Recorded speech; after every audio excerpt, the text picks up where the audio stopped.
Hello there, welcome back to the Agostino Zinga Show episode. Oh, Jesus Christ, it's not that, is it? It's the Random Show episode number 94. My bad, wrong show, same channel. But yeah, big up everybody in the chat. It's the Random Show episode number 94. Thank you for tuning in. It is not the Agostino Zinga Show, even though I'm the same person, it's the same channel. This is a different show. So yeah, big up everybody that's tuning in right now. Big up everybody in the chat, hanging in there. I appreciate every single one of you as per usual for hanging out with the kid, So how's everyone been so far? How have I been? Pretty much okay, can't complain.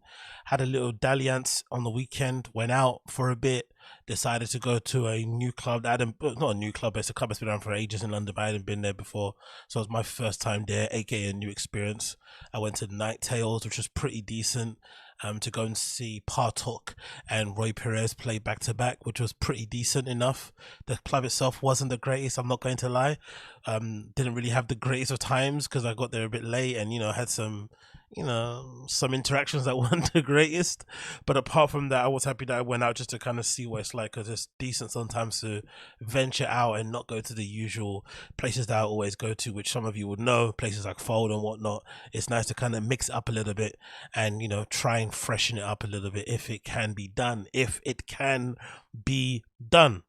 But yeah, big up everybody, appreciate you all. Hopefully you were all well. No case of Moses, I appreciate you guys for hanging out with me. I'm nothing with the viewers. Without the viewers, who am I? I'm just one solo voice crying out into the wind, which I would never do on stream, because I think crying on live stream is absolutely pathetic and is a sign of mental illness. But hey, we'll touch on that later. But big up everybody anyway for tuning in. I appreciate every single one of you. As per all usual, we're going to do what we usually do, run through a whole bevy of topics, mostly around the comedy stuff, but we'll also touch on some random topics, hence the Random Show. So tune in for that if you do like it. And of course, along the way, if you enjoy what you hear and you see, please make sure you smash that like button down below for me. That would be greatly appreciated. Please make sure you smash that like button down below for me. That will be greatly appreciated. So first thing to sort of mention before we continue here is one of the annoying things about being into the kind of music that I'm into and wanting to go to nightclubs and stuff is sometimes when you go to a nightclub and you end up, having this, what would I say? The sense of style that I have, which basically consists of wearing mostly black clothes, and I look the way that I do, right? I'm not a small guy, right? I'm what Brenda would describe as thick with 3 C's, and you end up going to these places, you end up going to party. Sometimes, or quite often, if you're wearing all black, you sometimes mistakenly get, referred to as security. People will actually come up to you and ask you questions like, hey, where's the toilet? My friend's outside, can you come in? And all these sort of nonsense questions. And I'm not gonna lie, it can be a real mood killer. You're going out about to have a good time and you have all these random Caucasian people coming up to you thinking you're the fucking security guard. It's fucking annoying.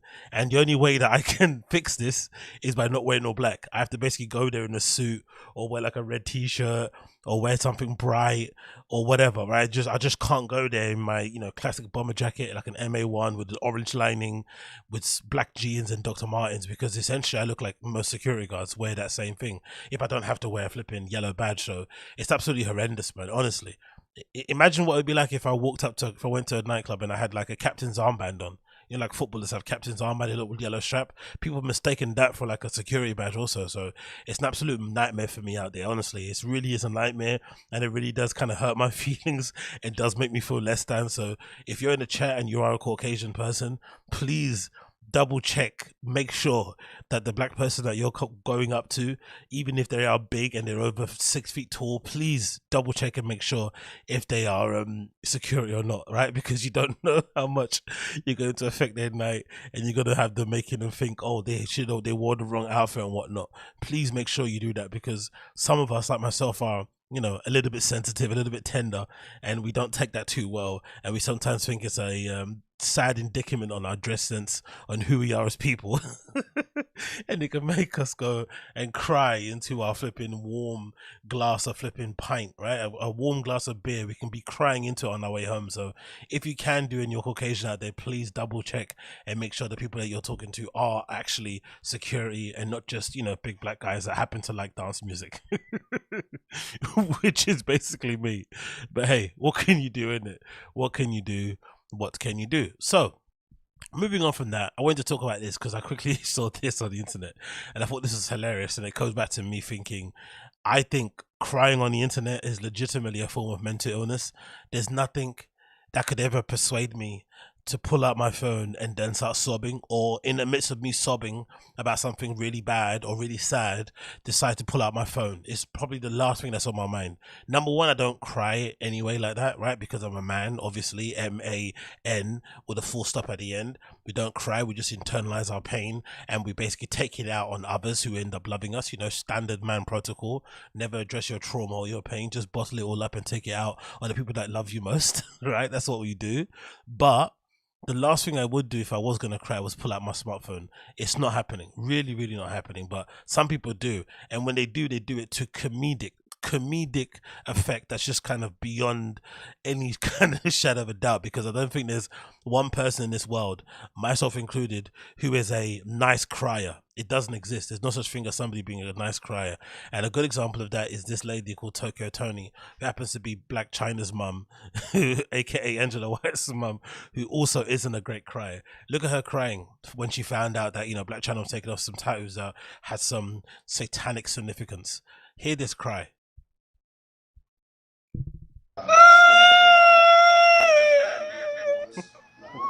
Right, so it's going to have two different wavelengths. So I have two different hand pieces to it makes a difference in the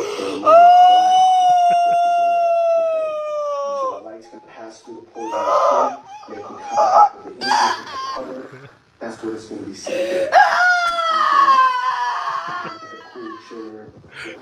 Cool layer with nice it's going to be like gas bubbles but then it's going to come back. You know what she reminds me of? You know what she reminds me of?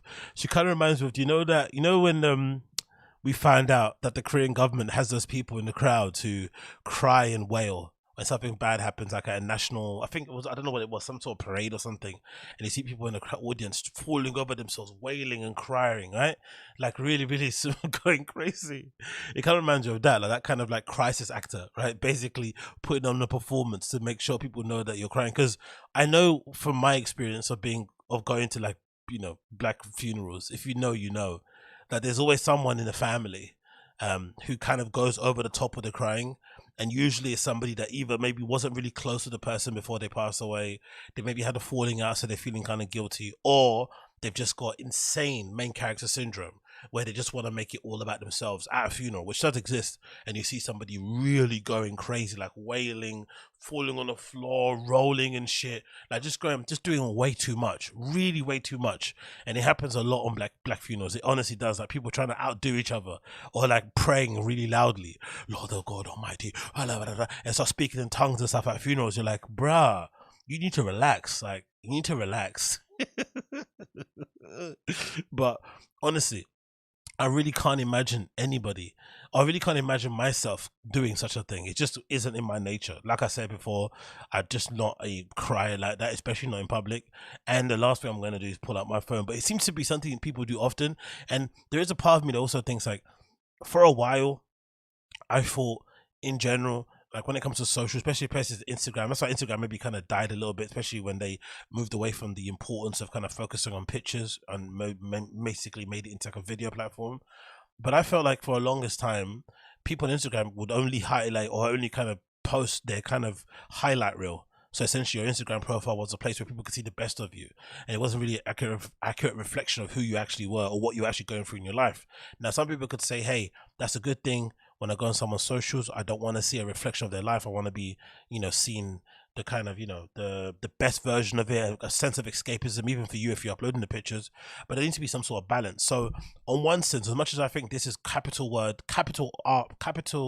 letter R in terms of what she's doing here, there is a part of me that also feels like at least it's a real emotion, somewhat. It's performative as well, but it's probably good to see somebody twerking with their ass out, clapping the cheeks on IG, and also crying and wailing when they find out their daughter got something removed that they kind of thought was really bad for their life.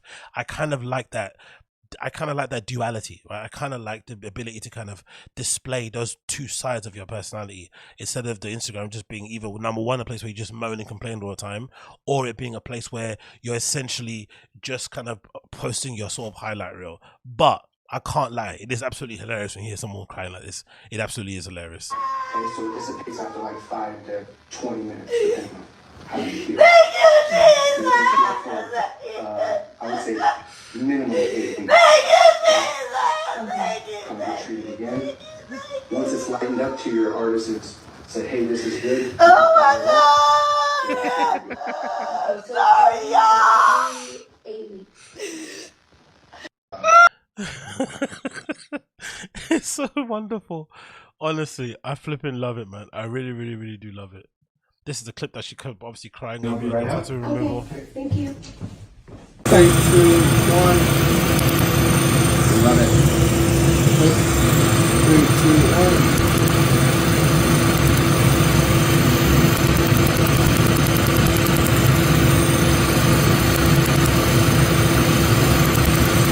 I don't think this is actually, this is just another tattoo.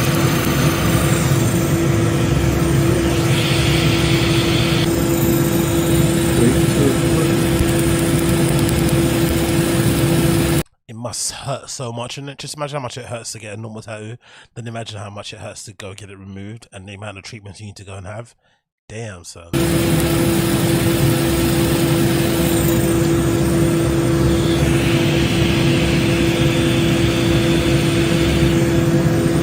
But yeah, anyway, she cried. Everybody got on her ass for it, and I absolutely loved every minute of it because it's absolutely hilarious and absolutely ridiculous at the same time. But yeah, big up Tokyo Tony, I guess. Big up Tokyo T. So moving on from that one, we got some really sad news actually. So just wanted to touch upon this because I saw this on my feed regarding a Nashville school shooting, and this time it's a woman. You don't really hear that often, do you, when it's a woman that actually does it? But this is quite crazy when it said Nashville school shooting, woman who killed 6 was a former student. Absolutely insane. So it says here, a woman shot dead 3 children and 3 adults at a private Christian school in Nashville, Tennessee. The 28-year-old, who was a former student there, was killed by police officers after confrontation with officers following the attack at the Covenant School. The woman, who was named Audrey Hale and lived in Nashville, sources told NBC. Police said that Hale was armed with 2 assault-type rifles and a pistol. Damn, she was really going for it, innit? They earlier said that she appeared to be aged in her teens. Jesus Christos, look at that face. Whoa, the terror, man. Officers started receiving reports of an attack at 10:30 a.m. and as police began clearing the ground floor of the school, they heard gunfire coming in from the 2nd floor. 2 officers from the 5-member team opened fire in response and fatally shot the suspect at 10:27. So it happened quite quickly, innit? Between 10:13 and 10:27. So they responded pretty fast. Not gonna lie, man, that's a pretty decent response rate, all things considered, isn't it? Jesus, but still managed to kill 6 people. Detectives say they don't know how the woman got into a school which teaches students up to 6th grade. The 3 children, who are all students, were pronounced dead as they arrived at hospital. Fuck me, man. The female attacker died after being engaged by officers, police said in a Twitter post. Biden condemned 6th attack. US President Joe Biden called on Monday the attack as sick as heartbreaking. He said the US needs to do more to protect schools, and he called on the Senate to pass an assault rifle ban. Yeah, this, I'm not gonna lie, as much as there is probably a need for that conversation, maybe whilst the kids' bodies aren't even cold yet, maybe this is not the time to politicize it. But I guess in these days, worldwide, whether you're in America or in Europe, every issue in society does get politicized and used as a weapon to kind of beat the other side with. But I think that's pretty poor taste, to be fair. Either side when they do that. Using kids as a kind of, as a political kind of pawn is horrendous. No one else was shot in the assault. So far this year there have been 89 school shootings. 89 in 2023 already. Defined as when a gun is fired on a school property. 89 instances. Fucking hell. Yo. It's going up in America. In 2022, there were 303 such instances, and the highest of any year in the K-12 school shooting database, which goes back to 1970. Other people's walked to safety and holding hands as they left the school surrounded by police cars to a nearby church where they were reunited with their parents.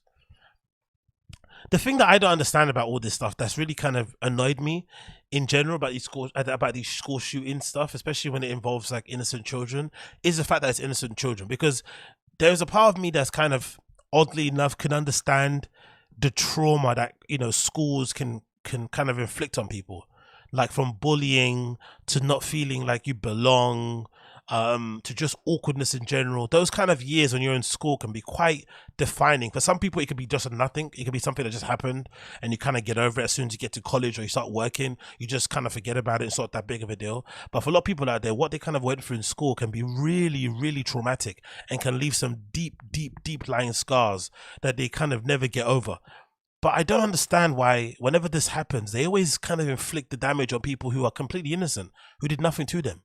So if you're going to, like, again, this is a really dark thing to say, but surely if you're going to go and inflict some sort of like, if it's like a revenge thing where you're going to try and go back at the teacher that kind of, hurt you or said you would never make it or didn't really, understand your trauma or expect you, I don't know, whatever the reason may be, surely going and attacking that person individually is far better than going and hurting and maiming all these innocent children that do absolutely nothing to you. It doesn't make any sense personally. I really never understood that idea, unless it obviously is something to kind of become, famous, to sort of become infamous, whatever it may be. And the need for fame these days is really, really kind of bizarre and weird. People do it in such bizarre and weird ways. But surely if you felt bullied or you felt like you were attacked or you felt like you were discredited or not looked down upon, that you should go and attack and maybe get vengeance on the person that actually did it to you, as opposed to taking it out on innocent children and inflicting this sort of damage on families that they probably never get over. You know what I mean? You send your kid off to school to go and learn, to be safe, to grow up and stuff, and then they go in there and essentially they're they're at as much risk as if they were flipping in the middle of Afghanistan or something. It's absolutely horrendous, man. Absolutely crude. So RIP to all the victims. Again, what more can be said about this? Really, really is super, super sad. But it is good to see that the police did arrive in a pretty good time, to be fair. Considering the other cases I've seen for the shooting, for the reports of the shooting, sorry, it could have been earlier, but the reports of the shooting, they say here, was what, 10:13 a.m. and the police already had fatally shot and kind of, executed the person or killed the assailant at 10:27, which is pretty good in terms of a response.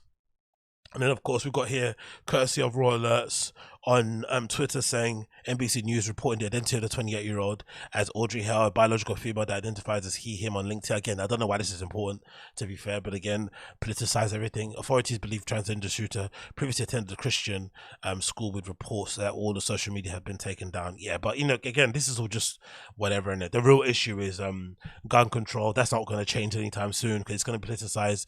But then the real issue, again, like I said, is just like, why is it these people kind of inflict this damage on people that did nothing to them? It's really, really sad, man. But yeah, RIP to all the victims. RIP to all the victims, really. That's probably the main people that kind of are suffering for it. Look at this picture. God almighty. RIP to everybody that suffered in there, and big up the police officers who were able to take out the assailant so quickly when this happened. So big up them. And then, yeah, what more can you say about that, really? Nothing else I can add that can kind of be sensible. But yeah, children as well, flipping out. But let's move on from that one. Quickly want to touch upon this. This is an update courtesy of DJ AKADEMIKS regarding 6ix9ine. I haven't actually checked this out, so I want to watch this along with you guys to see what the actual update is. But most of you will know that 6ix9ine was attacked at some gym in Florida, I think. He was accosted by some people. People are saying it's has to do with Latin Kings because he was getting in some sort of altercation with some guy about his, aid and responsibility to Puerto Rico, or as Donald Trump said, Puerto Rico and whatnot. I don't really know what the issue was, but he's got a long list of people that don't like him, so it could be for all different reasons why he got flipping banged. But he did get slumped and he did look really, really battered and bruised, and since then he's kind of gone radio silent. And I guess DJ AKADEMIKS, with him being a close friend of his, is providing an update as to what exactly happened. So let's hear what AKADEMIKS says about what happened to 6ix9ine and what what's next for him on the horizon. Listen, I'll give you the last update because we're at the 8-hour mark, and I'm glad that I gave you guys 8 hours again today. If you're wondering what's going on with the 6ix9ine thing, man, there's a lot of lessons learned. I'm not sure if 6ix9ine is going to be abiding by it. I seen a recent article on TMZ where it says, 6ix9ine will, despite what happened, not which I think is stupid. You know, I talked to him briefly through text, not through call. But me and him are gonna be, you know, I'm gonna get on the phone with him. He's a stubborn nigga, and I told y'all the reason why, like, yo, he's not a nigga who's gonna be like, oh yeah, just cry for me. He's not that guy. And I've always told y'all, I know he's a man who's down to die for whatever he believes in it. I've seen people that feel like that or feel that extreme. I believe, obviously he doesn't act anywhere near 6ix9ine, so I don't want to really compare them. But I want to see the people we like and the people we enjoy live long lives. I don't want to be here reporting the death of anybody anytime soon, especially people we like. So I try to do my best to try to, if I could have any influence or whatever with them, I try to give my opinion. 6ix9ine saying he don't need security and I can't put him off. I don't like that. Now, that's what TMZ said. They said he should get the hell out of Dodge or at least up his security after the brutal beatdown. But they say sources close to him says that he's been going out in public without his hired muscle, which is true. Without issue. That is also true. Come you know, on, security is also, it's get to kind the of like point, brother. insurance. Get to the point. You know, I've paid a lot of money for security. And every time I paid money for security, I never needed it. There was one possible time that, you know, it would have been great to have security. Nothing crazy happened. Nothing, I don't know, you know what I mean? I'm good. Nothing, whatever. But it could have handled a situation where somebody was trying to clout chase. I didn't have security then. Do you get what I mean? So it's like, security is almost like insurance. You kind of, you're not mad at paying for insurance once you need it. But if you never need it, you look at it like a crazy expense. Unfortunately for 6ix9ine, I think he has to pay that expense all the time for the one moment you might need it, which was like in this situation. So I do believe he's been going out in public without problems, but that might allow you to believe you don't need security, and that's usually when you do need it the most, right? We're told he's not about. Anyway, I don't know. He's taking ages to talk about what he needs to talk about. But essentially, it sounds like nothing's really going to change. He's just still going to be the guy he's going to be. So I guess it kind of is what it is. I find the idea of, like, you know, him saying that people, that he wants to see people that he likes live long and last long lives. That's what he thinks. But I get the feeling, by judging by what people say on the internet, how everyone's sort of like dancing on 6ix9ine's head, that he don't really care for him in the way that he thinks people care for him. And my belief has always been, kind of looking from afar, is that it seems quite clear that 6ix9ine has a bit of a death wish. And maybe it's some sort of like residual sort of guilt for what he did in terms of snitching on Treyway, because, you know, essentially he was a willing participant in that gang, and then when stuff got hot, he essentially flipped. Snitching isn't new. It's happened since the advent of time. It just is what it is. Some of the biggest gangsters in the world, some of the most brutal and lethal killers in the world were snitches and cooperative with the police, especially when they were facing flipping football numbers in prison. It happens all the time. It doesn't mean because you snitch that you're not a gangster in any kind of way, shape or form.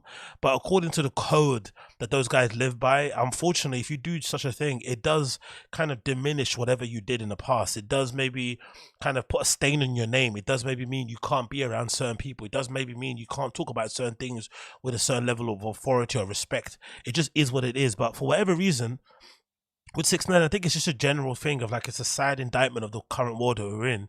People kind of do whatever they want, but then when they have consequences happen, they then want to become selective, and they don't want certain parts of the consequences. So, for instance, with 6ix9ine, clearly he didn't want to spend 69 plus years in prison, because I think that was what he was looking at, right? More than 69 years, which was crazy, you know, with the coincidence of his name and whatnot. But it was a crazy amount of time. He didn't want to spend that time in jail. I don't think anyone does in prison. No one actually does. Even if you're a hardened criminal, no one willingly wants to go and spend 70 plus years of your life in prison. It's insane.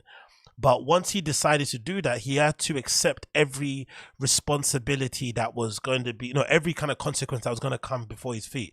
And I don't think during that during any of that time he did. If anything, as soon as he started to snitch, or as soon as it came out, he cooperated, and we saw the pictures of him in the courtroom. He immediately went on defense, trying to excuse as to why he did it. The reason why he did it isn't important. Whether you believe the story about the Treyway guys, smashed his baby mother or not, or him saying that because they kidnapped him, that's why he did it. They didn't care about him. Who really cares what the reason was? Honestly, it could have been they could have murked his mum for all we care. It doesn't really matter. Unfortunately, the code, and it's the redacted one, because that's what it is when you're living a street life. You are basically abiding by principles and rules that don't really make any sense. They're all just made up. But that is part of it, right? You can't talk to any kind of law enforcement in any way, shape, or form, and give any kind of witnesses evidence, even if it is something against your enemy. You just can't do it. And the moment you do it, it's gonna kind of knock you down a few notches. But he never accepted that, and he also never accepted the fact that some people would never look at him the same way. And he's been fighting that ever since. So it's a weird mix. In one way, he's got a death wish. In another way, he's also got this unrelenting desire to prove to everybody that even though he's snitched, he's still a bigger gangster than anybody, which is odd. Because I feel like if you get given a second chance at life, which he has definitely get given, you should at least attempt to change your ways. It's maybe a bit more not admirable. It's maybe a bit more honest what he's doing. Because a lot of people that come out and say, oh yeah, I found Christ in prison, I'm now a changed man, they're basically doing that to kind of take the heat off them and to kind of get people not look at them anymore. And they're basically trying to lie so they can do their kind of, scummy shit on the sly. So at least he was upfront and said, look, I didn't change. Prison hasn't changed me. I'm still the same guy. I'm going to be letting my nuts hang. It is what it is. Suck my dick, all this sort of stuff. That's maybe a good thing what he's doing, because he's basically showing that, hey, I'm still the same person. But surely when you get given a second chance in life, you should be trying to make some level of change. But he's not. He won't. It's going to stay the way it kind of is, and it's going to play out the way it's going to play out. I think, the way Akademiks is looking at it from a friendship point of view is funny. Because he should know more than anybody, having covered hip-hop and being somebody that's an integral part of sort of hip-hop media. He knows how this is going to play out. Like, we all know how it's going to play out, and it just is a sad, inevitable kind of situation we're kind of in. The energy he's put out, you're assuming it has to be kind of paid back in some way, shape, or form. You just can't be saying and doing the thing that he does to people, even if it is not unprovoked and it is him just reacting to people. It just kind of is whatever time he's on, and we've seen how this plays out, so nothing more needs to be said in that regard. But I guess we're all kind of somewhat happy that he's not, in bad states or whatnot, and he kind of is going where, doing what he's kind of doing in it. So what can you do? Moving on from that one, let's talk about this. So this is an article, again, who knows if this is true? This could be completely false. I'm not really too sure, but I thought this was quite interesting and funny, because a part of me feels like this is like a little bit of a American issue, but I don't think it is. I think there's simps everywhere, like men wise, right? And again, it's not a judge, it's just a kind of me reporting on what I see online. So this is news courtesy of That's So Bold, and it says rapper Ice Spice is dating the NBA star Jordan Poole, and he splurged 500,000 $500,000 on her shopping spree for their first date. So I want to know, just in general, like, what is it about dudes? And again, even if you have means, the money thing isn't an issue if you got the money, because people, you got the money, do what you want, whatever. Forget that. What is the desire or the kind of fascination with dudes who want to spend money on women they don't know, especially to buy them things? I guess it's one thing to show them a good time, to take them out to a nice restaurant, to go to to see a play, to see a movie, whatever. But to go and give someone money to buy stuff in a shop, it just seems like such a weird thing in a way to sort of impress somebody to get in a relationship with them. Because you're assuming if this is true and they are dating, you're assuming either he wants to lock her down and make Ice Spice his girlfriend, or he wants to smash. And I just find it an interesting route to go down, to do either thing. Because essentially, if you're going to smash, you're essentially kind of turning it into a kind of prostitution in a way. It's not really, but it kind of is, because there's a direct transaction going on there, because it basically says, hey, without the money, without the idea of you coming out on a shopping spree with me, would you even come in the first place? There's that kind of, thing in the thing. Would you even come out with me in the first place? Then there's the added thing of just, you don't know this person. Like, I'm all for spending money on people that you like. And I think in general, like, that's why I really detest those topics that they have on these flipping manosphere podcasts about who should pay for this, who should do this. It's nonsense, right? Because at the end of the day, even when you're with your friends, and you're with people that you like, you can sometimes you know, cover the round. If your mate doesn't have any money, he wants a drink, you can maybe cover the meal. It's not a big deal. It really isn't that big of a deal. If you're with some people that you actually do like and you like to spend time with these people, it shouldn't matter the amount of money you spend. But I just find it very bizarre spending money on people you don't know. Like, it's just really odd to me, especially in this sense, because you're either trying to smash or you want to get in a relationship with this person, because it already starts off in a very kind of weird way. It's kind of starting off just on the basis of money. It's not starting off in terms of, oh, we're into each other and we're going to try and make this work. It's no, we're starting on for the base of like, hey, the money's good. Also, it may be help that I'm attracted to you, but the money kind of starts the kind of conversation. It kind of gets the door open. It's sort of the first knock on the door, which again, I just find odd and bizarre. But maybe this is just a new language of dating nowadays, where if you've got the means, why not do it? Like, if you've got the means, why not do it, right? Maybe that's a new language of it. Like, because you have to also imagine 500k for a, you know, elite, because again, I don't watch basketball, but I know Jordan Poole to be really good. I saw a clip of him just the other day dribbling and doing some mad, you know, scoring some mad bucket, whatever you call them, right? He's obviously really good at what he does. You'd imagine 500k for someone like him isn't a lot. It's all relative. But I don't know. If that was me, I'd be more worried and I'd be more worried or preoccupied with trying to make sure the person likes me as opposed to wanting me for my money. But then I also don't know what it must feel like to have the ability to get people horny because of the money you have.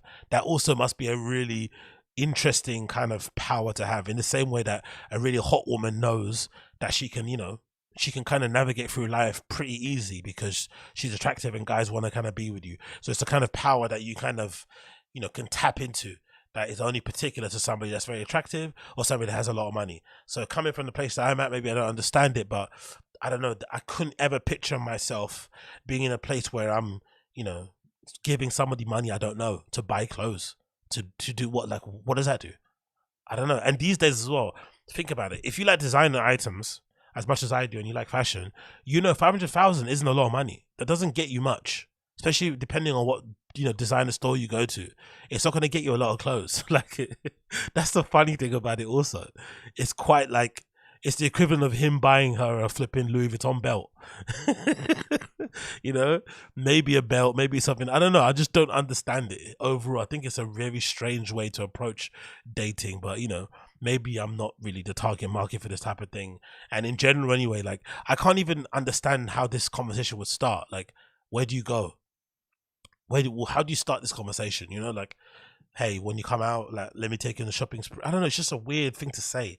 It's already strange anyway, asking somebody out, like, in general. It must be a strange, clumsy sort of thing to do. To do it on the basis of money. How do you start a conversation? Hey, I think you look cute. I've got 500,000 burning a hole in my pocket. Would you like to spend it for me? And I just stand there and watch. Like, weird. I don't know. Who knows? So big up Jordan Poole anyway. Hopefully it works out for him. Hopefully he's able to achieve one of the two main aims, smash, or obviously kind of, you know, let her become his girlfriend or something. Or maybe he just wants to spend time with her because he likes watching her videos on the internet. Who knows these days? Really don't know. But big them both up, I guess, isn't it? Because, you know, love is love, I guess. Love is love. Then moving on from that, we have to touch upon this. This is courtesy of Back on Fig, regarding T-RELL and TYGA. T-RELL, obviously the former No Jumper host, regarding his his recent link up with TYGA. Because if you know anything about T-RELL, then you know that he was an OG friend of TYGA from back in the day. They set up the company Last Kings, and he was on tour with them lot, and just kind of was with TYGA when he was trying to, you know, when he was basically getting out of the mud. And then somewhere along the line, while TYGA was blowing up, they kind of fell out in a really bad way, where they don't really kind of talk to each other anymore, mess around each other in the slightest. But you could tell it was a sore spot. And I've said it many times before on the stream or on podcasts that I feel like friendship breakups are way worse than relationship ones. Like, when you're going out with somebody, like, you know, in a romantic way, I really do think breaking up with a friend is far worse. When somebody says, hey, I don't want to be your friend anymore, it can hurt to some level that, you know, I don't know, that pain is just insubstantiable, especially when you're trying to chase that person. They're like, hey, by the way, relax, I don't want to be your friend anymore. That can be really hard to take. But it's also quite nice when the kind of opposite happens, and sometimes you're able to kind of mend the relationship, which doesn't happen too often. But this is T-RELL basically talking about how he bumped into TYGA at a SZA concert of all things. SZA performed in LA and it seemed like everybody came out for it. It seemed like she is the it girl of the moment, so that's pretty cool to see. And this is basically T-RELL's explanation on how that kind of encounter went down. I think basically Smack facilitated them reuniting, and hopefully now we're gonna see TYGA back on Fig very, very soon. That'll be a pretty decent stream. It's probably going to do a lot of numbers because everyone kind of knows the story and the fact that they weren't on good terms recently. But let's see what T has to say. Well, anyway, you get the gist of it. It's pretty nice, man. I'm not gonna lie. That's never happened to me. I don't think. I think for the most part, I generally do have an issue with kind of keeping in contact with people and kind of maintaining friendships in a normal way, just normal, kind of looking out for people, thinking about them, best interest, being there for them. It's just something that I've just been incapable of doing along the way in my life for some reason. Maybe it's a kind of defense thing, because of that kind of really lame nonsense story that I've told before on the stream of that one time when I was like 10 or something and the kids didn't want to hang out with me and stuff, and then I went outside and saw them all hanging out and they basically just didn't tell me they were hanging out, so they basically just didn't want me to be there, kind of thing. And then from then on I've kind of developed this weird hard shell, and again it's really dumb to say it because that's my really strange origin villain story, right, from that time ago. But I think ever since that happened, I've kind of never really been open to really having big circle of friends or anything along that kind of way. I kind of know a lot of people. That's obviously, cool to have and whatnot, but I don't really go out my way to kind of cultivate or kind of build with people and be like friends and whatnot. It doesn't really ever go that far, apart from maybe one or two people that I kind of have in my life and whatnot, which is kind of bad. So when it does end, it kind of ends for me. Do you know what I mean? If it ends really badly, or it just kind of ends and it's just, we don't basically talk to each other again, which is kind of sad really, because you remember all those kind of cool moments you shared, especially with me, because I've got an entire like account, right, which is really sad to say, but like it's true. I've got an entire flipping Flickr account that's full of like pictures of me from back in the day when I was used to go out and stuff and whatnot with friends and hang out in certain places. That's full of really incredible memories, and some of it is really funny to see because a lot of the people in these pictures I have no idea who they are, or some of them I don't speak to ever again. And it's mad because back then at the time, those things were really important. Those situations, those moments were really special, and they kind of meant a lot. And you kind of felt like, oh, this person's going to be my friend forever. And then, things just happen. Life just goes where it goes. And plus the way my personality is, it just doesn't mix. And then you kind of have this weird, sort of like situation going on where you're in a position where basically none of the people that you're kind of with before are kind of there later on down the line. And I'm sure most of it, if I'd have to kind of it's not a blame game thing, but if I'd have to go and try and lay out the blame, it definitely have to be 70% mine for sure. It's definitely 70% mostly my fault that I kind of haven't been able to do over time, because I guess I'm the only one who can kind of change me. I can't really affect how other people are going to act with certain things, but honestly looking at my Flickr is kind of depressing, I'm not gonna lie, to see all these people that I kind of knew from back in the day, who I was really close with, who we used to have great times with, who now I kind of have no idea what they're doing, what they're about, what's going on and whatnot, and I don't really have any interest in trying to find out about that either, if that makes any sense. Do you know what I mean? Like, it's kind of a twofold thing. In one way, it's sad that I'm not with them anymore. Another way, I don't really have any interest to kind of find out what they're doing or what they're around. And I'm sure the feeling's mutual. I'm really sure the feeling's mutual. But I look at some of this, like for instance, like this little archive I've got on my Flickr account of some of the part of this party I used to put on Adela, by being a good example. This little basement bar in Dawson, and a lot of these people, I don't know if they're still alive, if they're not alive or not, but a lot of these people I don't know where they are, where they exist. And this is like what, 2015, 2013 and stuff. So there's a lot of interesting cool people here that I used to spend a lot of time with, who now I have no idea where they're around. So as great, I think it's twofold for me. I think it's really important to take stock of this stuff and sort of like encapsulate it, take pictures. I used to take pictures all the time on my 35mm camera and whatnot, so it's important to kind of capture these memories to look back upon, because you don't really know what's that thing called, you don't really know what's gonna transpire for life and whatnot. But it is kind of bittersweet to look at some of this stuff and be like, damn son, I don't know where any of these people are right now. Like zero. Have no Scooby where these people are at, if they're alive, if they're good or not, who bloody knows. But you know, I guess it's just the nature of the beast, isn't it? I guess it just is the nature of a beast. The nature of the beast. What we're saying is sad, but there's friends who you have to people who will love you that who just haven't met. Yeah, for sure, Uche, for sure. Kuya says, if you go ahead, show us young. Nah. We're not gonna do that. We're not gonna do that, Koila, because some of these pictures are not representative of who I am right now. These do not reflect the thoughts and feelings of Agasina at this very moment, you know. So we're going to leave all that stuff in the past where it was. We're going to leave it where it was in the past. We're not going to go over that shit. No way, shape, or form. No weapon forming against me shall prosper. But yeah, moving on.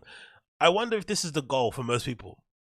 Maybe this is the goal for most people, to get to a point in life, right, where you're so wealthy that you start to have like very, I won't say abject, but very kind of nothing responses to really outlandish gifts. I wonder if this is where most people want to get. This is a clip taken from Hype Never Dies that features Swizz Beatz gifting Alicia Keys a one of 150, you know, special edition Maybachs that was designed by Virgil Abloh before he passed away. And her reaction is very interesting because the car is very amazing, very cool, very, you know, it's basically a one-off item that you're not going to get anywhere else, and I'm pretty sure it's a car that not every regular person can buy. It's probably only available to VIP kind of, you know, clients. I know young little baby got a car, obviously Swizz Beatz got one, so they're only maybe offering it to a certain clientele. But you know, when Swizz Beatz presented it to his wife as Alicia Keys, her reaction was interesting. No, either. All I know is the key is fresh. And she the first female with this, but she the first one, period. She just now coming to get it, by the way. She the first one, period, huh? All right, so She can't be the first one because Lil Baby's got one that says 1 out of 50, 150. So Lil Baby's one's obviously the first. But anyway, you know these guys. ready? Okay, I don't know how to do this. You just go like this and you pull this. Yeah, pull it back. Follow Egypt. That car is tough, man. That car is tough. It's crazy. Nah, that's... It's crazy. Nah, in person? She's smiling like she got a really nice cake. You know? Like, you know when somebody pays for your meal and you don't expect them to pay for your meal? Oh, that's really nice, thank you. You know? It's that kind of reaction. It's not a reaction of getting a, I don't know how much this car's worth. Maybe 1 million, maybe plus. It's like, oh, thanks, babe. The wheels. You got the key. Boys, Unlock the door. Oh my God. Those wheels are fire. I'd be jumping. I'd be doing what? I'd be crying like Tokyo Tony on here. Crazy. First female with the za, you heard? Let's just go home with it right now. Exactly what I'm saying, Dad. We gotta put the 10 on it, though. Yeah, We definitely. gotta put the 10. Open it up. Oh, I'm so sorry. I'm in Open awe. it up. Hey, guys, open the door for mom. I'm in It awe. looks so good. I'm checking it out myself. How did you open the door? It was You can open Called it. seamless door Yeah, handles. sit in. Doors pop out. What's up, buddy? It's you at the dojo. Yeah, it's Sensei Jackson. Yeah, what's up, man? You doing? My son Cooper and- Oh my gosh, it's so gorgeous. It's a very nonplussed reaction. It's kind of, she's trying to perform for the flipping cameras, but the car is beautiful though. The car is absolutely gorgeous. I know a lot of people, you guys are not going to be fans of it, and obviously maybe my fandom of Virgil's kind of clouding me, but from the wheels to the color combo to the screens on the inside to the finish, it just looks fucking fabulous. Me personally, I'm a big fan of it. And how the handles actually pop out when you come near it, I think it actually looks really, really cool. And I think it looks interesting because color wise, I don't think I've ever seen a car with this sort of color combination, with this kind of peanut brown and the black.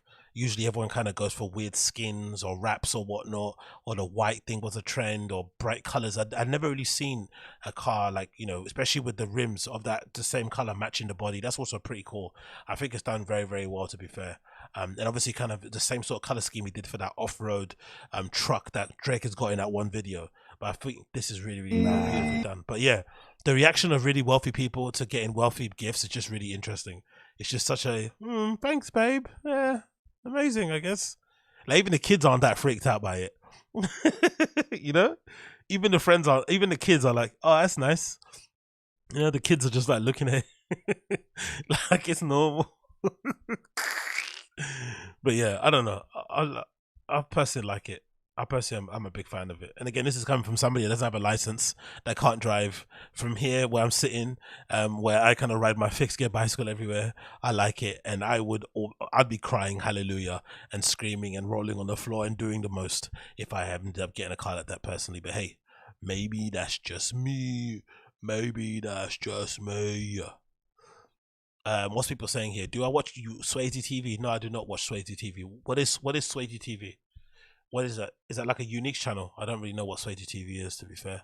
What people saying, chat saying peanut butter, cottage saying corridor, which is saying the only thing I like on the outside of the... Okay, people don't like the car. Fair enough. So everyone in the chat is not really a fan of it.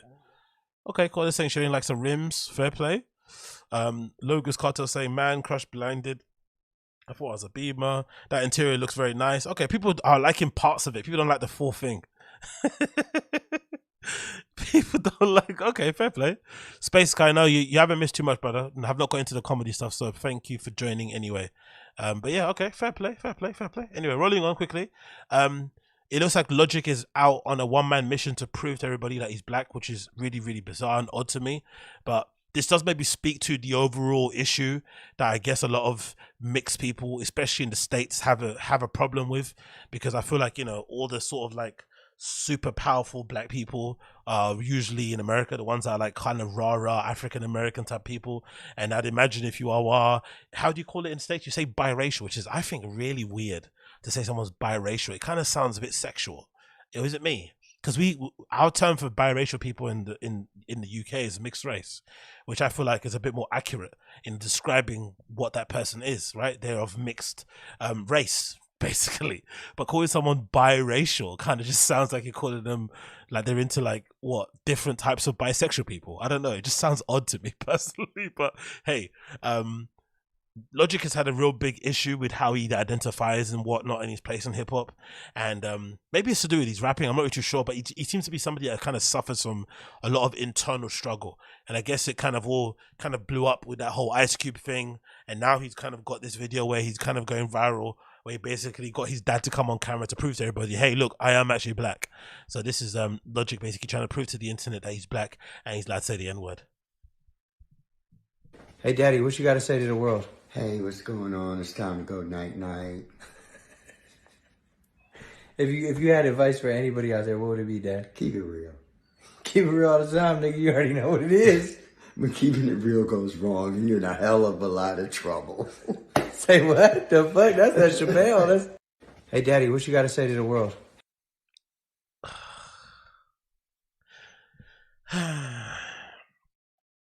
There's something a bit cringe in it, right? I don't know. I kind of understand where he's coming from, because I can because I'm not mixed, clearly, as you can tell. In case you guys needed any reminder, me, no mix, okay? There's none going on there, but I can definitely understand or sympathize or empathize with his position when you're kind of a mixed race guy who's really fair in your complexion. Because it kind of is a gradient how people turn out when they're in, you know, when they're born from mixed heritage, or they come from a mixed heritage, or they come, you know, whatever it may be. It's a gene lottery in terms of how you turn out. Sometimes you turn out really dark, sometimes you turn out really light with different features, so it can be a bit confusing in terms of how you kind of, you know, identify yourself. And sometimes it's not really how you identify yourself. It really isn't. It's about how people look at you. It kind of, you know, you can maybe identify yourself as much as you want, but the way people refer to you maybe is how you kind of seen by the world. So it can be hard to kind of put a grip on it. And I think it's doubly hard in America because, again, I think the identity of like being African American or being black is so kind of core to who people are as people some way. I think especially on the internet, it's all like people are like they're race first and their personality second, which is really bizarre to me. But hey, it kind of is what it is. We have those people here in the UK also, so he's kind of having to fight against that. Then he's doing hip hop as well, and people don't like his hip hop, and plus he has a lot of white fans, so that maybe dilutes who he kind of thinks he is. Then people don't think he's good. Like, there's all these kind of weird things going on. But I do find it quite funny that, you know, Logic's black dad is here with a hoodie that features Eminem. Don't you find that funny? I find that really poetic in some way, shape or form. And, you know, just this rehearsed nonsense of it all, getting your dad involved to fight your battles. This is giving a lot of, like, you know, those kids in school where you'd rip them in school, you'd kind of tease them, you'd maybe rip them a new arsehole in terms of dissing them, and then they'd say, I'm going to go get my dad. This feels like Logic is one of those kids. I'm going to go get my dad. He feels like he's kind of those kind of dudes. And his dad comes out of a bottle, half drunk, you know, smelling like a flipping bar, and tries to kind of run after you down the street. He kind of seems like that kind of dude. So get your dad to fight your battles is a bit lame. But I can also understand from his point of view how hard it is to kind of identify, because on one side he can't really be white because they won't accept him, really, in a way, shape or form, especially American whites, right? And, you know, he's not really black either because he just isn't, right? It kind of is what it is. But, you know, what can you do, man? What can you do? It's just funny that people maybe think Barack Obama is more black than Logic when they're both basically the same. That's interesting, isn't it, to look at? Think about that one. People think that Barack Obama is more black than Logic, even though they're kind of the same, if you think about it. Even though I think Barack Obama is more, I think his one parent's black and the other person's white, whereas I think in Logic's family, his dad is clearly mixed race, I think. Is it, right? I'm assuming.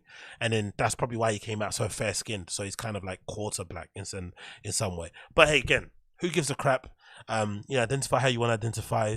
It's just sad that he has to kind of perform and prove his self-worth to the internet, really.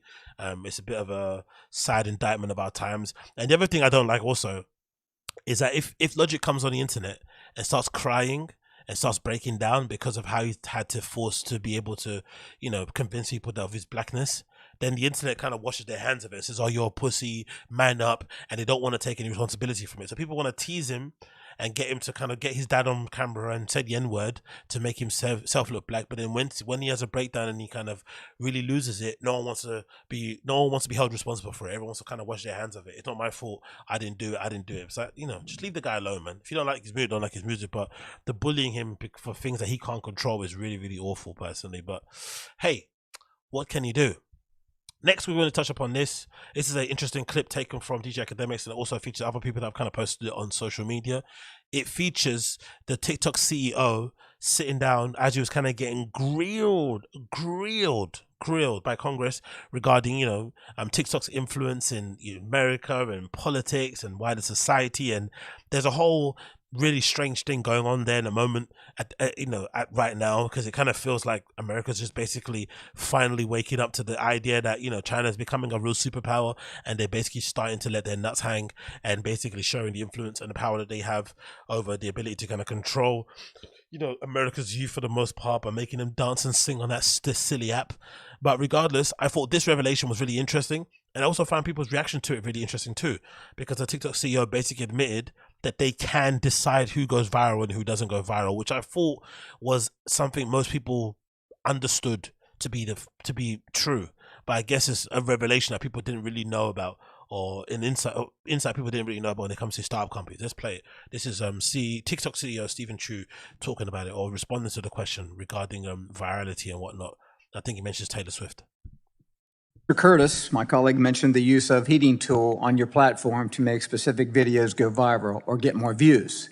Does TikTok use a cooling tool where employees can manually limit the amplification of content that TikTok should hide, like content that promotes eating disorders, drug use, or suicide among children?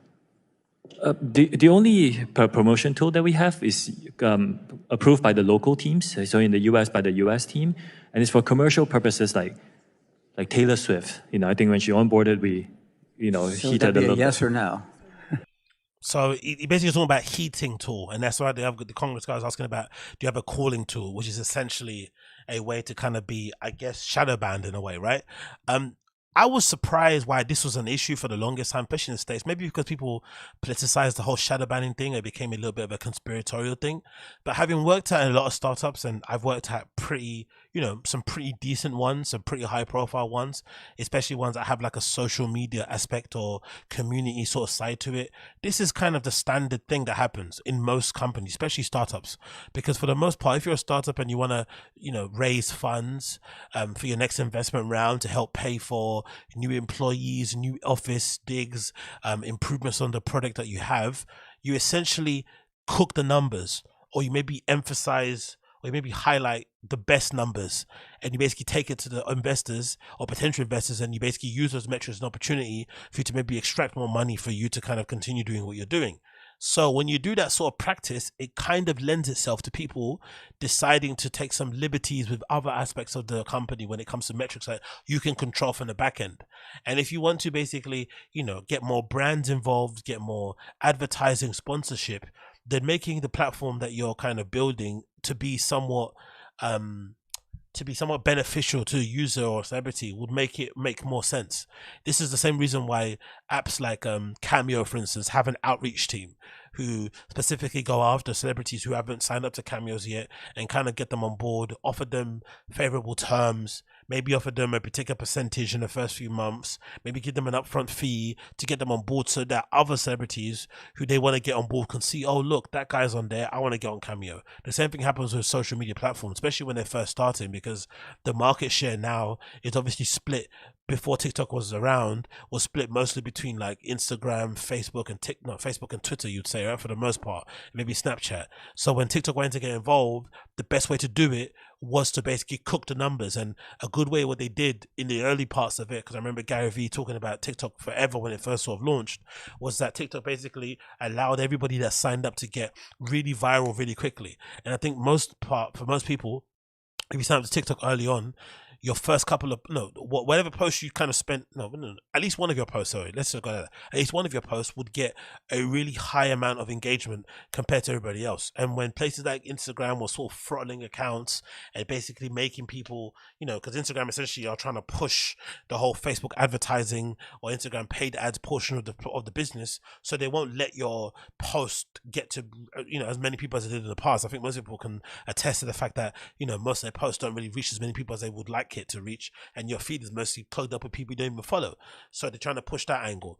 So TikTok's smart idea was to approach it in like, hey, let's give the impression that your organic posts are going somewhat viral, so that people will now divert all the resources and attention they put into Instagram, Facebook, and Twitter into TikTok, and that would help it blow, and then that would help it become more desirable and make it become more whatever it may be. And then that's what obviously led celebrities to jump on it too, because it kind of was an avenue for them to see, oh, this is a place where people are actually watching things, it's getting loads of engagement, which is leading to advertising bucks, money in my pocket, blah blah blah.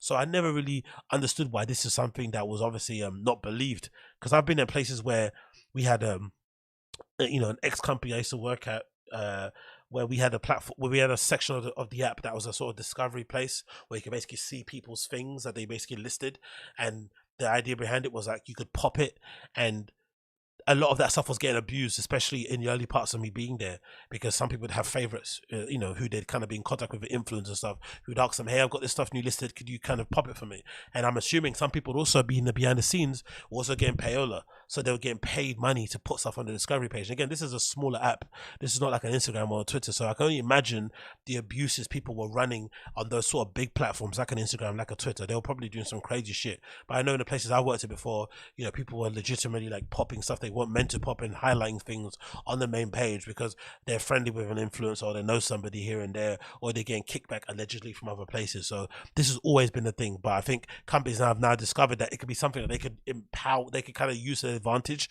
to kind of get more money out of investors, and to kind of make them appear to be way more successful or way more popular than what they actually are. So again, not so surprised by it, but it's nice to hear him kind of admit it and kind of put it out there on Front Street regarding the whole thing. And also it kind of shows you in general how much smoke and mirrors are out there, innit? And how, like, I think I see a lot of people here, so I see a lot of people have a lot of negative things to say about Brendan Schaub's alleged buying of followers and stuff, right? And I don't really think he should be blamed for it in general when it comes to Brendan kind of allegedly buying followers. I think BGR has basically said he essentially made sure that he paid for a certain amount of views for his special. What was it? The Gringo Pappy, because he wanted to get to 1 million in a week. And I think I remember saying on a stream once that I thought, oh, if he gets 1 million in a week, even if it's from like, you know, cats, homeless cats and trolls and haters and stuff, that's still a pretty good number for somebody that isn't that good at stand-up to get 1 million views in a week. It's absolutely insane. So I guess when I said it, I didn't know that that was a metric that a lot of these comedians are using now as a thing to see if they're popular, because I remember Andrew Schultz mentioned the same thing too. I think BERT KREISCHER mentioned something about it, but he hasn't got his on YouTube. But I know Mark Norman mentioned it also. So it's obviously a thing that a lot of these comedy guys are doing. But going back to the Brendan Shaw thing, I don't think he should be blamed for buying views or follows, because I think it's a sort of like mechanism that should be blamed more so. Whereas I think a lot of these kind of platforms, podcast networks, advertising companies and whatnot, they are looking at those views as a metric to judge who gets ads or not. And the fact that, you know, they get a particular amount of views on their podcast to find a kid, or he gets a particular amount of views on his comedy content, that's what is allowing him to get those ads. So I feel like if those advertising companies are a bit more stringent and a bit more kind of hardcore on the numbers and whatnot and the metrics, and make sure, hey, are you actually getting these views? Are they bought or not bought? It will take the impetus or to kind of go and, you know, buy views away. But because they're being rewarded for it, that's why people do it. They even do it in the DJ world. People would fake plays on SoundCloud, fake views on YouTube and stuff all the time, because they want to make it seem as if they are a certain thing or they're a certain level, because they know that that kind of perception can really help you on your bottom line. Let's not lie about it. Like, the truth is, unfortunately, those things actually do help. Like, I'm sure, you know, someone's YouTube special out there is definitely going to get them a Netflix deal, for instance. I'm not too sure if it's happened already. I think maybe Andrew Schultz is a good example. Maybe he's one, but I'm sure it's going to happen in the future where somebody's going to do a YouTube special that's going to be really well received, and then Netflix are going to see that and they're going to want to buy or kind of like, you know, sign them on to do future ones, you know, later on down the line. So as much as it's kind of annoying to see someone like a Brendan go out and buy views and stuff and buy followers, he's only doing it because it's actually being rewarded, and he can definitely say, hey, I spent X amount of dollars on 100,000 views on my video, and this is what I got from it monetarily. Because again, buying views isn't cheap. It's quite expensive. I remember checking on it online and stuff. It's not a cheap thing to do, especially when they do it properly. You go to these farms that they can do it over a really long period to make it look organic. They add again the comments and the views and stuff. It messes up your account. I think someone mentioned in my stream the other day. It kind of messes it up because it's not really real people viewing what you're viewing, so it gets recommended to people that don't exist and stuff, which then negatively affect your account. Blah blah blah blah. But the honest truth of it is that it gets rewarded. Whether you're a musician, you get to be more high profile, you get a tick on your thing, you might get more gigs, you might get invited to go on certain shows, blah blah blah blah, endorsement deals. And if you're a comedian, you definitely see some real life, you know, ones and zeros in your accounts, because, you know, you get to go in certain places, it increases your profile. You maybe can just, you know, scam the ads and stuff. I'm not really sure, but it definitely is being rewarded that way. So I don't really blame these guys too much in my regard. And again, I don't blame too much, but again, maybe I'm just being a little bit you know, nice about it, and it should be a bigger problem. But that was what I saw then. I thought that was interesting. Moving on from that, we've got this one, which is quite interesting topic, because I guess this girl's definitely put her money, money where her mouth is. Basically, she's there. She's got skin in the game. Let's say that. So I mentioned before in the live stream about this lady. I think she's Polish or German, who basically said she was Madeleine McCann, the missing English girl who went missing in, I think, in Spain, was it Ibiza or somewhere like that, a real, you know, in the early 2000s, that kind of gripped the nation, because, you know, she was a blonde-haired and blue-eyed girl, and it was something that was, I essentially think, you know, every parent's worst nightmare, where you maybe nip out for a bit to have some dinner and drinks with some friends, you know, at a restaurant around the corner, and you leave your kids who are all under the age of 10 alone in the room, and then one of them gets abducted, right? It's pretty, you know, every parent's worst nightmare. That's what every parent does. Obviously not. But yeah, this lady came out of the blue and basically said, hey, I am Madeleine McCann. Madeleine McCann hasn't been murdered. Isn't kind of, you know, no longer with us. I'm actually her. And, you know, I was given away to another family or whatnot. This is basically her story. And I, for one, didn't believe it. I thought she was clout chasing. But this woman has submitted her DNA for testing, and they're going to find out if she is indeed Madeleine McCann or not. So it's courtesy of New York Post. woman claiming to be Madeleine McCann submits DNA test. A Polish, oh, she's Polish, okay, my bad, who believes to be Madeleine McCann, has submitted samples for forensic testing to determine if she is the missing Brit. Julia Faust, how do you say that? Faustian. Julian Faustina. Faustian Bargain, Faustian, interesting. Julia Faustina, who also goes by Julia Wendell, has been claiming on Instagram and TikTok that she may be the child who disappeared from the family holiday in it's Portugal, not Spain, my bad, Portugal, due to similarities in their age and appearance. She has amassed tens of thousands of followers on both platforms as a result, posting under the handle I am Madeleine McCann. But aren't you Julian? Anyway, it doesn't matter. But I don't know, she doesn't really look like her, does she? I know that picture's from when the girl's like, I don't know, she must be like, how old is she? 7, 6, I don't know. But she doesn't even look like Renée McCann, does she? The 21-year-old who submitted samples to 3 different forensic examinations that will outline her DNA sequence, along with a 23andMe genetic test to establish her ancestry, private investigator Dr. Johnson told Radar Online.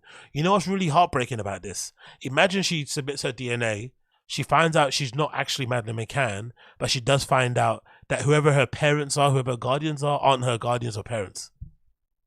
Like, that will throw even more. Imagine that, the heartbreak. You think you're this one person, maybe it's a clout chasing thing, maybe it's real, but then you actually find out your parents aren't actually your parents. Quote, if the results come back that she's British or from the area, then we are going to continue our investigation to Madeleine McCann and communicate with the detective in Portugal. We have a lot of evidence right now that shows Julia is definitely trafficked to Poland from another country by an international sex trafficking group. Holy shit. So she was actually trafficked anyway. God damn it. We're still conducting an investigation, but Julia is definitely not the biological daughter of her parents in Poland. Wow. Wow. But if she's lying, God damn it, man. If she's lying, that just goes to show the levels people are willing to go for fame. Because basically virality has now become fame, right? That's what fame is in the modern age. It's to become viral. It's to become verified. Or not verified, because I guess, you know, after the whole Twitter blue thing, the whole relationship between verifications is going to change. But just to have your name in the algorithm, to have it trending and stuff is really what people want nowadays more than anything. And they'll do just about anything to get it. So if she's lying, it's a sad indictment on our times. If Wendell's ancestry comes from the same region as Madeleine's parents, Jerry and Kate McCann, Dr. Johnson said that he will immediately send the DNA sequence to Portuguese investigators for comparison. Jesus Christ, there she is. But yeah, they don't look alike at all, I don't think. That's Madeleine McCann here on the right, and that's this Julia girl on the left. Or is it Julia? Sorry? My bad. Is it Julia or Julia? Julia. They don't look alike at all to me. Maybe I'm being weird, but, you know, because I don't think white people look alike, but they don't look alike at all, personally. They maybe look like they could be sisters, but they don't look alike, you know? But yeah, I hope she's not lying, man. I really do hope she's not. Julia Wendell, it continues here, right and left eye. What's this about? The eyes? Share it, please. Julia Wendell, who said that she does not remember most of her childhood, previously said that Madeleine's parents have agreed to a DNA test. She claims that the details of her childhood don't match up, leading her to believe that she was abducted as a toddler and that she was a spot in her eye and a beauty mark on her cheek similar to Madeleine's. God almighty, bruh. How do you find out as a kid? I think just asking questions, right? Probably. Imagine finding out that your parents maybe aren't your parents and it's really dark, you know, your upbringing and whatnot. Earlier this month, however, Pavel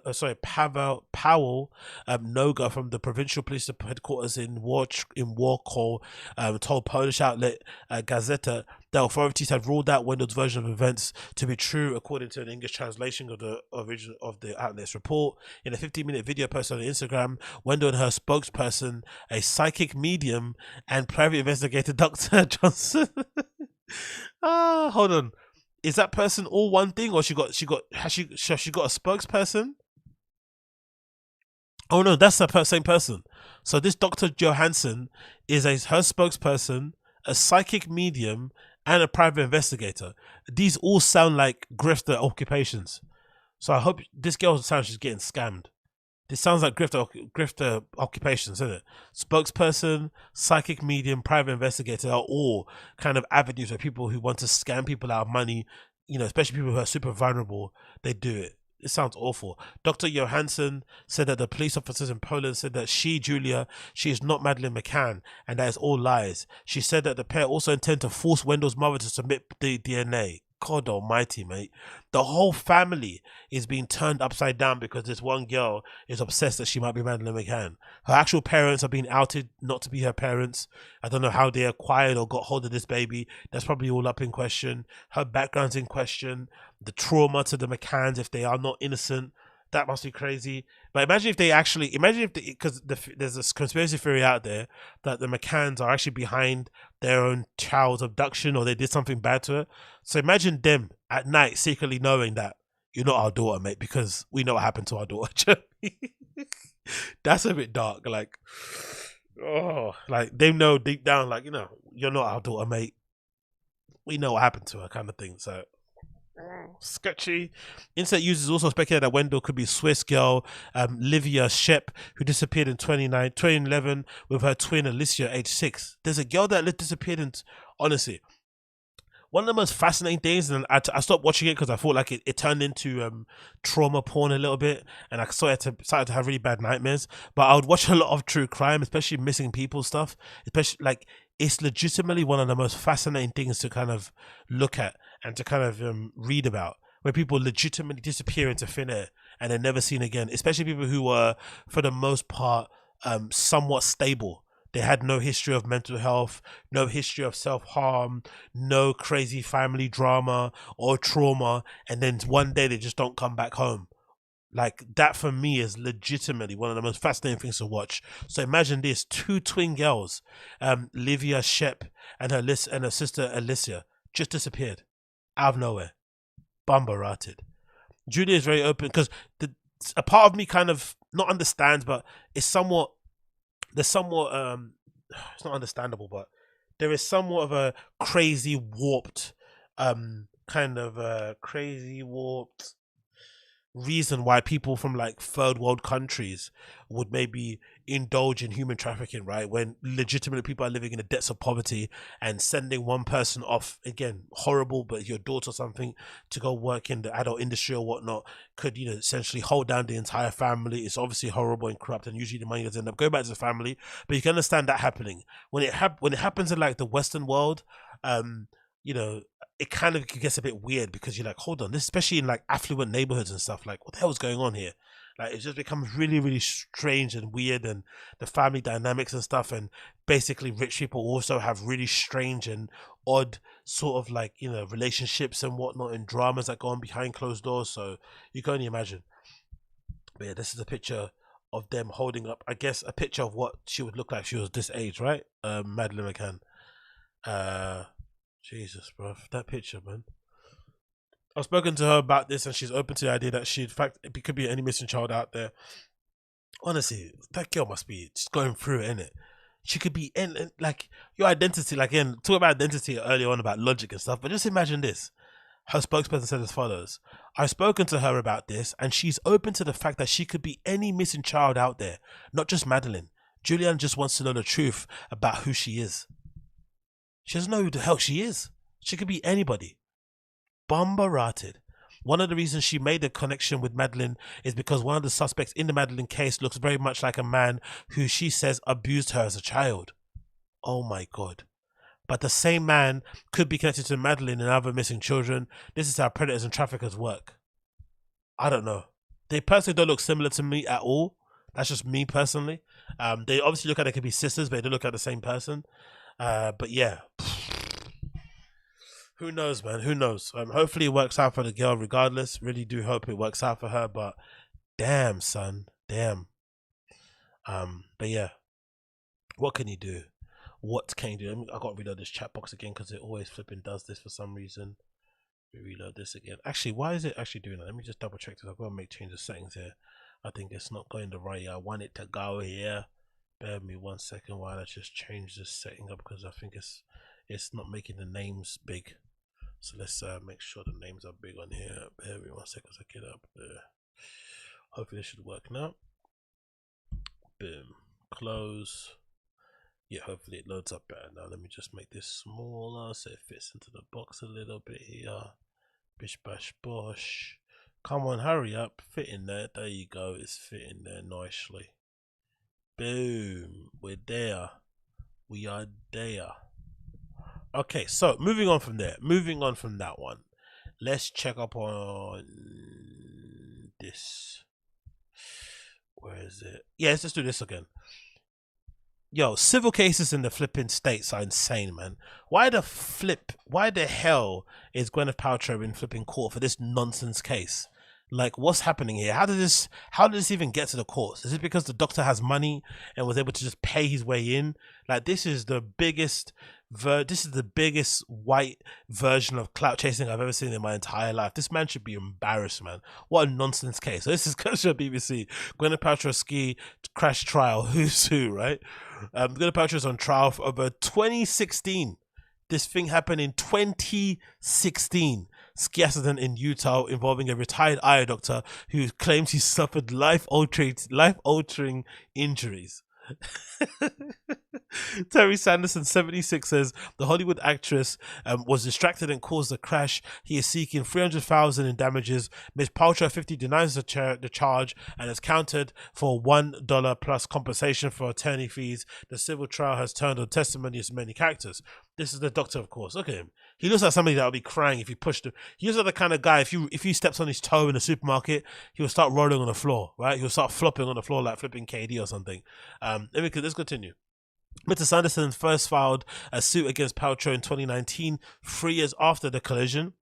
The retired optometrist, who says that he's never been injured in more than 30 years of skiing, accuses the Oscar winner of being reckless and racing into him from behind on a beginner slope at the upscale Deer Valley Resort in western Utah. Lawyers of Mr. Sanderson, who was 69 at the time, alleged that Miss Paltrow was distracted by her children and landed on top of him, then left him lying on the snow without calling for help. He wishes Gwyneth Paltrow would get on top of him. He flipping wishes. He claims this February 2016 crash left him unconscious. Come on, man. And he suffered a traumatic brain injury, 4 broken ribs, as well as a loss of enjoyment of life and emotional distress and disfigurement. Yo, this guy is the worst, man. Oh my God. He initially sought for 3.1 million. Right, and what claims to be a hit and run, but the lawsuit was dismissed last May. He's due to testify on Monday. Honestly, man, honestly, I'm surprised that he didn't try and fleece her on the spot. I'm surprised also that she didn't try and pay him off just to get him to shut up. Personally, honestly, if this happened, if he was left on the floor writhing in pain with 4 broken ribs and he's completely changed, like he's essentially got, because that's what said about Aaron Hernandez, right? Aaron Hernandez had really bad CTE, and they say basically that may be the reason why he basically murdered the people that he did murder and went crazy towards the end of his life. And maybe he's saying in his defense that the reason why his kids don't like him and shit, and he's estranged from his family members, is because of that accident. The accident kind of, messed up his flipping nugget, and now he's turned into an absolute piece of shit. So but I'm just surprised if this happened in the instance and in that moment, why she didn't just offer just to kind of shut him up and slip him a couple million on the spot, because this guy is doing the most. Gwyneth Paltrow, obviously there on show. The movie star that's a weird way. Movie star cum lifestyle influencer. Pause. Miss Paltrow rejects the plaintiff's version of events and alleges he skied directly into her back, which I think makes more sense, to be fair. He says she landed on top of him, bouncing up and down on him, trying to get off. And he was like, "Get off me, Gwyneth, you're so ugly, get off me." Taking a stand on Friday, she testified that she was going downhill when she saw a pair of skis appear between her skis, and she heard a strange grunting. Was he coming? That's what the whole cum means, right? Lifestyle cum influence. He was grunting noises and felt a body pressing up from behind her. This is what all girls' nightmare is in the club, innit? When they feel a guy coming up behind them in the club. Wine girl, wine like a gypsy. Wine girl. Her first impression was that she was being sexually assaulted, and said, claiming that they fell on the ground together, skis entangled and were almost spooning. Oh my god, yo, what is with skiing like this? What's with skiing? This is what happens when you go and ski. People end up getting horny. Aren't you worried that it's so cold and you're going so fast and you might legit die in the snow? Why are people getting boners? And why are people trying to fall on top of women who are wearing like million layers and shit? You can't even see anything, I'm assuming, in ski outfits. Can you see people's assets? I don't know. I've never been on a flipping, ski resort, clearly, as you can tell, looking at me, right? Not a skier. But this is so weird. She told the court that she had screamed profanity at Mr. Sanderson and did not ask him if he was okay because she felt hurt and violated. So he tried to wind up on her. And yeah, this is what he tried to do. He tried to wind up on her and he fell down like Drewski. You know that video of Drewski falling down at his live show? And I think he broke his ankle or some shit. That's what he ended up doing. He ended up trying to sexually assault her, but in the process, he ended up breaking his own back. That's called karma. The crash left Miss Paltrow, with a sore knee, but no other injuries. Her lawyers argue that Mr. Sanderson brought his suit because she's a famous celebrity. They also blame the crash in part to several pre-existing medical conditions Mrs. Anderson has, including hearing and vision loss from a stroke. This guy had a stroke, but he's on the flipping ski slope. Honestly, man. Like, come on, brother. Sanderson's family. Look at this. Look at the family betraying the dad, man. Horrible. Two of Mr. Sanderson's daughters, Polly Sanderson Graham, and Shah Haraf testified last week that their father changed significantly after the crash.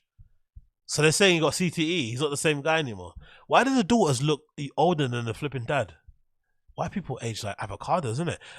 Miss Anderson Grahamson said, a man who was once outgoing and gregarious now is agitated and easily frustrated. Gwyneth Paltrow is worse than the highest caliber UFC fighter, isn't it? She tearfully recounted one particular incident in which she was so upset that she almost expected drool to be coming out from his mouth, and she knew something was terribly wrong. Father, what is wrong with you, father? The ski accident has changed you forever. Your makeup is not the same. Damn that Gwyneth Paltrow. Damn her to hell. But she also said that her father had become obsessed with getting an apology from Miss Paltrow.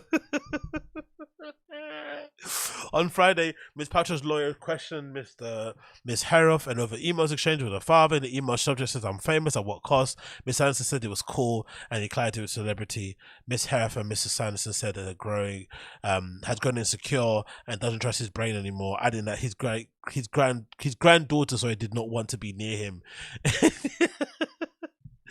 Even the granddaughter's burying him. Nah, man, that's horrible.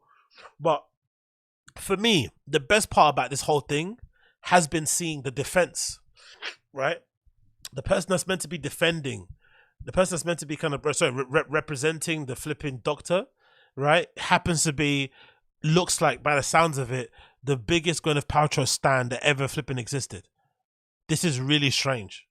That happened to be the biggest Gwyneth Paltrow fan that ever existed, is now defending the flipping doctor. Look at this flipping exchange. Why is this real? Is this actually real life? Like, what the hell's going on in America? Why is this even a court case? This is literally just ridiculous. And again, the lawyer is representing the doctor who got injured. And you're bringing this claim for $1. I am. And I asked you as well, you learned about that through Taylor Swift because she asked for $1 in symbolic damages, right?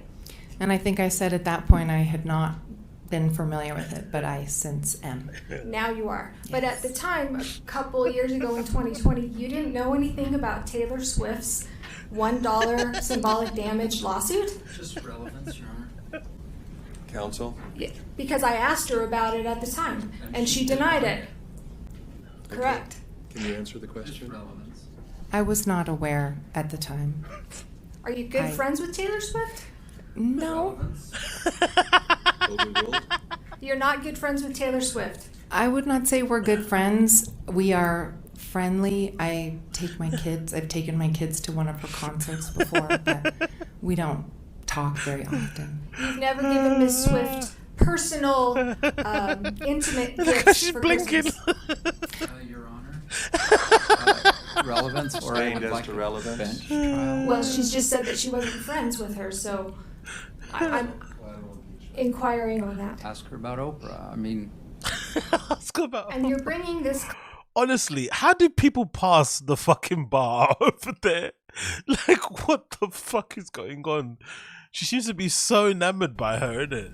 Like, Gwyneth looking at the judge like, is this woman okay? Like, what's happening here?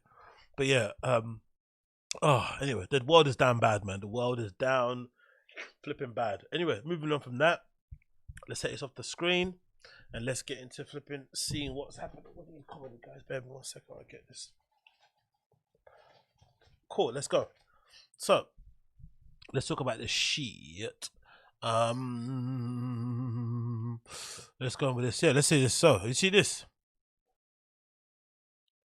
This is a pretty decent video, and I think a good way to kind of segue into the comedy stuff. I think this is a really nice gesture, but also, for some reason, the internet flipping hates Mr. Beast, or social media does, not the internet. I think the internet loves Mr. Beast for the most part. I like what he does. I think his channel's amazing. You know, the creativity behind the thumbnails, the way the videos are edited, and just him as a guy overall, I think he's super interesting to listen to. But for some reason, I don't know what it is about him.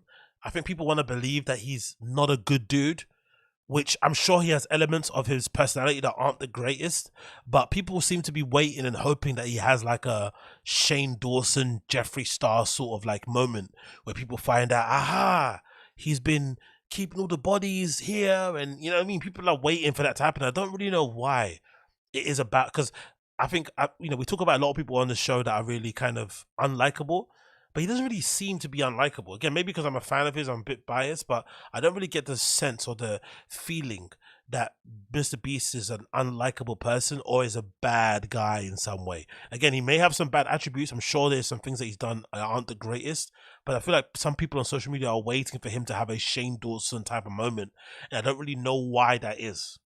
Again, maybe some people can know in the comments who know more than me, but I do watch his content quite often, you know, and I like a lot of it. It can be a bit corny and a bit cheesy, but for what he does, he flipping kills it. But people really don't like what he does overall. I really don't it just throws me off. So this video's kind of gone viral of him giving a tip to a waitress at a local, I guess, was it a diner or something? And instead of giving a tip to be monetarily, he decides to give this person a tip in terms of handing him keys to a brand new car, which is obviously really cool. But we're definitely going to see some people find a reason not to like this. I don't really know why, but let's just play it anyway regardless. What's the biggest tip you've ever gotten? Like 50. $50? Yeah. Has anyone ever tipped a car? Oh my, Have you seen our TikTok before? It's Mr. Beast. Does that ring a bell? Don't pass out. You're lying. This is a car key. This is not a car. Do you want to see it? It's outside. Let's go. Right over here, you'll see your brand new car. Are you serious? Yes. Oh, wow, I wasn't expecting you to cry. I mean, this isn't real. No, it is real. Just hit the unlock button, see if it makes noise. I was literally late to work today because the Uber was so early. I'm like panicking. Oh, bless her. I'm like in such shock right now. I don't even know how to drive. Enjoy the car. Thank you so much. What's the biggest tip you've ever... But that's the thing. People saying taxes. That's the thing, though. That's why it makes it good, because this is clearly some sort of collaboration with whoever stickers on the side of it. Festive. What's that? Feastables. I don't know if that's a food thing or like as in a festival thing. I'm not really sure. It's definitely a collaboration.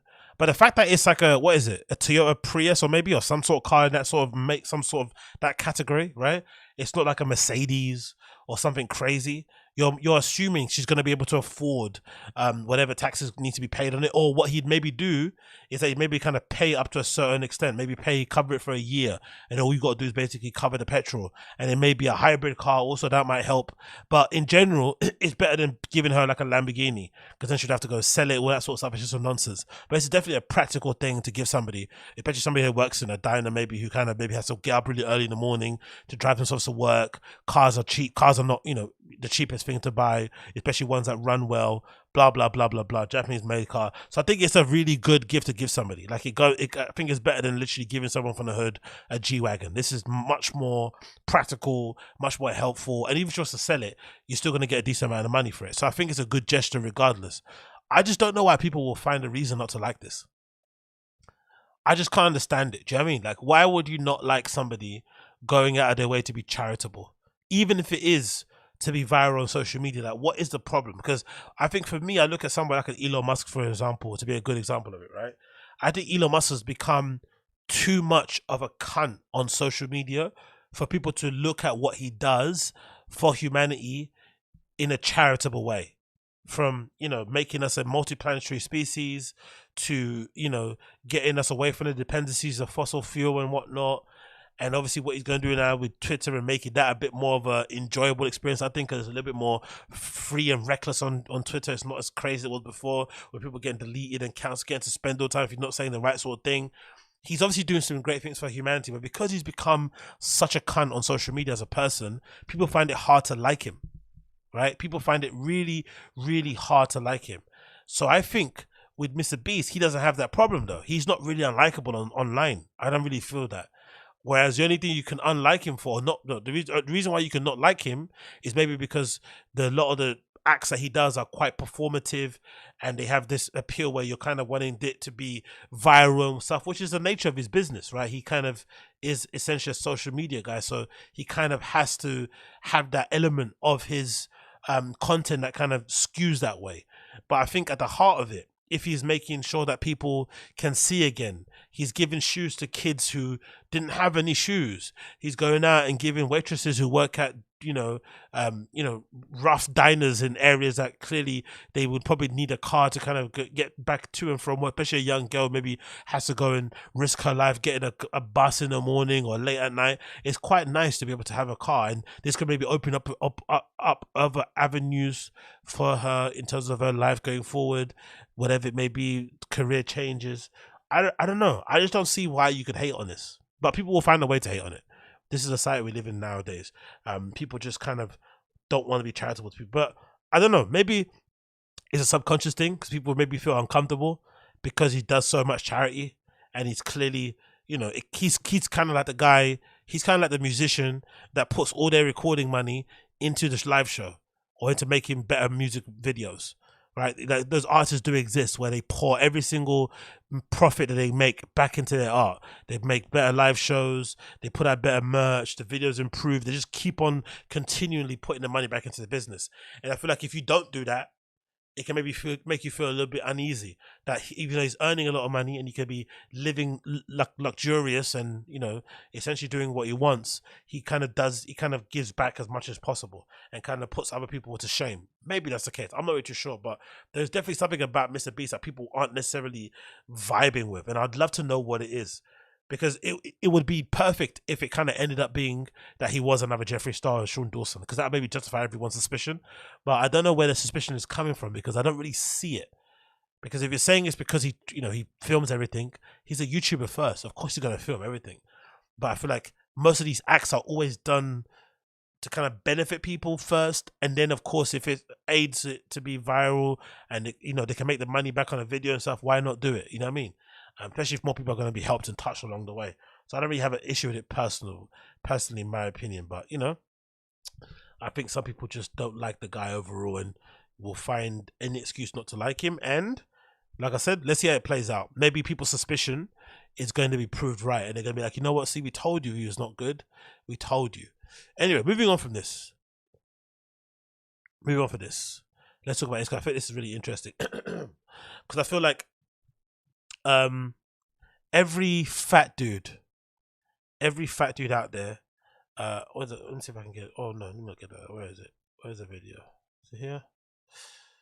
Oh, where is it? I missed it. Where's the video? No, where is it? Did I miss it? Or did I move it around? I guess I moved it, didn't I? Again, I always do this. Why do I do this to myself? It doesn't matter. Let's move on from that. Let's move on. So, anyway, moving on. Let's talk about this. I always talk about stuff I don't like on here, and I gotta mention stuff that I do like, or stuff that is, too much hating talk. Let's talk about this. I thought this was legitimately two of the best. I think I listened to them back to back. That's why I enjoyed them. But I thought these two appearances of Kayla Presley on Thea Vaughn's this past weekend were super funny, especially the most recent one, because they come off the back of going on a little hunting expedition and they spent a lot of time with each other beforehand, so they probably thought they didn't have enough to talk about. But I felt like these two episodes were super funny, and lately anyway, Theo's been absolutely killing it with a guest on his podcast this past weekend. So if you're struggling to find a comedy podcast that is actually funny where they don't spend all their time talking about politics, talking about society, talking about how people should live their lives and COVID and all that nonsense, please, I implore you to check out episode number 436 of this past weekend, featuring Caleb Presley, and the one previously to that, which is 410, where he was on, because legitimately it was really, really funny. Like, honestly, super funny. I really enjoyed both episodes. And yeah, Theo's always great anyway, because I feel like his podcast is really underrated. He gets some really great guests on there, and he's able to have some really interesting conversations, and it just generally is obviously a funny dude in general. Yeah, I said that right. But I really did enjoy those 2 episodes. So if you're struggling to find something to check out, please do check out this past weekend. I thought it was absolutely hilarious, and I thought Caleb Presley and him have a decent, you can tell they're actually friends outside of comedy. You can tell there's respect there for each other, but you can also tell they make each other crack up. Like, there's loads of little inside joke things that they're doing and whatnot, mannerisms that's kind of making them, you know, kind of like love each other and stuff. So I do flipping love all of them. I do flipping love all of them.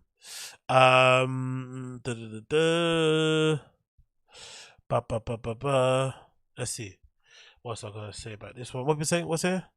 Logo saying it. You see the new T-Fat K Too Lazy to Type channel. The Theo leaving vid is the cringiest as fuck. Oh no, I haven't seen that, but I know what you mean though. I do know what you mean. Once Theo left, everything kind of went to shit for the big B Schaub. Anyway, let's move on from that one. Let's talk about the main thing we need to know, because we always kind of check up on this. We want to make sure we check up on the Comedy Mothership to see if they're following the Big Brown and Rinks. Have the Comedy Mothership decided to follow the comedic giants that are Big Brown and Rinks? Do they follow Brendan Schaub or Bryan Callen? That's the main thing we want to know now, because this is Joe Rogan's first comedy club. The first probably of many, who knows, but definitely one that's going to start a trend. If you've seen what the news regarding Red Band and his comedy club that he's setting up over there in Texas also, and you know, with Joe Rogan being essentially a kind of like the gatekeeper of comedy, the sort of de facto Jay-Z type figure, Oprah figure, for him to be, you know, having this club and for them to be ordain you as worthy enough to perform on that stage is a big privilege and a big honor. So with some of the guys who you'd imagine to be close friends with Joe, you'd imagine they'd be also featured and they'd also be followed by this club, but they haven't. Now, I'm going to shoot these guys some bail. I'm going to shoot these guys some bail, and I'm going to say, it seems like from what I've seen online that the number, because again, the number keeps going up. So before, I think it was like 136. Now they're following 151 people. I feel like the more shows the Comedy Mothership does and the more people they invite, the more they follow. So if you perform there, the place will follow you. It feels like it. Whoever's handling social media. So maybe this isn't really an indictment on whether or not you're in the in club or not. It's more so an indictment on whether or not you play there or not. Or you're due to play there soon. Maybe. That's the only bet I'm going to shoot them. But anyway, enough of me copping pleas for these guys. Let's actually see, if you click on following, whether or not the Comedy Mothership is following Big Brown or flipping Rinks. So we got to keep loading it up and roll it all the way to the bottom, and we need to see if they are following these guys. Me personally, I don't think so to be the case, but you know, it's just a funny thing because we know that this is probably eating away at Brendan and Bryan, even though in the grand scheme of things, it doesn't really matter, especially if you're Bryan Callen. If you're Bryan Callen, you have to be thankful that you've got a career anyway, especially after those allegations. You know, most people would be absolutely sunk and their career will be absolutely over if that was the case. But because these guys have podcasts and whatnot and they're able to kind of create their own content, there is no way to get really cancelled in a really legit way. So it kind of makes life a little bit easier in that regard. But as well, we all know that these guys are Joe Rogan's friends anyway to begin with. So sooner rather than later, they probably will get invited to perform there, but just not now. It's not a bad thing, but just, you know, kind of is what it is. So the fact that they're probably all kind of, you know, annoyed and they feel like they should be performing there is really dumb. And I think, I won't say ungrateful, but it's just kind of short-sighted because eventually they will perform there. But these guys, you know, they kind of want everything. So let's see anyway. Let's go Control F and see if they're there. Brendan Schaub. Nope, still nothing for Brendan. We see a Brent, someone performed there. No Brent. Let's see Bryan. Is Bryan there? Oh, nothing. What do we see for Bryan? Anything for Bryan? Let's get this guy off of the screen. Anything for BYRA? No, anything? Zero. Bry, 0, nothing. Let's see for Chris D. Crystalia. Nothing for Chris D. Only got Chris D comedy, Chris Stefano, but we don't have any Crystalias. And let's see if we got the most bitter hater man in the comedy universe ever, Eric Griffin. Let's see if Eric Griffin's been followed there on there. No, no Eric. No Eric, no Chris, no Bryan. Let's see, Sam Tripoli's on there, and I think I checked that before. I think Sam Tripoli is on there actually, which is hilarious. Sam Tripoli definitely. Did he got followed? No, Sam Tripoli hasn't got followed actually. My bad. I thought he did. Got Sam Talon, we got Sam J Comic, we got Sam Preckett, Sam Morrell, but no Sam Tripoli. Maybe it's listed as something else on there. Who knows? What's his thing? What's his name? What's his thing show called again? I forgot. What's that fucking? Is it Tinfoil or something? Right? It's Tinfoil. Maybe it's on a Tinfoil. Is it Tinfoil? Is he there? No, he's not there either. So they are not there. They are not there. But anyway, let's check what's happened so far over there. What do they have recently since the last time I checked on the show? They've had a loads of Joe Rogan and Friends show. Christina P has performed there. Andrew Schultz was there. Brian Simpson was there. Tony Hinchcliffe is everywhere, and he's the main guy, isn't it? Tony Hinchcliffe. Tony Hinchcliffe, Red Band's there. Let's check some other pictures here as well. See what's performed. Let's see here. The Mothership got a little fragrant last night with 4 sold-out shows and an amazing night with roast battles. There's Andrew Schultz performing there. Oh, so he brought these guys. Bloody hell, man. If you're Brendan. Doesn't Andrew Schultz live in New York? Or is he moved to LA? Last time, what was it? Were they in Miami? I don't know. From last I checked, Andrew Schultz lives in New York. So Joe invited Schultz to come over to Austin, fly over. Let's run with the conspiracy. Or let's run with the narrative that he paid for their flights. He paid for all their flights to come out, and he booked the entire Flagrant cast to do comedy at his club before Brendan and Bryan Callen. Oh, that's gotta hurt, man. These guys are all from New York, I swear, right? There's Joe performing at the show. There's Tony Hinchcliffe, Duncan Trussell, Brian Simpson. That guy from Kill Tony, what's his name again? William F. Montgomery. Who's this guy? Is that Kim guy, right? Oh, no, it's not. Jason Chaney. Okay, my bad. I thought, you know, all Asians look the same. Insulting racist. I'm sorry. Let's continue. Who else is there? Again, I don't know who that guy is. Who's this guy? Brian Moses and Tony Hinchcliffe and another person here. Who's this? Oh, look, Derek Poston. And flipping, is saying, what's that? Eshan Jamad. The funny thing about these two guys is that if you know your Brendan Shaw lore, you will know that these two guys were the writers, the main writers for Brendan when he was doing You'd Be Surprised, that kind of era around King and the Sting. So imagine this. Imagine. The writers of Brendan Shaw's content and guys that kind of knew Joe Rogan only because of Brendan Shaw have now been invited to the comedy mothership before Brendan and Bryan have. That's really, really sad. But also, I think it's a good thing because what it does show is that even though you can be a lick ass to Joe Rogan and you can do as much as you can to kind of suck him off, what he does really rate more than anything is stand-up comedy. Are you funny, yeah or not? And if you're funny and he respects your comedy, he's going to put his arm around you and prop you up. Yeah, big up Richie in the chat. Big up. He's going to definitely, you know what I mean? He's definitely going to do that to you. And I like that about him.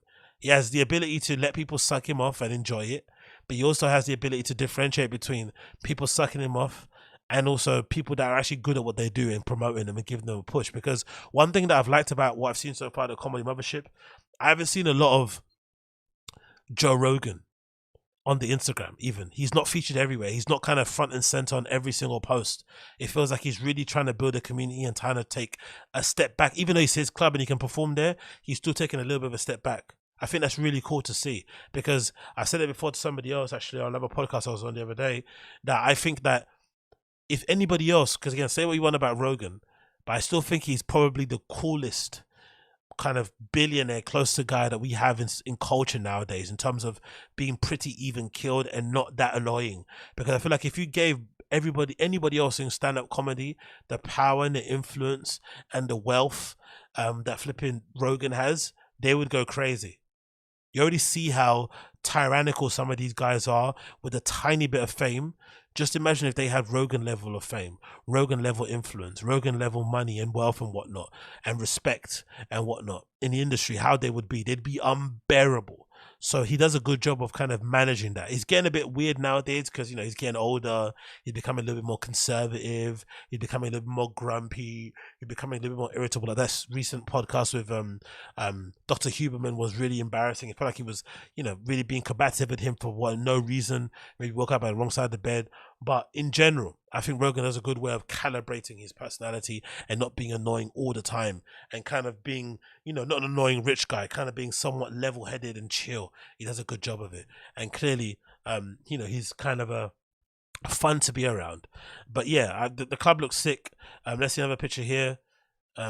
Joe, I think, saw that people taking the piss out of him with that hoodie. He hasn't worn it again since, has he? Remember that really long skirt hoodie thing he wore? I think he got insulted and ripped online, and clearly he does read the comments, or somebody reads them, because he hasn't been wearing them again.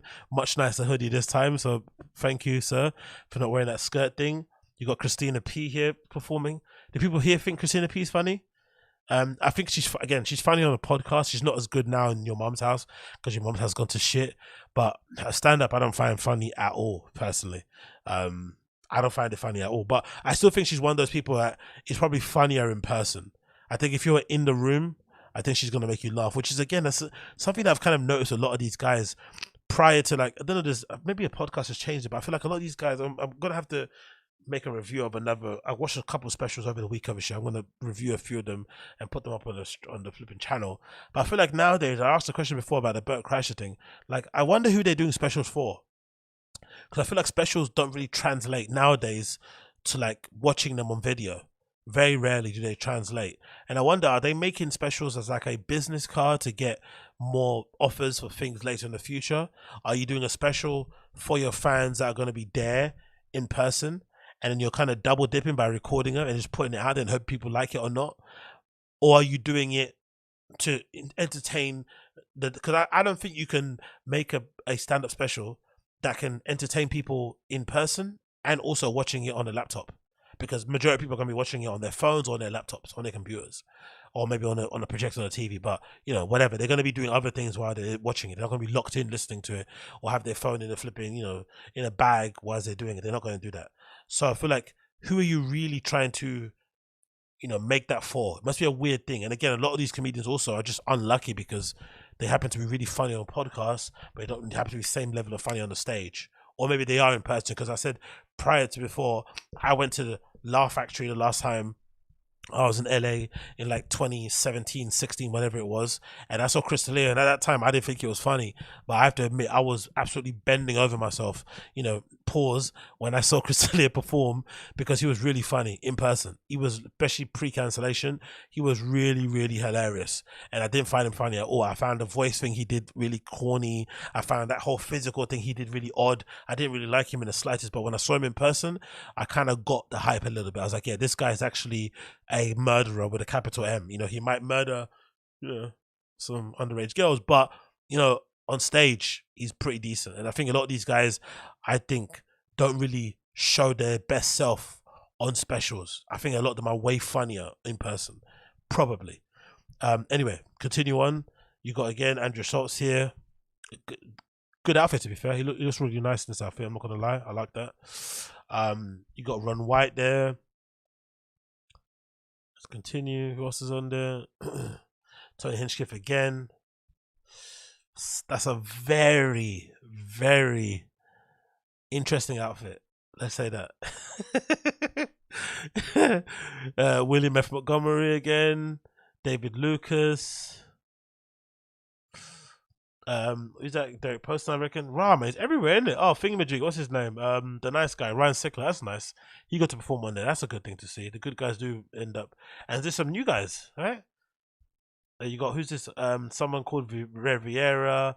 Mark Gagon, who's I guess from Flagrant, Casey Rocket, I don't know who that is, Dylan Raysaw, don't know who that is, and his son Jamad, the guy from used to write for Brendan back in the day. But yeah, big up, man. Seems like a lot of interesting people were out there. Again, not to be that guy, but Christina P's face here is giving a lot of Brendan Schaub in it right now. You know, Brendan's on King of the Sting. He does that kind of like that chipmunk face. What's happening here? Is this? She's got a little bit of Brendan Schaub going on there, a little bit. Christina P. Is this work done? Is this just very smooth skin? What's happening here, Christina P? What's happening here, my lady? It's a little bit Brendan-y. Yeah, big up her. Christina P's there. Christina P and friends obviously included Tom, husband. Right, look at his hands. You can tell someone's skinny from their hands. Look at that, Tom's hands. Bloody hell, mate. He lost all the weight. Well done to him. Tom looks fantastic. Tom was there. Imagine if it was like Christina P and friends and she didn't book Tom. That'd be hilarious, isn't it? Imagine your own, you don't book your own husband. But yeah, Ron White and Tom. Sorry, pardon me. I think I remember seeing a clip somewhere where I think Red Bar said that he claimed responsibility. Yeah, I think Red Bar said he claimed responsibility for how Tom's dressing now, because I think Tom was losing a lot of weight, but he wasn't buying clothes that were fitting him. Now it clearly looks like he's got a stylist, or he's going out and buying newer clothes to kind of match his body and stuff. Which was hilarious if that's the case. If Red Bar got Tom to go buy a new wardrobe, that's absolutely hilarious. But yeah, he was looking way, way better now. So big up Tom Segura. Whichever way he got to it, innit? Regardless. Ron White there, looking way better and healthier. David Lucas looking like an absolute unit. Tony Hinchcliffe again, trademark, you know, shirt. A bunch of comics, so I don't know who are these guys. Ryan Joseph. Again, this is pretty cool. All these people that are, I guess, unknown to me, but I guess they're really good. Ryan Joseph, Derek Posen, this guy called Hunter Duncan, and Ehsan Jamad again. And who else is on here? Who's this guy? Keith Ray Live. Who's this? Who's this? Covery. Who's Covery? I don't know. Covery. Casey Rocket and someone called Creamery. Maybe it's an open mic thing. I'm not really too sure. Take pictures of the crowd and shit. Nice. Good lighting here. Shines good. You're not getting me sitting in front. Just look at them. People drinking Liquid Death and whatnot. Nice. Good. Sponsorship. Oh, imagine the sponsors at the Comedy Mothership, mate. The money Rogan's probably making off this is probably nutty. You would assume so, innit? And this picture is also new, right? Who's this? This looks like it's Yanis Pappas and Tim Dillon. Fucking hell, Tim. That body is wild, isn't it? It's just like all the weight goes to his midsection. I know for me, all my weight usually goes to my face and my ass for the most part. That's where I usually start seeing it. My face and my ass are usually the most places. So when I do end up losing weight, I start losing my Megan Thee Stallion bum, and I also lose the chub on the face. But for some reason, fucking Tim Dillon's is just the face and the body, but the arms are somewhat skinny and the legs are as well. It's like he probably might be a 34 waist. It wouldn't surprise me if he's a 34 waist or something. But he's got like a body of an alcoholic where he doesn't drink. He's been sober for a long time, Tim. So this is just pure gluttony. That's the thing that's funny. He's been sober for a very, very long time. I think it may be more than 10 years. So this is just pure gluttony. Only gluttony only.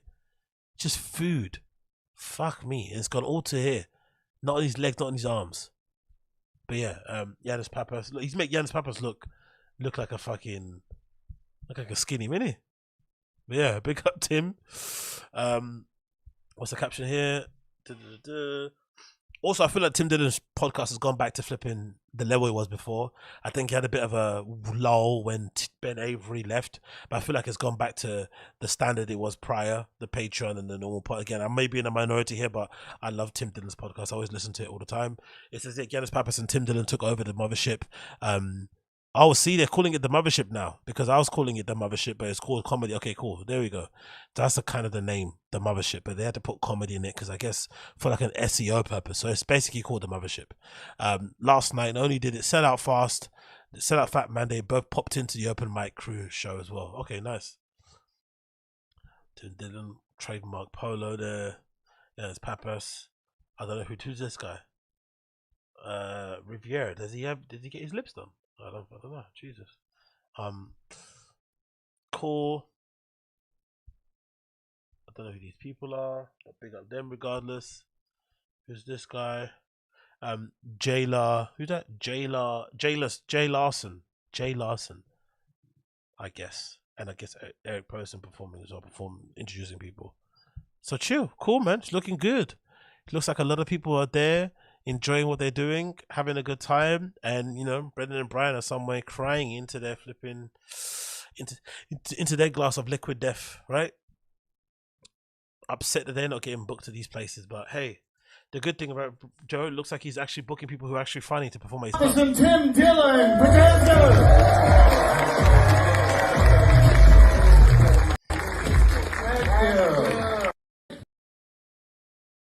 He's from TikTok. Give it up for Nate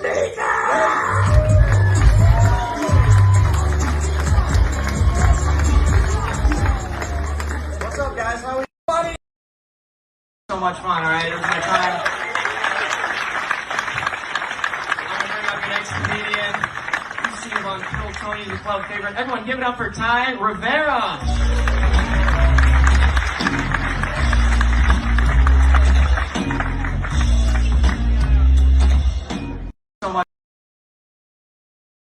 Okay, you get the gist.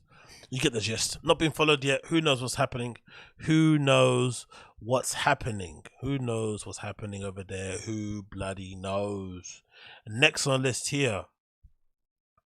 Let's talk about this, right? So,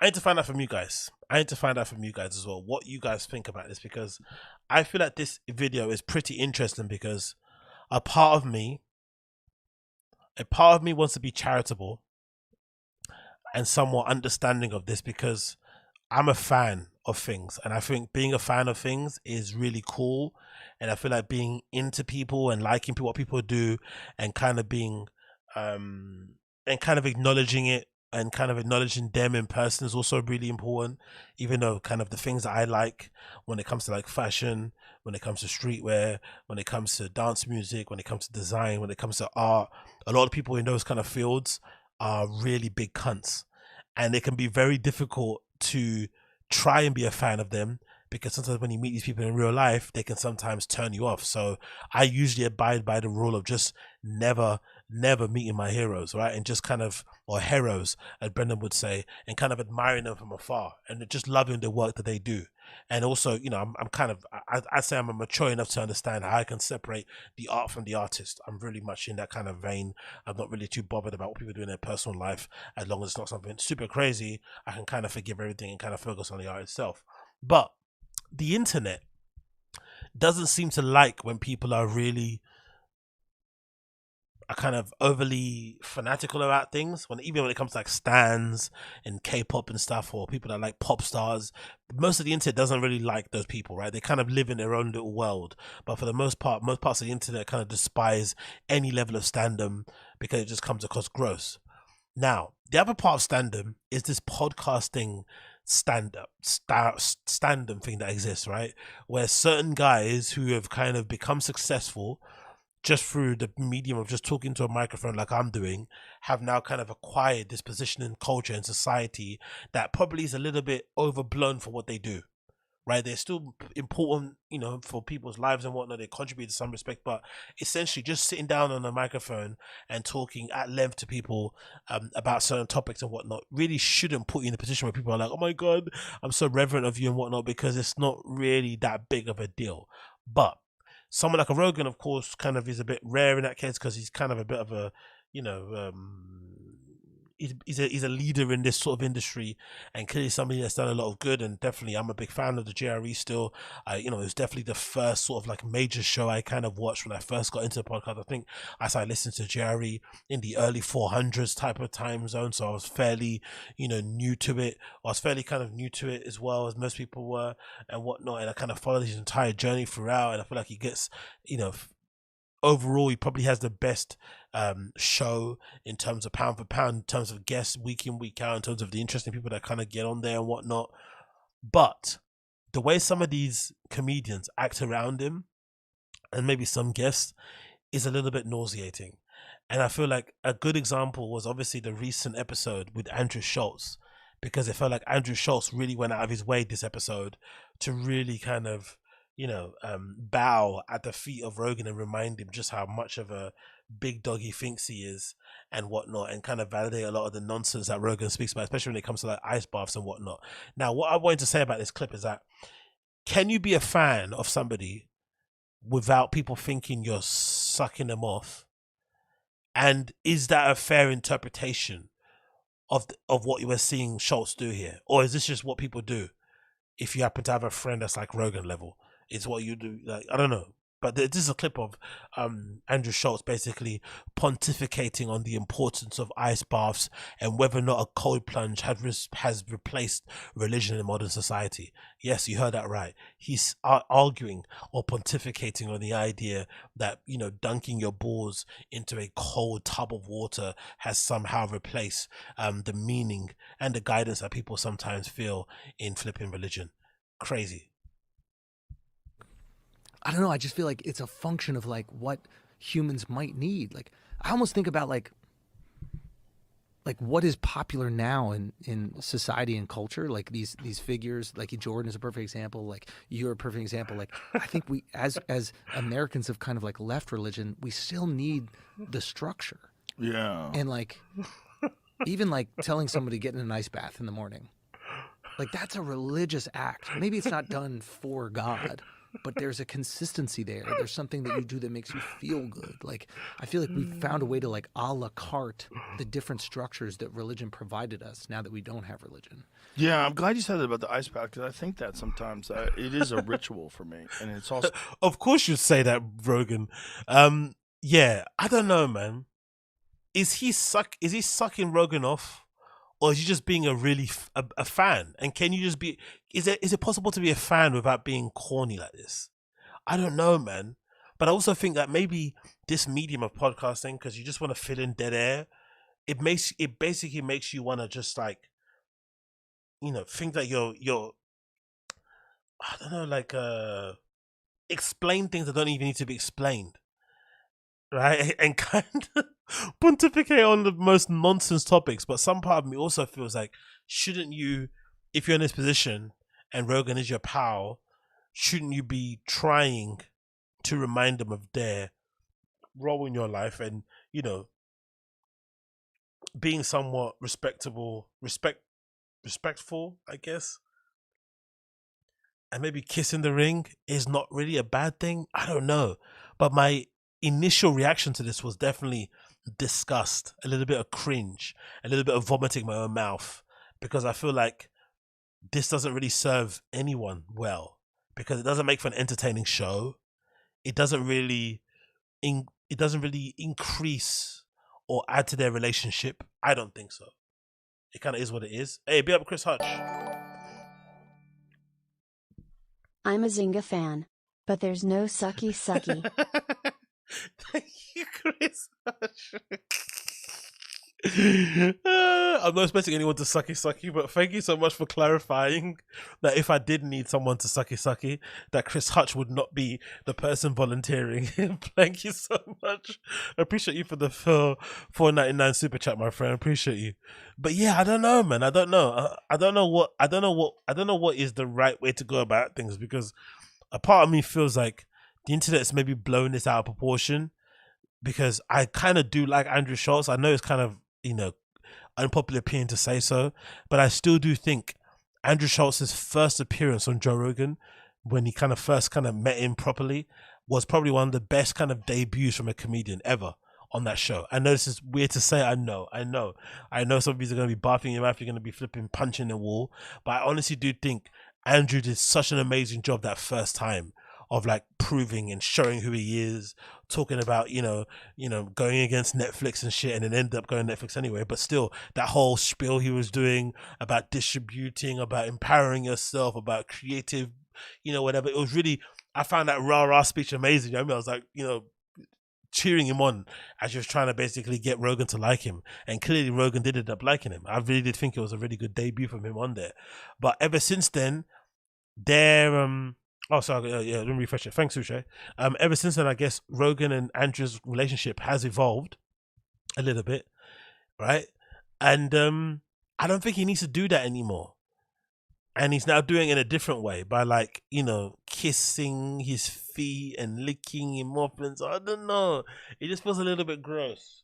But I also don't know what you're meant to do if you're Rogan's friend. Are you meant to neg him? Are you meant to kind of, you know, illustrate to everybody that you're not really, you don't care who he is and you can say what you want to him, but then you won't get invited back on the show again? Or do you do like what Lucy K done and challenge him on his ideas? But I also feel like Rogan doesn't like, even though that's the only thing I have a criticism about Rogan. I feel like Rogan doesn't interview enough people who don't agree with his way of life or his ideals or with his ideology or with his politics and whatnot. I think, like, for instance, like, I think he should get on more people like Bo Burnham. Like a Bo Burnham type who kind of, I'd say, it's completely opposite to what Rogan is about in terms of politics and whatnot. That would be a far more interesting conversation than it would be to sit down with somebody who's essentially another Rogan, you know, schlong gobbler. It doesn't really work that well anymore. I feel like, for instance, like Schultz's first appearance on Rogan was good because it was fresh, because he was bringing up new ideas that Rogan maybe hadn't thought about. But now that they're in this position, he's just another one of his kind of lackeys. It's not really the same anymore, which is why I understand a lot of people who see some of Rogan's friends as the next guest on JRE just skip those episodes because they know it's just going to turn into an hour and a half of like sucking him off type of thing. So I wonder why Rogan doesn't do that, because he used to be a bit more open-minded in terms of guests. So maybe the Rogan of a few years ago would have got a Bo Burnham type person on sooner. But I think I would much rather see those type of people on than see a gaggle of his, you know, comedic friends who want to suck him off there, kind of lapping him up and, you know, going out of their way to let everybody know that they're friends and stuff. It's just a bit gross. Because I think in this episode as well, Schultz said something like, "Oh, it was amazing, Joe, to see you be so nice with your niece and stuff." Like, it was like a weird sort of like humble brag type of thing that he's around, like kind of like weird little signaling thing of like, hey, I'm around Joe enough where I see him communicating with his family, who he doesn't really mention that much on podcasts, so that must mean I'm in the real close circle. It's like a weird thing to mention. I don't know, it's just strange anyway. It's a strange compliment anyway to give somebody. Oh, you were really lovely with your niece. It's like, yeah, it's my niece, isn't it? Like, I don't know. It's a strange compliment to give somebody, but I don't know. Something about it is gross, and I don't know what it is about us. I don't know what it is about us humans on a deeply anatomical, physiological level where we just kind of don't respond well to people sucking people off. What is it about us as humans where it just kind of grosses us out a little bit? I don't really know. Or maybe it doesn't gross us. Maybe it's just a very small minority of people online who say these kind of things and most people don't like it. But I wonder what it is about us humans in a way we can just know it's cringe and it's just like, ugh, yuck. Maybe because they're meant to be his friends. I don't really know, because I guess you don't really do this with your friends, do you? Even if you got a famous friend, I don't know. Do you suck them off? Is that what your friend wants from you? Probably not, I'd imagine. Like, if you've had a legitimate famous friend, the last thing they'd want you to do is to treat them like a famous person. They'd want you to be like, quote unquote, normal, because they've had enough of being treated like Ariana Grande or whatever it may be. Do you know what I mean? I don't know. But it also wouldn't surprise me if I heard some famous people only keep, you know, friends around them that kind of agree with them and lick their ass as well. They don't like to have any people in their camp that disagree with them in the slightest. That also wouldn't surprise me.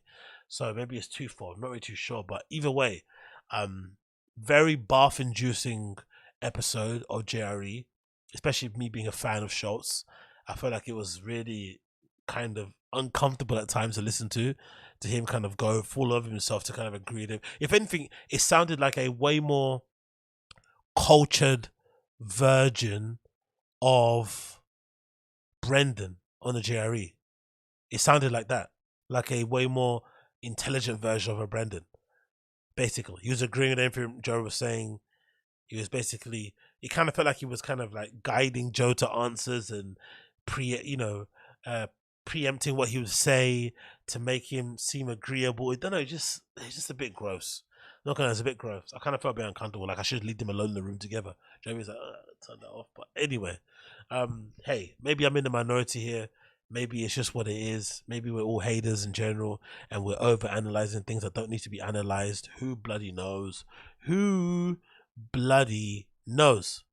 Moving on from that one, let's talk about this.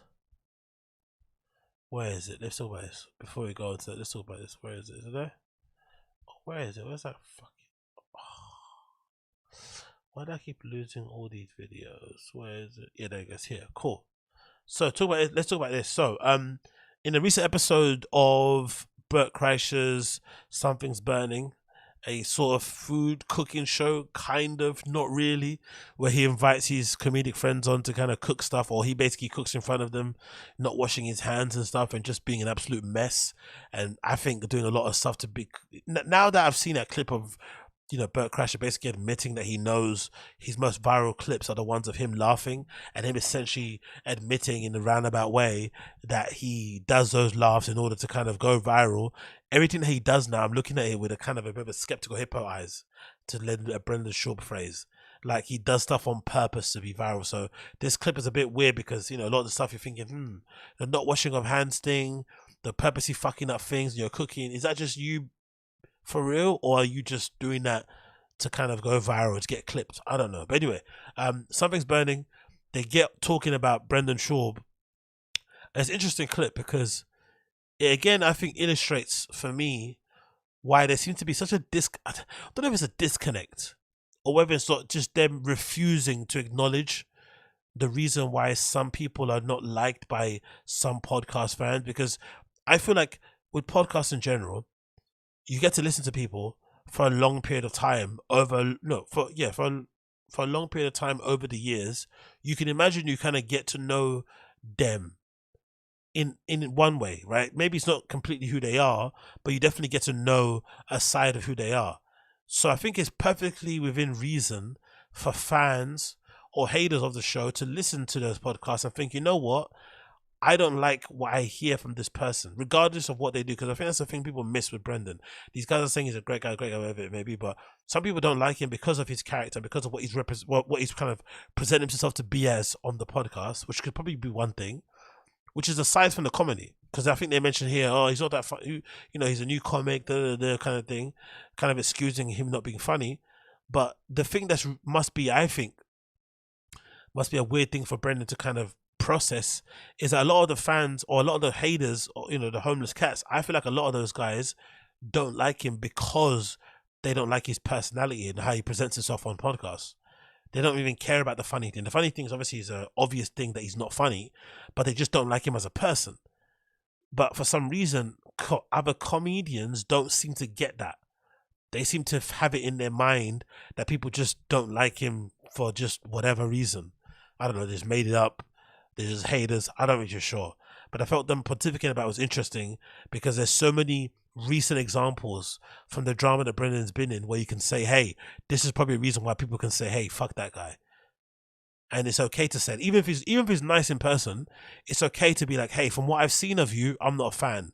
Even if he is cool in person, it's perfectly fine to just go by what you see from what they present to us online. But hey, this is a clip, features what's his name, the Legion of Skanks guys and BERT KREISCHER. Let's see what they say.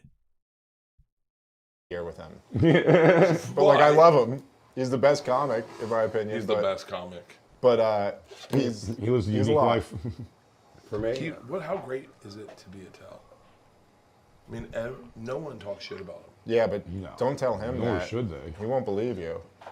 Yeah. I'll tell him anything I want. Boom. What about For me, Brian Regan? if I could tour with one comedian, it would be Brendan Schaub. Just to learn the craft. What? Well, okay, hold on. You know I like Brendan, right? I know you do. What? You know, can I tell you? Yeah. There's a little bit of a secret time. So like, I stopped reading comments at all, like all comments, because I was like, I don't want to let my day be subject to someone shitting on me, and then I'm in a bad mood. So I don't read any comments. You guys post a song about Brendan Schaub, some guy. Crackamico. And I, yeah. Shout out Crackamico. And I go, I go, oh, these comments are going to be pretty safe for me, right? I'll read these comments. Fucking first 2 comments, Bert Kreischer's reading these comments. Second comment, you know Bert Kreischer's upset about this. And I was like, what the fuck? How do they know me so well? Because you mentioned Have you ever met Brendan? I met him, I think, once. That's it? Yeah. I think Jay's gonna fight her in the kid on Wednesday. Yep. You'd fucking love him. You know that, right? Sure I would, yeah. You know you'd love him. Yeah. But what is the shitting on him for? I don't really shit on him.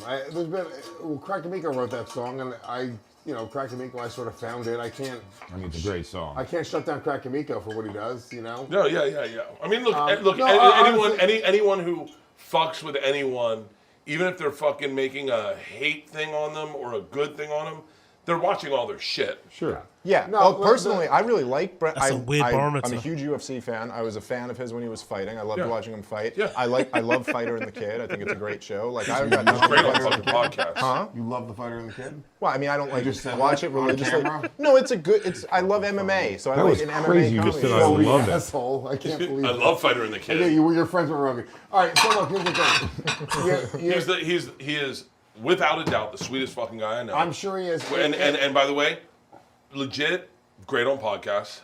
A young comic. If I was saying anything, he's a young comic. If you want to say anything about his comedy, he's young. That's all there is to it.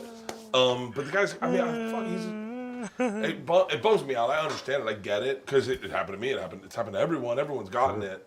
But it always bums me out. I just fucking love the guy. It bums you out the hate that he gets from the fan base? Yeah, and I understand some of it. I understand it. Look, I don't understand how crazy they got on it. Like Yeah, that fan base. I mean, they're so- Usually, can I tell you why I've taken shots and I've made jokes? Yeah. It's because it's like the button you're not supposed to push for Yeah, some reason. exactly. I don't know why. For some reason, it's like a thing you're not supposed to say, so it makes me want to say it more. As a comic, I don't know. That's always been what it is. I've made a few. Like I don't have any legitimate ill will. You know, I don't.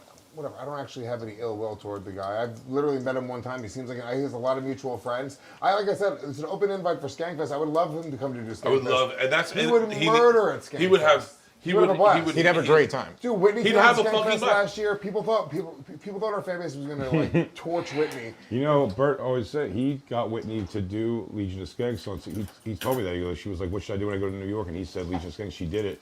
He said he told the same thing to Natasha Leggero, and she said, fuck right off. I get it. Yeah. No, he should do Skanks Fest without a fucking He doubt. should, dude. I invited Callen. I think that.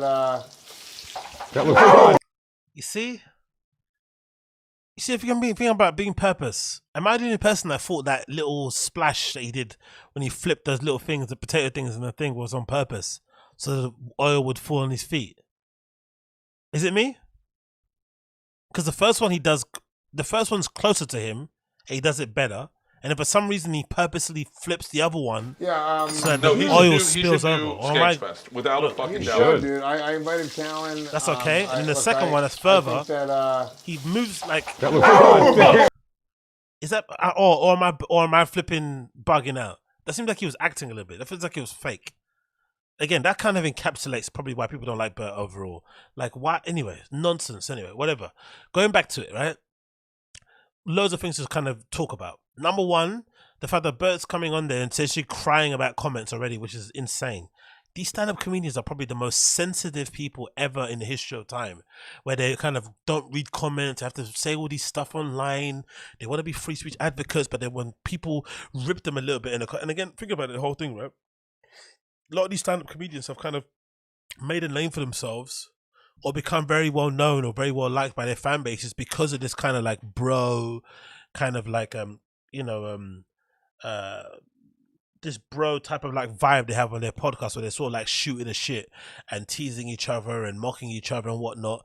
And naturally the fans kind of like adopt that kind of lexicon, that kind of language, that's kind of approach when they're kind of complimenting them. So they'll maybe, throw out a zinger here and there in the comments and an insult here and there because they see the comedian doing it to each other. So maybe it's a bit over the top because some of the fans don't really, you don't know these people personally. So maybe if you say something to them, a joke, it may not fly the same way, but the reason why they're doing it is because they're basically trying to emulate the people that they're fans of. So the fact that these guys don't read comments is really bizarre. in that respect, because you'd imagine that you'd kind of want that kind of feedback from your fans. That's really strange. The other bit about it is that there's a lack of acknowledgement as to fans looking at what Brendan does on the podcast, or hearing how he speaks about people, or hearing secondhand stories about how he's acting with other people, and then deciding, hey, I don't like that person. That's perfectly fine, I think, and normal and reasonable. My reason why I think a lot of these guys don't want to acknowledge it is because I think a lot of these guys are like Brendan behind the scenes. That's why sometimes I don't like to get too much on Brendan and kind of rip him too much, because I feel like as much of a redact as Brendan Schaub is, I feel like a lot of these guys are like him, but they like him behind the scenes, away from cameras, where people don't really see, or maybe to certain people, which is why they excused it, because, you know, for the most part, there are people out there, I think, who don't really care if Brendan isn't funny or not. They just don't like the fact that he tried to fuck Kalila when she was, you know, Bobby Lee's girlfriend. The truck walk incident when Annie Lederman they didn't probably like. The story about him throwing that guy through the window in college. How he treats Bryan Callen. How he treats other guests that go on the show. The lying about different things. The cheating on the wife allegedly. The stuff with BGL. There's loads of things outside of not being funny that people can say, hey, I don't like you as a person, that people are allowed to use as a reason for not liking somebody and maybe deciding to create the homeless cats on the T5K subreddit. There's a perfectly reasonable, I think, reason. Those are perfect reasons to not like somebody. I think that because you're just like not liking them on their personality and how they present themselves. Whereas I feel like a lot of these guys are still hell bent on this idea of like, oh, you're not allowed not to like somebody because they're just a new comic or not funny. What? That doesn't make any sense. Like, these guys will pontificate and, you know, eulogize and suck each other off about the nature of stand-up comedy. And because again, this is the thing that I don't really like about it. It's like they've basically taught the audience to only appreciate one way of making it in stand-up, which is going to open mics, you know, slogging it on the road, doing horrible gigs in front of empty crowds, not selling tickets, not getting Netflix specials. They've kind of eulogized and sort of like, you know, put on the pedestal this kind of like hero's journey of a route to get to becoming a professional stand-up and becoming really successful, right?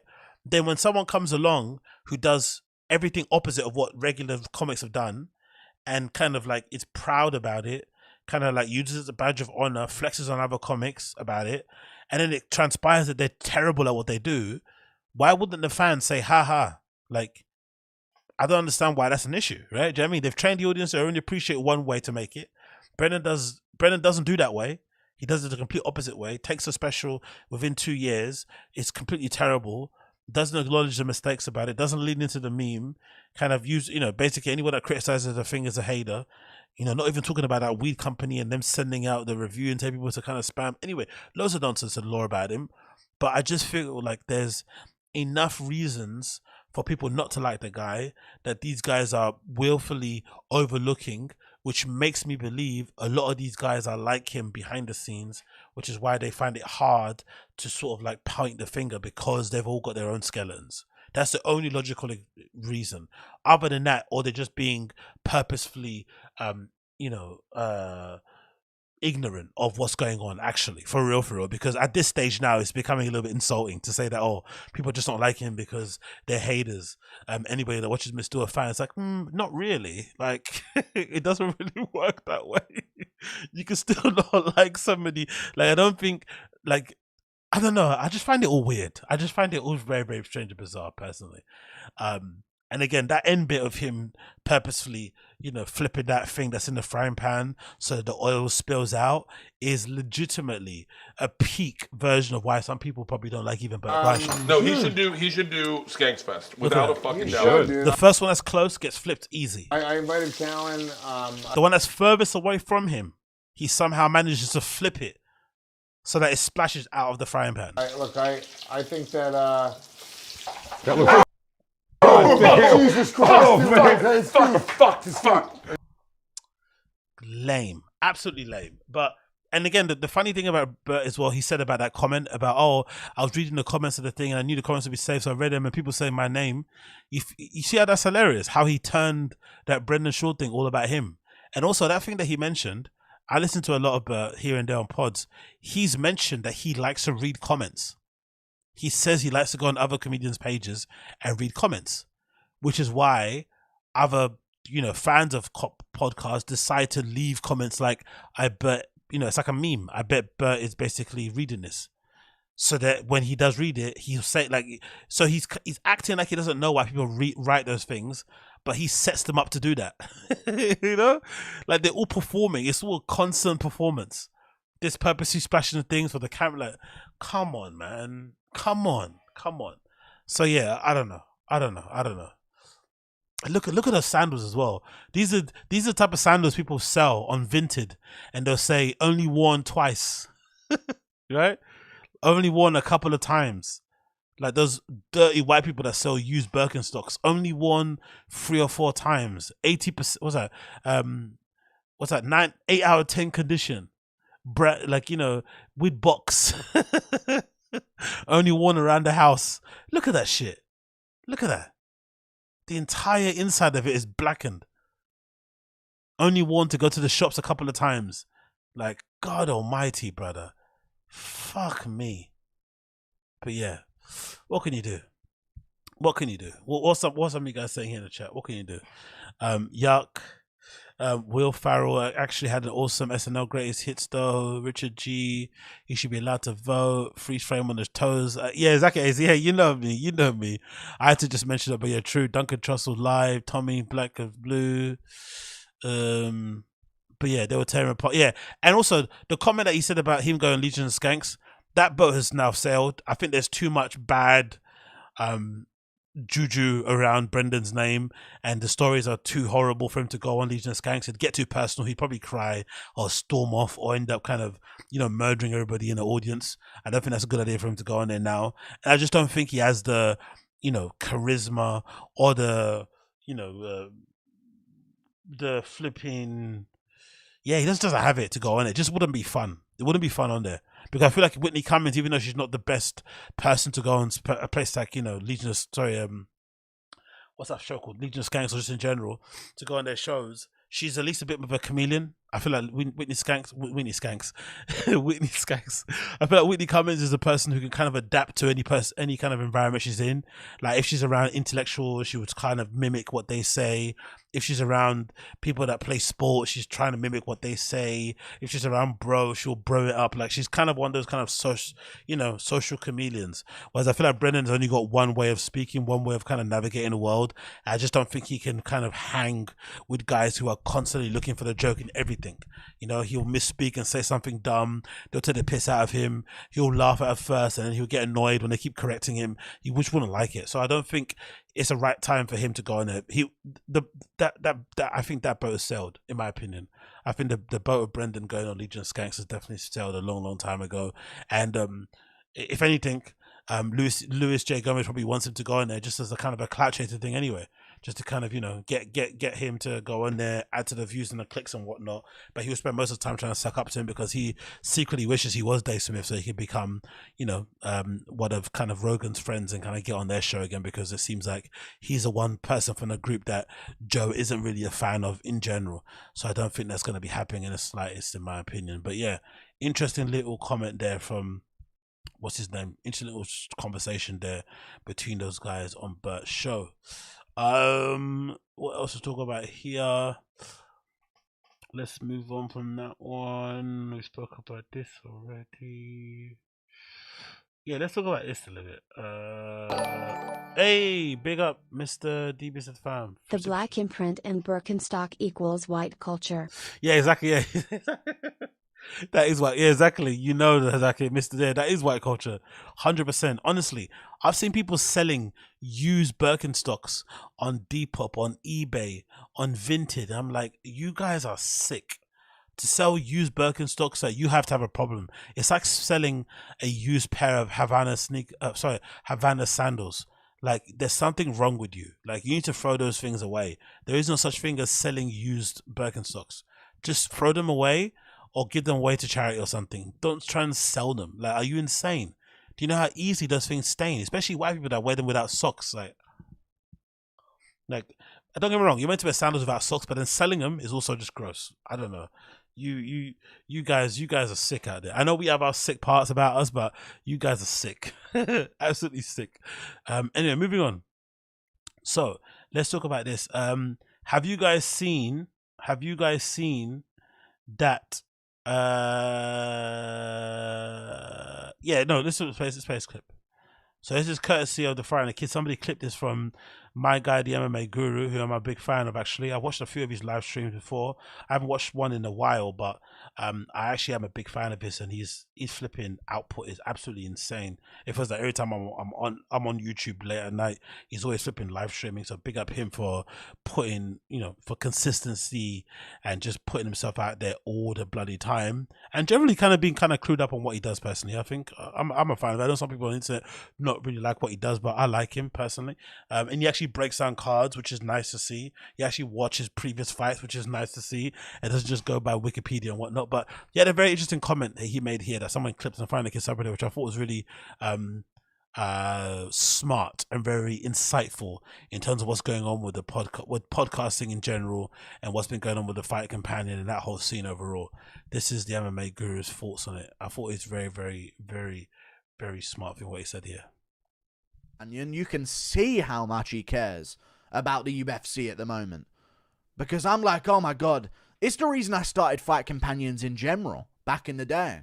Because I remember being like in the UK thinking, oh God, okay, he's gone live for a Fight Companion. Maybe I can hear the fight being described. This is before I even knew about the streams and the links here and there. You know what I'm saying?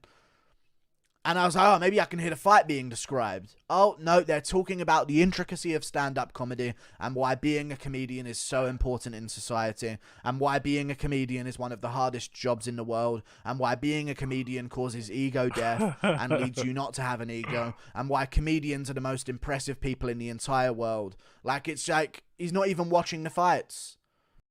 And you... Yeah, I agree with him what he's saying. I think... What's it just saying? Why does his accent sound fake? His accent sounds fake. Probably he's got one of those kind of like international school students. No, he's got the accent of a kid that kind of visits their family in America a few times and comes back. Like it's that kind of thing where you go back and forth. So your accent like has this weird sort of twang to it. Maybe that's why. Kind of internationally school type of thing. But anyway, I think he's got a lot of good points what he makes here. But I think overall, I think the issue that people have, I've had this off myself with the Fight Companions is this. I think at its fundamental level, I feel like the Fight Companion worked when you liked everybody on the show. I think, unfortunately, especially for Bryan, Callen, and Brendan Shaw, they've become so unlikable over time. It sort of tainted that show because I remember beforehand, even when Brendan was still unlikable, there was a period in time where some people would argue, even on the Fight and the Kid subreddit, they would say that Brendan's actually at his best when he's doing a Fight Companion because they all kind of like, you know, poke fun at each other. No one's the butt of the jokes. He's not kind of ragdolling the interviews and stuff. Like he's actually, you know, a part of a good show that people are taking a piss out of him as well. And he's kind of like one of the boys. And he kind of presents himself in the best possible light there. And obviously Bryan Callen will be the comedic relief and shit, and Eddie Bravo saying the crazy shit. It actually kind of worked in terms of a balance of a show. Over time, once some people in the group became more unlikable, the balance completely got thrown off. And of course, when Bryan Callen got accused of the rape stuff and Rogan pretending like he didn't exist, and then suddenly he comes back on the show as a Fight Companion, you could tell the vibes weren't right again. So clearly the relationship between all four of those guys on the show is definitely not what it was. And that's what I think leads to the show not being good. And you don't want to watch it anymore. Because I remember in the past, I was like MMA Guru. I'd usually watch the show on mute, the UFC card on mute, and then have the Fight Companion playing in the background. But nowadays, I'd much rather listen to the fights, you know, the commentary, or maybe have it on mute and have music playing or some podcast or whatever I'm watching, and just watch themselves. Because I feel like overall, even the most casual UFC fans, I feel like everyone's knowledge of the sport has kind of increased over the years. Everyone's kind of become a little bit more knowledgeable. And with the amount of really great podcasts out there that really break down fights, that really break down cards and whatnot, there's many people out there where you can go to if you want to get that analytical sort of like information on fights and stuff. You're not really going to it. You're not really going for that sort of stuff to Rogan. even Brendan Schaub, even though he's a former fighter, he's not even, you know, able to do that thing anymore. So the need for that show doesn't really exist as much as it probably needed to in the past. So the kind of that sort of stuff of it is waned a little bit. But it's also a shame that just as a product itself, it's just not good. When they get back together again, it just isn't the same vibe anymore. And that's the only thing that's kind of become a bit sad about the whole cancellation of Bryan and Chris and all those kind of guys, how it negatively affected that whole side of things, because clearly they're not friends anymore, the way they once were before, but no one's obviously acknowledging it because they kind of have to keep up appearances. And I'm sure the Brendan Schaub thing of, like, you know, the dick slinging conversation thing that he said about Rogan as well, that didn't help things. But I think at the fundamental level, to conclude it, the relationship between all four of them has changed to the point where the show isn't fun, because they clearly aren't friendly as they were prior before. They're just doing it to kind of clock in, clock out type of thing. They don't actually want to hang out with each other anymore. That's the main issue that they're probably having, and that's why a lot of fans aren't really connected with the show as much as they were before in the past, unfortunately. And of course, Brendan's version of it is garbage, in my opinion. I don't think it's as good as well at all, because part of the magic of the main fight and the Kid on Joe Rogan experience was that they were all friends. When Brendan's just getting randoms on and trying to get them on to kind of add to the views and add to the engagement and shit, it just doesn't work anymore, and it just kind of is what it is. It's just not the same, and the vibes are completely gone. And I don't really think we've kind of missed out or lost anything, to be fair. There's enough MMA content out there to keep you occupied, so if you really do miss out on it, then, you know, just watch their guys' individual podcast. You don't really need the Fight Companion anymore, in my opinion. I think that time is completely gone for that kind of thing to be basically existing. So, you know, fuck that show. Moving on. We got this news courtesy of Red Band regarding him opening up or being behind another comedy club in Austin, which is pretty interesting. I wonder if this is going to be a trend going forward. It just means we're going to see more of these guys opening their own clubs. Has Joe Rogan started a new thing now going forward where all these guys are going to want to have their own club so that they can book themselves performing? I don't really know, but it's just cool to see this guy's influence in real time, right? He got all these guys to move across the country to fucking Texas to live, you know, next to the club so they can perform as much as possible and suck him up whenever needed to be. And now they're all deciding to open up their own club. This is hilarious, I think. Absolutely hilarious. So let's see.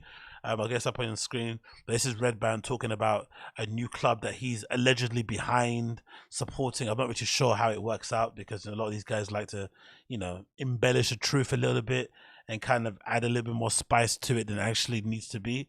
But let's see what he actually means about it. Let's see. This is from his Twitter, so you can see here what he's saying. This is Red Band. He says, "Cat's out of the bag." I don't know who was keeping tabs on it, but hey, proud to announce I'm one of the new owners of the Sunset Strip Pat X, the new comedy club about to open in Austin, Texas. We're having a soft open with a huge secret show on the 7th of April at 8 p.m. Get your tickets now. So this is Bryan Red Band talking about his new club. Guys, I'm happy to announce that I'm one of the new owners of the Sunset Strip Comedy Club about to open here in Austin, Texas on 6th Street. It's going to be an amazing club. I can't wait for you guys to come check it out. We are having a soft opening next month, April 7th at 8 o'clock. We're going to have a secret show there. Got a lot of huge surprises on that show. Tickets just went on sale at sunsetstripatx.com. Join us. Yo, podcasting must be paying great, innit? For someone like a Red Band who's not really that great at it, or not even great at stand-up, really, to be able to get involved in the comedy club, it's pretty cool. But I also think it's just cool in general to see this evolution. They all kind of started copying each other with the podcast in general to kind of add to the overall, you know, to add to their ability to sell tickets, basically, and to basically improve their profile. But now that's kind of reached a kind of, you know, impasse. It's kind of, you know, they've kind of reached a bit of a ceiling in that regard. So now maybe the next evolution is to the podcasting and podcast networks and whatnot, and YouTube shows and skits and stuff, is to go and end up setting up clubs, which I think is a good thing overall, because this will mean these guys are going to be performing more than doing podcasts. So a lot of these guys are really suffering from doing too many podcasts and not doing enough shows. They're not funny enough on their podcasts or whatever it may be. So maybe this will be a net positive for the fans, where you actually get to see these guys be their funny selves on shows more often than not. But yeah, let's see what happens once it does end up launching. maybe it's going to be good, maybe it's going to be bad. Not really too sure what the deal is, but it's cool to see some level of a trend there associating. But god damn, Red Band's looking rough these days. Red Band's looking rough these days. Maybe it's just the way he's aging. Maybe this is just what happens when you live a life of luxury, a life of indulgence. But yeah, Rogan's, yeah. I mean, sorry, Red Band's looking, isn't it? He's a looking. So yeah, congratulations to him. Hopefully it works out for him. It's good to see that more clubs opening in that space. It's not just one space, but it's going to make the whole Austin to be like a comedy mecca, and everyone's going to want to move down there and do what they need to do. Moving on from that one, let's talk about this. He's definitely taking his athletic greens. Natasha Ski.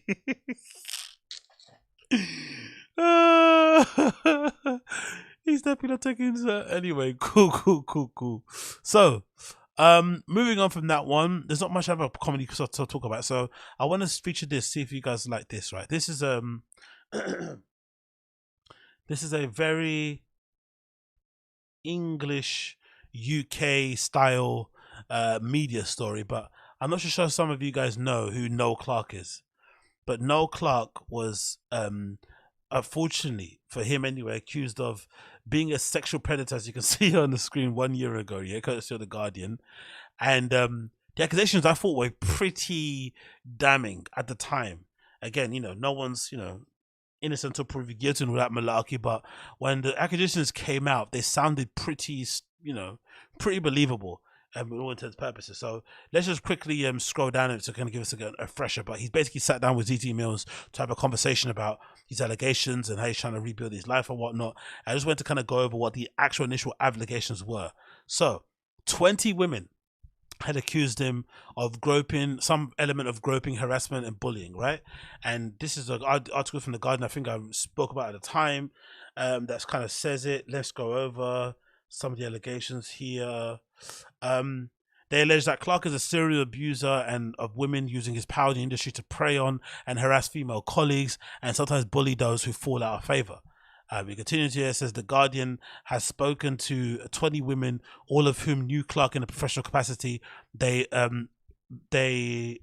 variously accuse him of sexual harassment, unwanted touching or groping, sexual inappropriate behavior, comments on set, professional misconduct, taking and sharing sexual explicit pictures and videos without consent, and bullying. That's a lot of fucking charges, isn't it? Fucking hell. Clarke said in a statement, in 20-year career, I put inclusivity and diversity at the forefront of my work and never had a complaint made against me. If anyone has worked with me, has ever felt uncomfortable or disrespected, I sincerely apologize. I vehemently deny any sexual misconduct or wrongdoing and intend to defend myself against these false allegations. Through his lawyers, Clarke categorically denied every allegation that The Guardian put to him, bar one, accepting that he had made inappropriate comments about one woman, for which he later apologized, but denying the rest of her complaints. In 29-page letter, his lawyers said that he categorically denies all the allegations from 20 women in those cases, questioning his credibility. When you get accused by 20 people, this is the thing I'm wondering about this sort of stuff, right? Because even if you're innocent, the unfortunate nature of the society we live in at the moment, that even if you are innocent, this stain remains on your jacket forever. There's no way you can kind of remove this unless you do like a Justin Bieber, right? When Justin Bieber got accused by those two fans, I think, that were kind of stalkers, I think, he essentially had a whole paper trail of interactions with these people, because I guess maybe someone in his team, maybe himself, had a bad feeling that these girls would eventually turn around and accuse him of some nonsense. But he was able to lay out entirely the timeline of knowing these people from day one to whenever, and he basically was able to refute all their claims of what happened, right? Justin Bieber had this issue, I think it happened a few years ago, if you remember, right? But anybody else, I think, if you're not Justin Bieber, it's very difficult to be able to fight these sort of allegations and kind of prove them to be not true, especially if there's like 20 different people saying this. 20 different women is like a lot of allegations. One or two, fair enough, especially if the person's like a party person. You're like, stuff can happen when you're drunk and you're high, but 20 people is a lot of people. 20 people is a lot of people. Like, it's just hard, like, to believe that that's not true. BAFTA confirmed in a statement later, following that 29th March of announcement, that it planned to give Clark the award. Of course, that was controversial at the time. Let's continue. Yeah, so let's say, it says here how his influence was. Yeah, this is one of the first ones, right? Only this week, Clark has been so. Gina Powell worked with Clark as a producer between September 2014 and March 2017, producing Brotherhood. She told The Guardian that Clark would constantly harass her. Honestly, this is so damning. I don't know how you can deny this sort of shit. This is just too much. But anyway, constantly harass her, and on one occasion telling her that when he hired her, he planned to fuck her and fire her before deciding to keep her on. Now, even if this is the issue I have with this stuff, again, which no, Clark has to just be like, just own up to your mistakes and try to do better. But this constant lying is just a bit too much, because legitimately I think he's lying. He says he doesn't, he's not true. I think the guy's lying. I just have to say this, because in my opinion, saying this to somebody in a work environment, I wanted to fuck you and then hire you, is already grounds for what's that thing called? Misconduct. That's already grounds for having some sort of disciplinary action taken against you. Maybe because he's a producer and he's a high profile person, not going to happen, but that's already a bad thing. That's already something that somebody could say is a form of harassment. That could be something that could be enough for you to have your whole career go down the pan. This is enough. This comment, let alone I didn't touch them, it wasn't this, it wasn't that. No, just this comment alone is enough to get you in big trouble. It continues. She also alleges that Clark would brag about storing sexually explicit pictures and videos on his hard drive, including footage of her he has secretly filmed during naked auditions. Yo. Even if he had these pictures and she consented to him taking them when they were going out together, which is already I think, you know, the lines and the abuse of power and all this sort of stuff is murky, especially in the workplace. I just think it happens all the time, especially in England. You know, people work way too much, especially in offices. You're working sometimes 8 hours a day with people. It's natural that sometimes if you're in the same space with some people, you're going to end up kind of falling in love or maybe feeling some feelings for some people, and stuff happens. It's unavoidable. But if you can avoid them, you should, because when it gets messy, there's no unmessing it. Like, that's the issue with workplace stuff. It's hard to really kind of, you know, dial that shit back in. But God almighty, even if they were going out, having this secretly recorded naked footage of people is wild. It continues. And is that her? No, that's somebody else. That's a Johanna James. Anyway, it continues. Powell says Clark once showed her secretly recorded video of such audition of Janet. Oh my God, he's showing naked audition clips of other actors to other actors. Is this to kind of get them? And the way boys' brains work, isn't it? Men's brains work really weird. What in the hell does he think showing other women, other images of them naked will do to other women? He thinks it's going to get them interested. Anyway, Powell told 4 people about Clark's alleged secret filming, all of whom confirmed this conversation with The Guardian. They included James, her friend, whom she told about the incident in the winter of 2017 in a pub in South London. The naked audition had taken place more than 4 years previously for a film legacy. In naked auditions. Honestly, being an actor is long.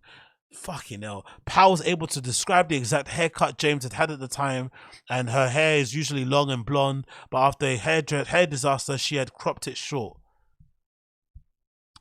James recalls Clark had talked her into auditioning for the role. She had been hesitant. She was only 23 and fresh out of drama school, but Clark persuaded her, explaining that the naked audition wouldn't be filmed.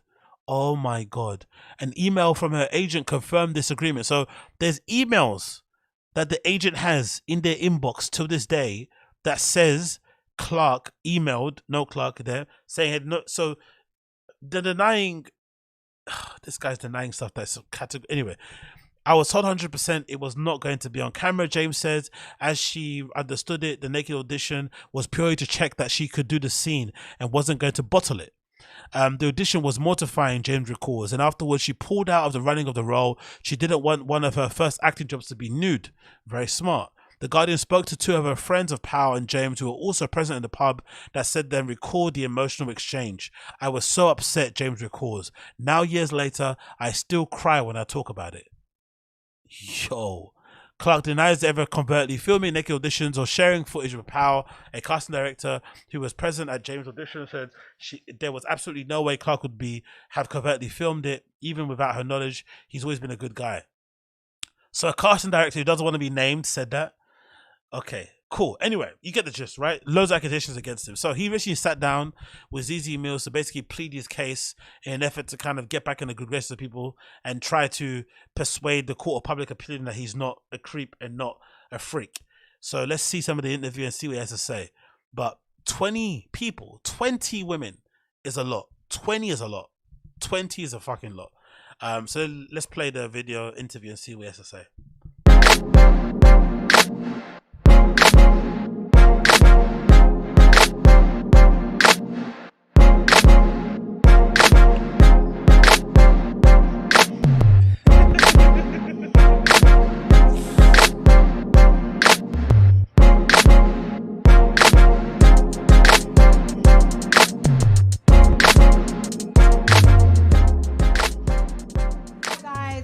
Welcome back to the ZZ Mills Show. I haven't been here for a while. Actually, we're on a new set today. This is the new look for the ZZ Mills Show.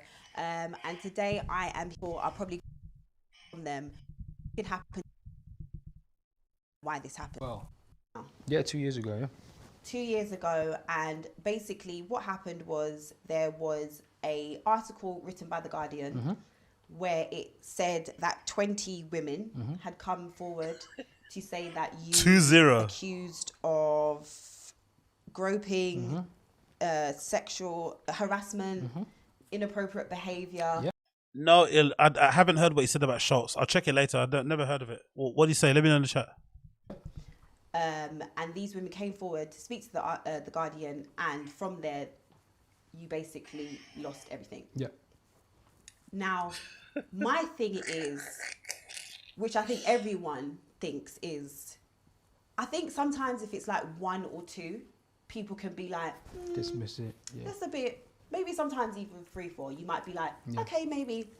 But 20 is a lot of women to come forward and to all kind of have the same kind of story or the same, they're not all the same story. Well, in the same group, as in like inappropriate behavior, the groping, whatever. It's all to do with basically you not carrying yourself in the correct way, in a certain manner that they didn't like.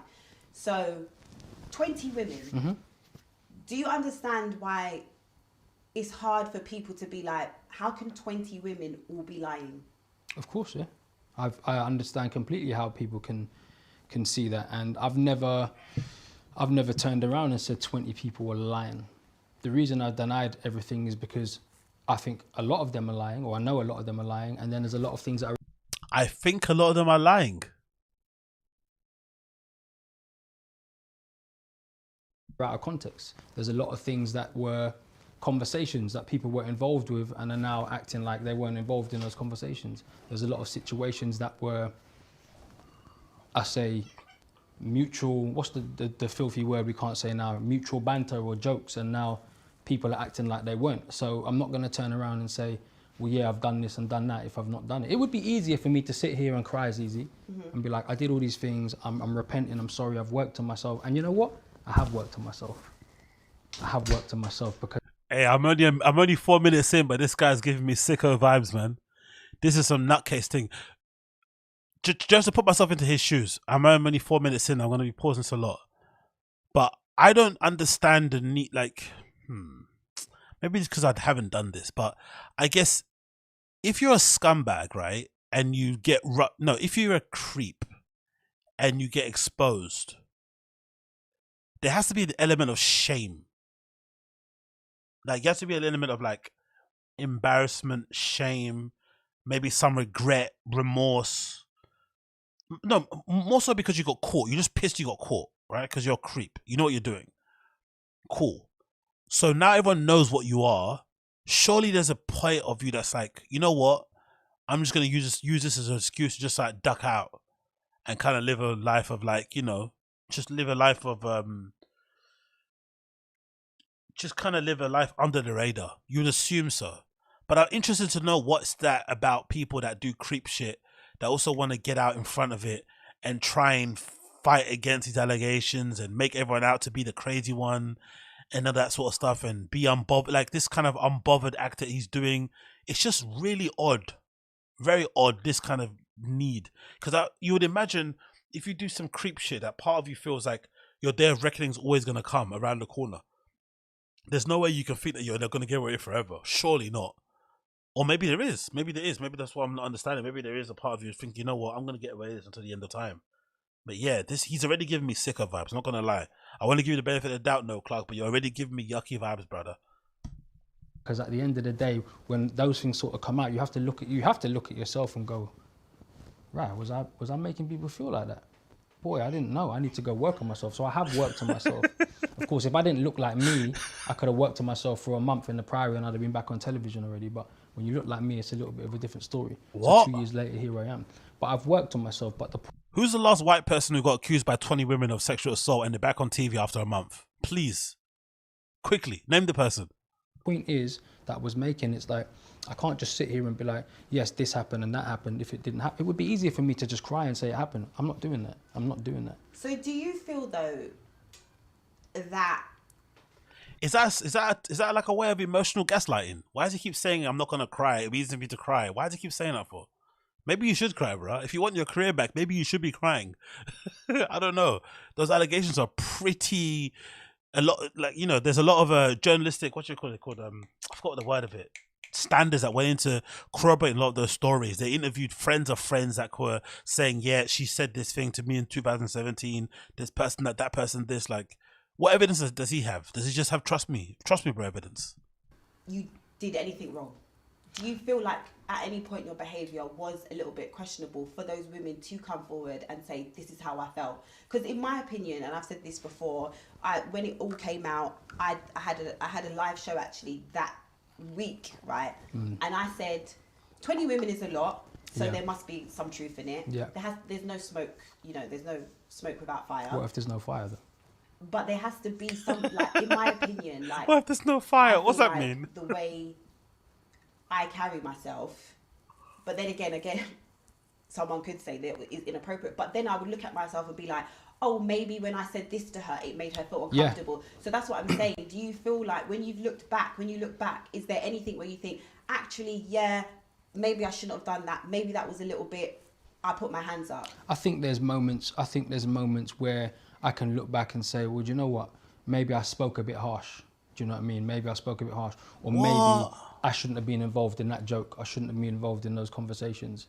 But not in the way that it was painted. Not in that predatory, like, I'm after women, I'm doing all this kind. That's just not me. I'm not even...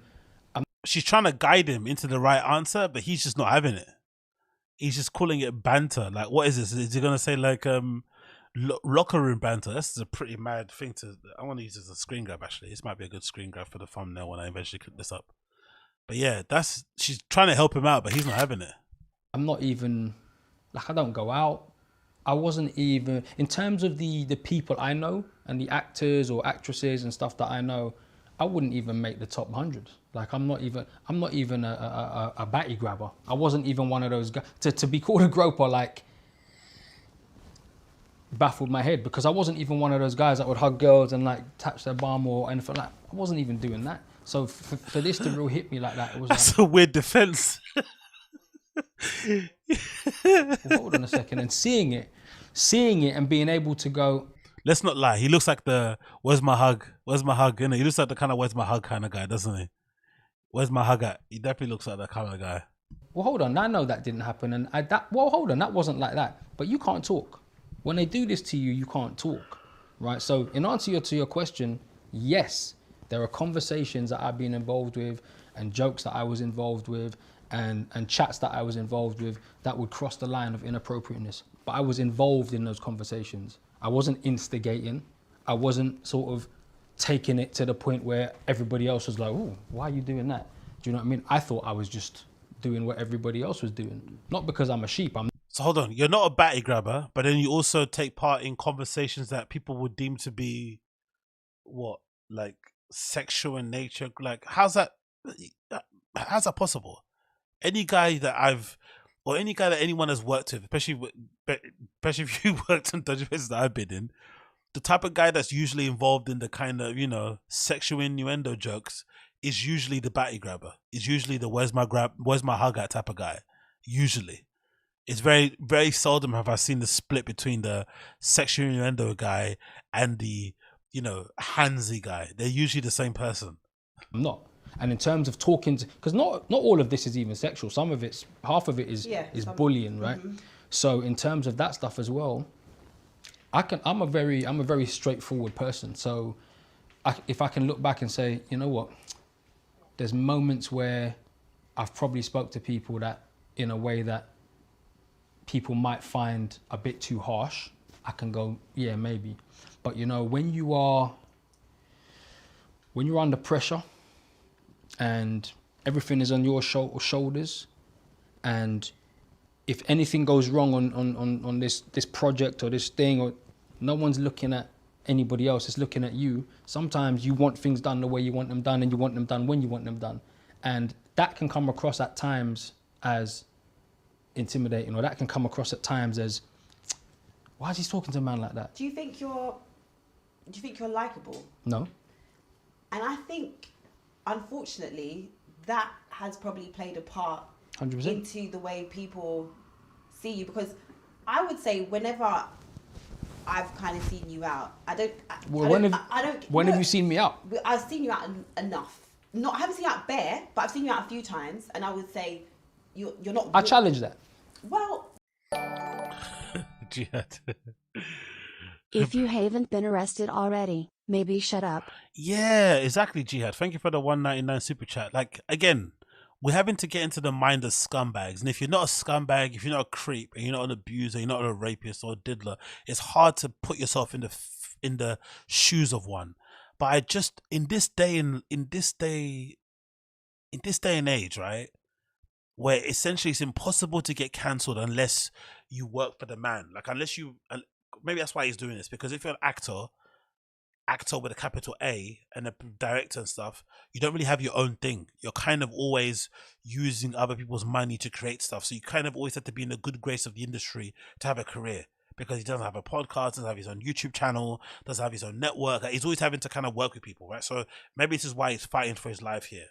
But I feel like in this day and age, if you can cultivate your own fan base, you essentially make yourself immune to cancellation, apart from criminal consequences. So if people in the court with public opinion judge you to be a creep and an harasser, you can kind of get away with it. If you just kind of, it's kind of sick to say that, but you can get away with it if you just kind of just give your fans what they want. So you don't have to kind of prove yourself or prove your innocence. Same with you know, what's going on with Crystal Lee at the moment. He's been accused of what he's been accused of, but he hasn't really been trying to convince anybody outside of his fan base that he's a good guy. Because, you know, why would you have to? Because your fans still fuck with you, innit? Just concentrate. And if you are a creep, you kind of ignore it. But maybe that just explains already why he's doing this. Because I just can't get in my head why you'd want to do this. Because he's making himself look worse.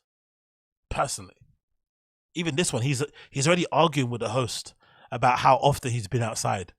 She's basically making an anecdotal point that she's seen him out and about and he doesn't come across as the warmest guy, and he's already arguing, hey, I don't go out, you haven't seen me. Like, no, I've seen you out enough. What? You can. Because I don't go out. Yeah, but I've seen you at events. And I know for sure, whether it was 5-10 years ago, where I've seen you places. You know, I saw you out a couple of times and I did say to you. But I challenged it then as well, didn't I? Yeah, and I did, but I still said I never got warmth from you. I don't think you're a warm character.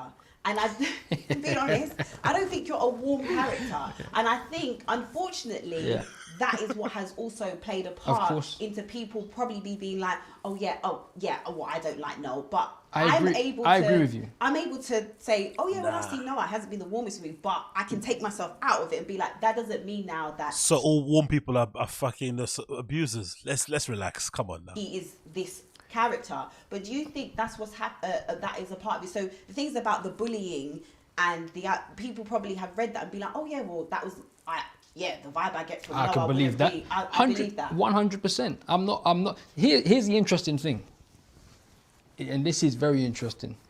because people that know me, I'm very warm. I'm very, like, this sounds crazy. People at home like, this guy. I'm very warm. Like but I don't let anybody in. And so therefore. Isn't that the opposite of being warm? It's like Kawhi Leonard saying, I'm a fun guy. No, you're not. For 95% of the people I meet, I am standoffish. I didn't get into this business.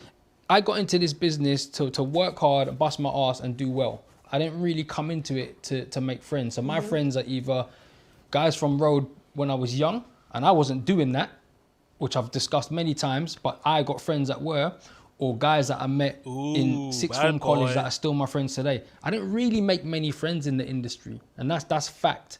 And even, you know, with all due respect, you said you see me out a few times. I kind of challenged that a little bit because I never went out. I never went out. I'm talking about kidulthood days when you have like screenings and all those kind of things. Understood. You wouldn't. No, because you probably are like 5 years old or something like that. I think so. I mean, I can't. You know, who's that girl in the pram, man? What's she doing in here? Where's her parents? I was there. Understood. I kept the thing. So that's what I mean, but I do agree with that. Like, people didn't like me, but you know what? I didn't care because I'm not warm to people. You had to know me. But if you don't know me, I'm not trying to be your friend. I'm not a big friend. I was never starstruck. This is another thing. I was never starstruck. I wouldn't see someone and be like, yo, there's so-and-so. And I walked in a room, and this is where people go, he's all, because arrogant. Right, yeah, yeah. I love it, arrogant. You know what I mean? He's this and that. I was never starstruck by no one. So I'd walk into a room with the biggest movie stars, and in my mind, I'm like, sure. Because in my mind, I'm like, I'm gonna be there too. Isn't that what arrogant is? John Baldwin. Sounds like when BGL was talking about narcissism. Exactly, yeah, exactly, John Baldwin. Thank you for the $2 super chat. He's saying he's not arrogant, then he goes on to describe himself and how he acts, and he's basically describing somebody as arrogant. This associative thing he has going on is fucking wild. But yeah, John Baldwin is fucking 100% right. This is giving strong BGL vibes and strong BGL vibes. Right. That's what I want to work to. That's what I want to work towards. I was never rude to anyone, but like when I used to see them people around them like flies on shit, I was like, that's not me. Isn't that rude? People around famous people are flies on shit.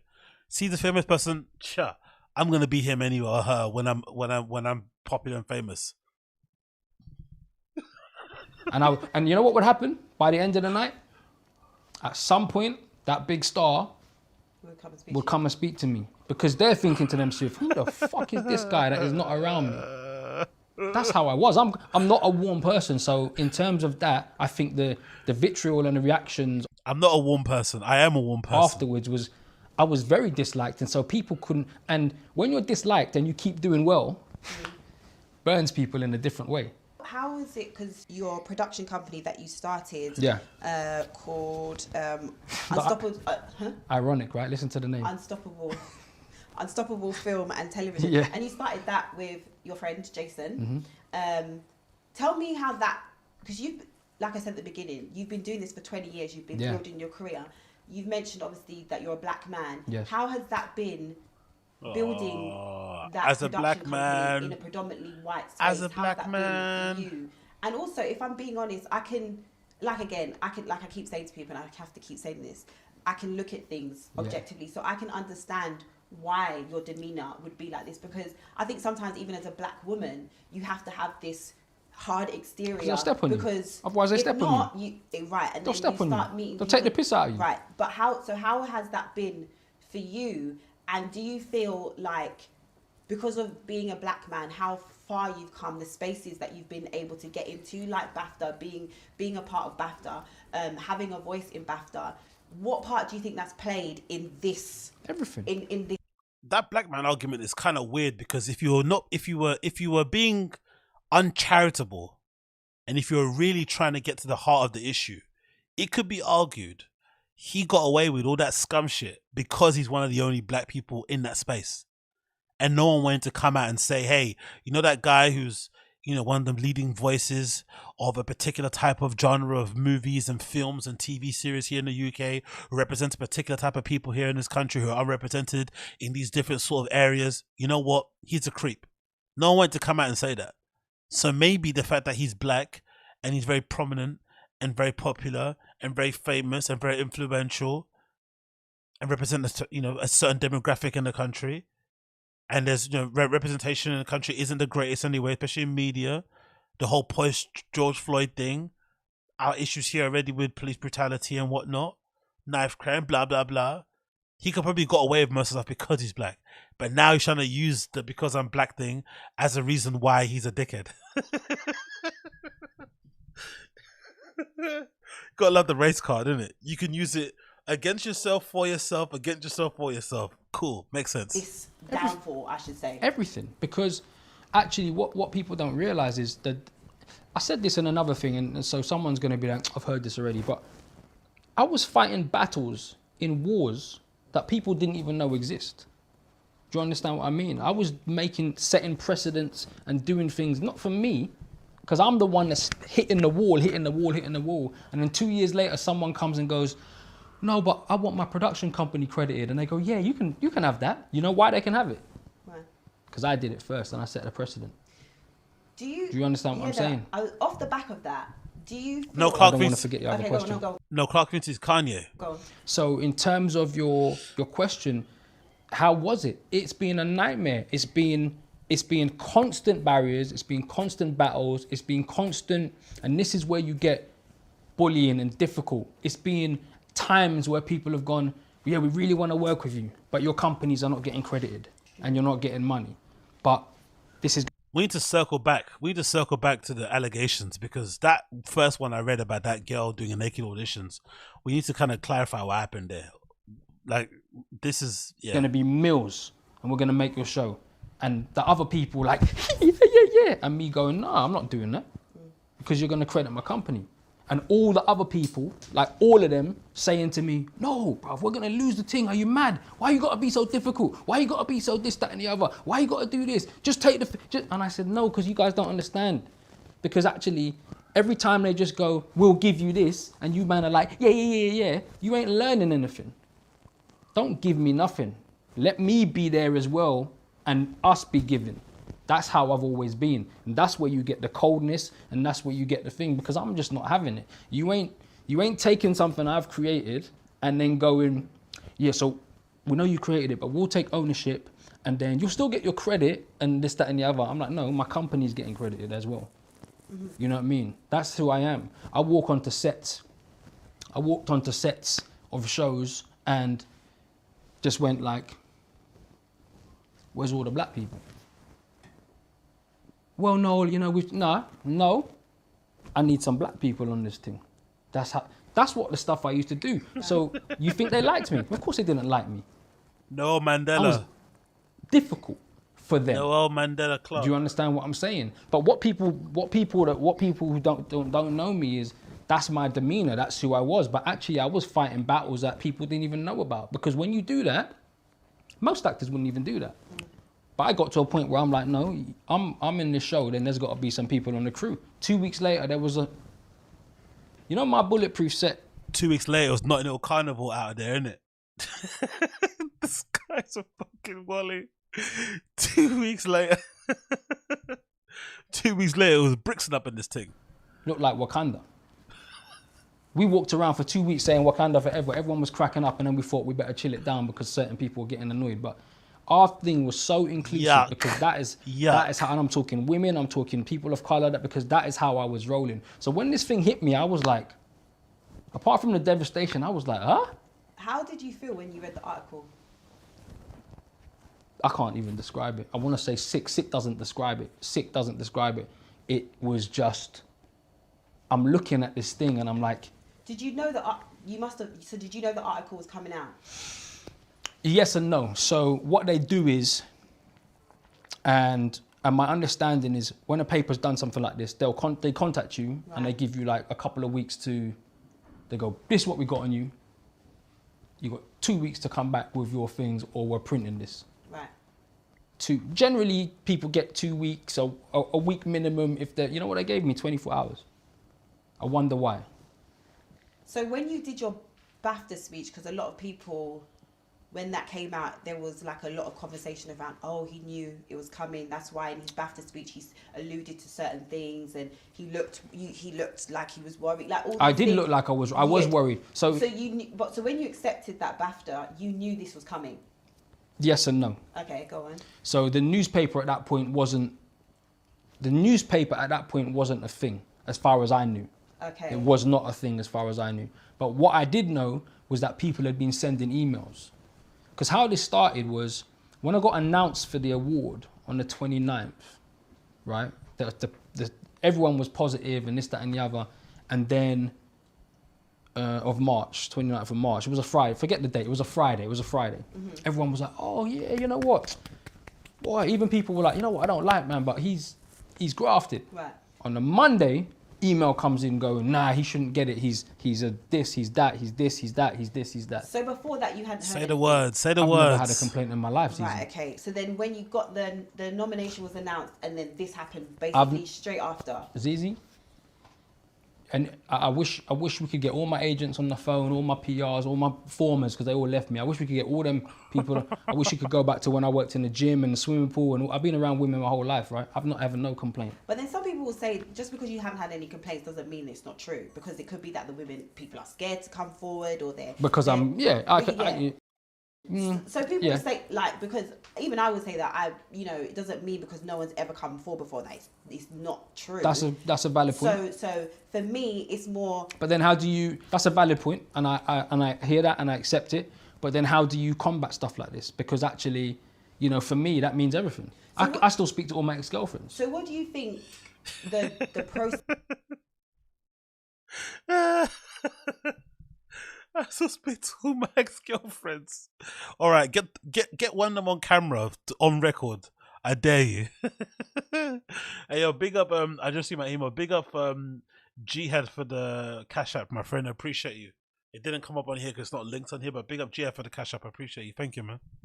There should be, because for me, I understand why we've got to this point in society where whatever a woman says, we have to believe it, end of. Because historically, we've not been taken seriously when we've reported crimes of sexual assault, rape, whatever. The percentage is extremely low. Yeah. So I understand why we've got to this point. My worry is that I think that there's not enough procedures around it. So in this situation, what do you think is the correct procedure? Okay, so this is an interesting point, right? Because I kind of agree. There's not enough due process. It's mostly a judicial thing, because just in general, you look at some of the rape cases and whatnot, or just cases in general. Look at what's happening with recently, just in the news. Poor example, but what's happened with Taxstone. Taxstone's been convicted only recently of manslaughter, and he still hasn't been convicted yet. Tory Lanez just recently went to prison now, and he still hasn't been convicted yet. Cases that involve just, what you deem to be assault with a weapon and stuff take so long to get done, let alone stuff that's sexual or abusive in nature. It's just really, really difficult to kind of get to the bottom of it for whatever reason. It just takes long to get done.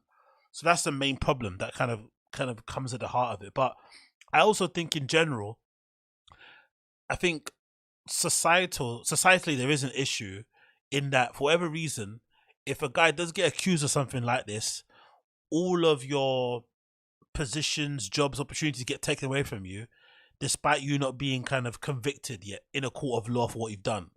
But the issue comes, I think the sneaky issue here is that some of the things that you can get accused of by people aren't necessarily a crime or something that you could be charged for. Maybe they're because they've been done so long ago, maybe because a person isn't willing to write a report for it or anything of that way, shape or form. So it then becomes a thing of like, imagine you abuse somebody. Imagine you're a guy that's abused people in the past, women, but nothing that you've done is kind of nothing that you've done would warrant you being put in prison, because no one's willing to kind of go on the record and say you did what you did, even though they're saying it, maybe in an interview on a podcast, they're not willing to go the extra step to report it to the police. Does that mean you shouldn't be punished in another way. Because that's what we've got now. Kind of cancel culture is like a way to kind of punish people if they can't be punished in the court of law. So that you say, hey, you did this scum that fucked up shit. We can't prove it without doubt, but we have enough evidence so far that we can kind of go off from accounts from other people and maybe what we think of you as a person.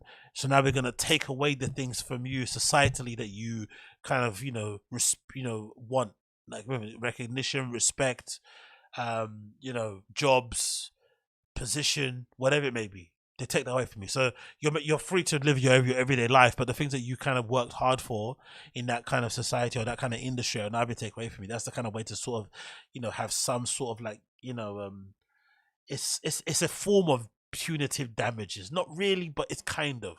But it gets a little bit sketchy when people then use it as an opportunity to take people down that they don't like. I know that can happen, but is that really a case though? Like, how many occasions have there been of people really filing or going out there and saying stuff about people to this level? 20 women, all individuals, in a calculated, coordinated attempt to take somebody down. Is No Clark really that big of a person to do that for? Really? I'm not too sure.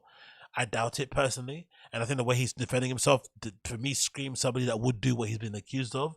But I kind of get where it can get a little bit sketchy a little bit. It kind of can get a bit sketchy. In this situation, the correct procedure would have been to go to the police. So this is another thing, right? What do you want me to do? So what? This is another thing that people, that when I've done my research and whatnot, there's never been you've never been pulled in for questioning. No. Nothing. No. You've never been charged with anything. They've never even said, come down for a cup of tea. No. Come down for nothing. No. None of the. No. Also, none of these allegations that were put into the Guardian, none of these women have gone to formally report any of these things. No. And since this has all come out, I know they've kind of worded it as you've been acquitted or it's been dropped. Dropped due to But that's not true. For it to be dropped, it would have had to be picked up, and it was never picked up never in picked the first up. place. So for me, that is what I find quite worrying. It's odd. Is that all of these things can happen, like they can come forward, and again, I'm not saying they're lying or they're not, but where is the process to make sure that... Well, ask me this question. I just saw, excuse me, I don't know when you're putting this out, but I just saw that at the beginning of March, a big soap star, says it, big soap star was arrested for rape. Mm-hmm. Big soap star. It says top soap star. I read it all last night. Pure articles. Top soap star arrested for rape. Male in their 20s raped someone on New Year's or around New Year's. They ain't being named. So do you think? Why have they not been named? So maybe that's really an interesting point. So maybe there should be a space. The fact of the matter is, if you're being accused of something, you end up you're basically got you lose more just from being accused of, even if you didn't do what they've accused you of doing. So maybe we need to reach a point in society where if you accuse somebody of doing something, you have just as much to lose as the person you're accusing. Maybe that's the way to go about it, because that's the only way you can make it somewhat fair in a court of public opinion. So that if that person gets everything taken away from them, they get BAFTAs gone, company goes insolvent, companies pull away, the same thing happens to you. So you're kind of both in this sort of like societal escrow until everything's been settled, and then it can kind of go back to normal. But it feels like in some respects, the balance of power gets shifted. So if you believe in all that shit. So if you're Noel Clark and you've got that power in that industry where you can kind of call the shots, and you're the bigwig that walks on the stage or walks into production things, doesn't care who people are, and flexes your shoulders, you can maybe put people in positions where they feel uncomfortable. But then once they accuse you, the power shifts on their side, where they can essentially kind of do as they please with your reputation, with your name and your likeness. And you don't really have any kind of like way to kind of fight back against those allegations, because it's always going to sound and look a bit gross if you come out and attack them for their integrity and for what they're saying and whatnot. It can get a bit dodgy and whatnot, wherever it may be. But again, 20 individual people is very difficult to sit here and say they all coordinated their accounts in order to kind of bring you down on one of your biggest days of your career type of thing. It just feels a bit weird to me personally. Maybe the Guardian did what they did in the scumbag way to kind of bring you down a notch because they weren't fans of you. I can understand that. But to get all those women to put those stories together is one thing. And also the defense of that they didn't report it to the police. I don't know, reporting it to the police isn't as easy and as simple as people are making it seem to be. I'm sure that's quite traumatic and what's that word called? Yeah, I'm sure it's just not a fun experience to go and report stuff like that to the police after the fact. You know, them questioning whether or not it happened to you, having to relive that trauma that you probably buried and shit. It's not the most easiest thing to do, I would imagine. So the fact that they didn't report it isn't really the most encouraging thing in the world, but I don't know. So do you think it's... They were arrested. Arrested for rape. It's all in the papers. Anyone who's watching this can go Google it. Soap star arrested for rape. Why have they not been named? My name was dragged. I've not even been spoken to by the police. So from my understanding, you have gone to the police. Yeah. So Okay. to answer your last question, the process for me would either be go to the police, go to Time's Up, because that's what Time's Up are there for. If you thought to yourself, it's not a police thing, that's what Time's Up's there for. That's what it was built for. The Me Too era in 2017 was long overdue. Well deserved for women. This guy's going is to not me Me saying Too. this. This is stuff I believed anyway. People don't know me, right? He's going to Me Too. Oh my name God. was not mentioned once in that era. So the process is go to the police, right? If you don't believe that it's criminal, go to Time's Up, right? Go to my agents, go to my PR. Well, There's many. There was one of the ladies did say that she spoke to your PR. And the PR said she was lying. Okay. And I know, and she was lying because she's a liar, but that's a different story. But my point is, to your question. Your PR, who you pay, told an accuser that she was lying. That's the defense. There's a process. There's a process. And you can go to those people and you don't have to be named. What you don't do is wait till a man gets nominated for a career achievement and go to a newspaper. So what do you? So when is the perfect time to raise this then? What are you talking about then? Should they wait until after when you don't have any gigs going on, then they report it? Like what is this defense? What do you think is the reason behind this? Who was to you? Someone that collaborated with us for a And few you worked years. with her a lot. Yeah, she collaborated with us for a few years. Yeah. So would you say you were close and you were friends? Would you say you were friends? Yeah. So she's like around my children and everything. So she was like she's a pivotal point in the Guardian article. What would be the reason why would now decide, I don't like Noel, after being around your family, your kids and whatnot, and say, I don't like this man and I'm going to make up all these things against him and throw him underneath the bus? Well, I can't really, as you know, there's legal things going on. And to your point, not me getting looked at, but me trying to sue a newspaper, and the fact that I went to the police, there's stuff happening there. So I don't really want to talk about her like that. Right, you sue a newspaper. But what I will say is, I'll go back to your point about, what I will say is, sometimes you fall out with people. Mm-hmm. Sometimes you can be close with people, you can be tight with them, and then you fall out. That can happen in life. And sometimes that happens in life. And then when that does happen, either people don't chat again, or they do chat, or sometimes there's a bunch of people that don't like you, and you keep succeeding, and then there's opportunity.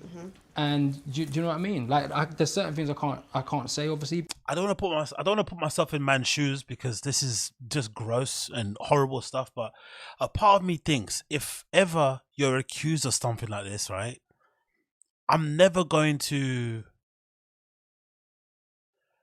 There's never going to be the defense of like, my lawyers are dealing with this as a court thing. You have to come out all guns blazing. If you legitimately know in your heart of hearts that you didn't do what somebody is saying you did, it's different if it's like an interpretation. Because I think there's a part of me that would be like, you know what? If somebody received something that I did with not the bad intention, in the bad way, then you have to kind of hold your hands up, because you can't tell somebody how to receive what you did. You can't tell somebody how to interpret something that you did and to receive in a bad way. So if they did receive in a bad way, maybe you should hold your hands up and be like, you know what? even though I didn't intend it to be looked at that way, I do apologize. You should be able to, as a guy or as anybody, as a human being.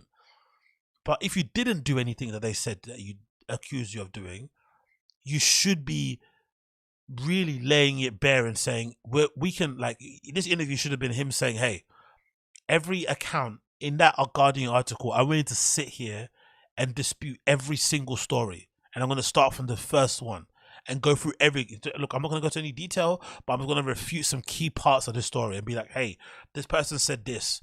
I didn't talk to them about this until then. You know what I mean? Lay it out and kind of go through everything in detail.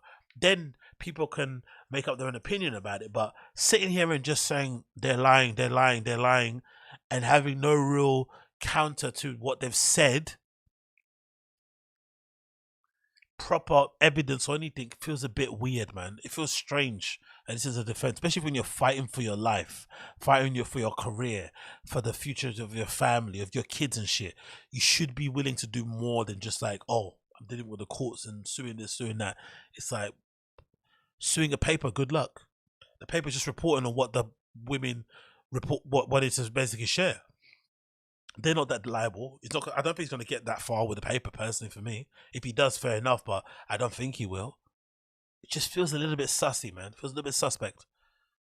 But, and as I said earlier, not everything is a lie. There's context to some things. So what's not a lie? So, for example, there was a woman that said that at work I told her bum was nice. Right. I did. And do you feel that?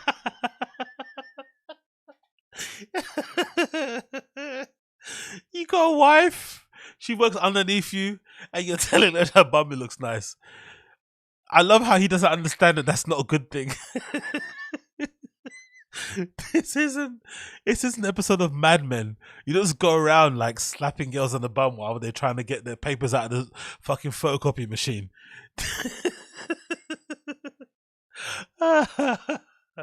The bum was nice. What am I to do? Am I gonna lie? Am I gonna lie? If I see someone get a bum nice, am I gonna lie and say it's not nice? He's a fucking psycho. Noel Clark is a fucking psycho. I swear on my life. That is wrong to do that. In 2023, in the way the world's changed, of course. What? No, bruh. In 1998, that's wrong. In 2001, that's wrong. In 2005, that's wrong. In 2023. Oh my God. Oh. Honestly, that saying of like, what happens in the dark will always come to light is true, man.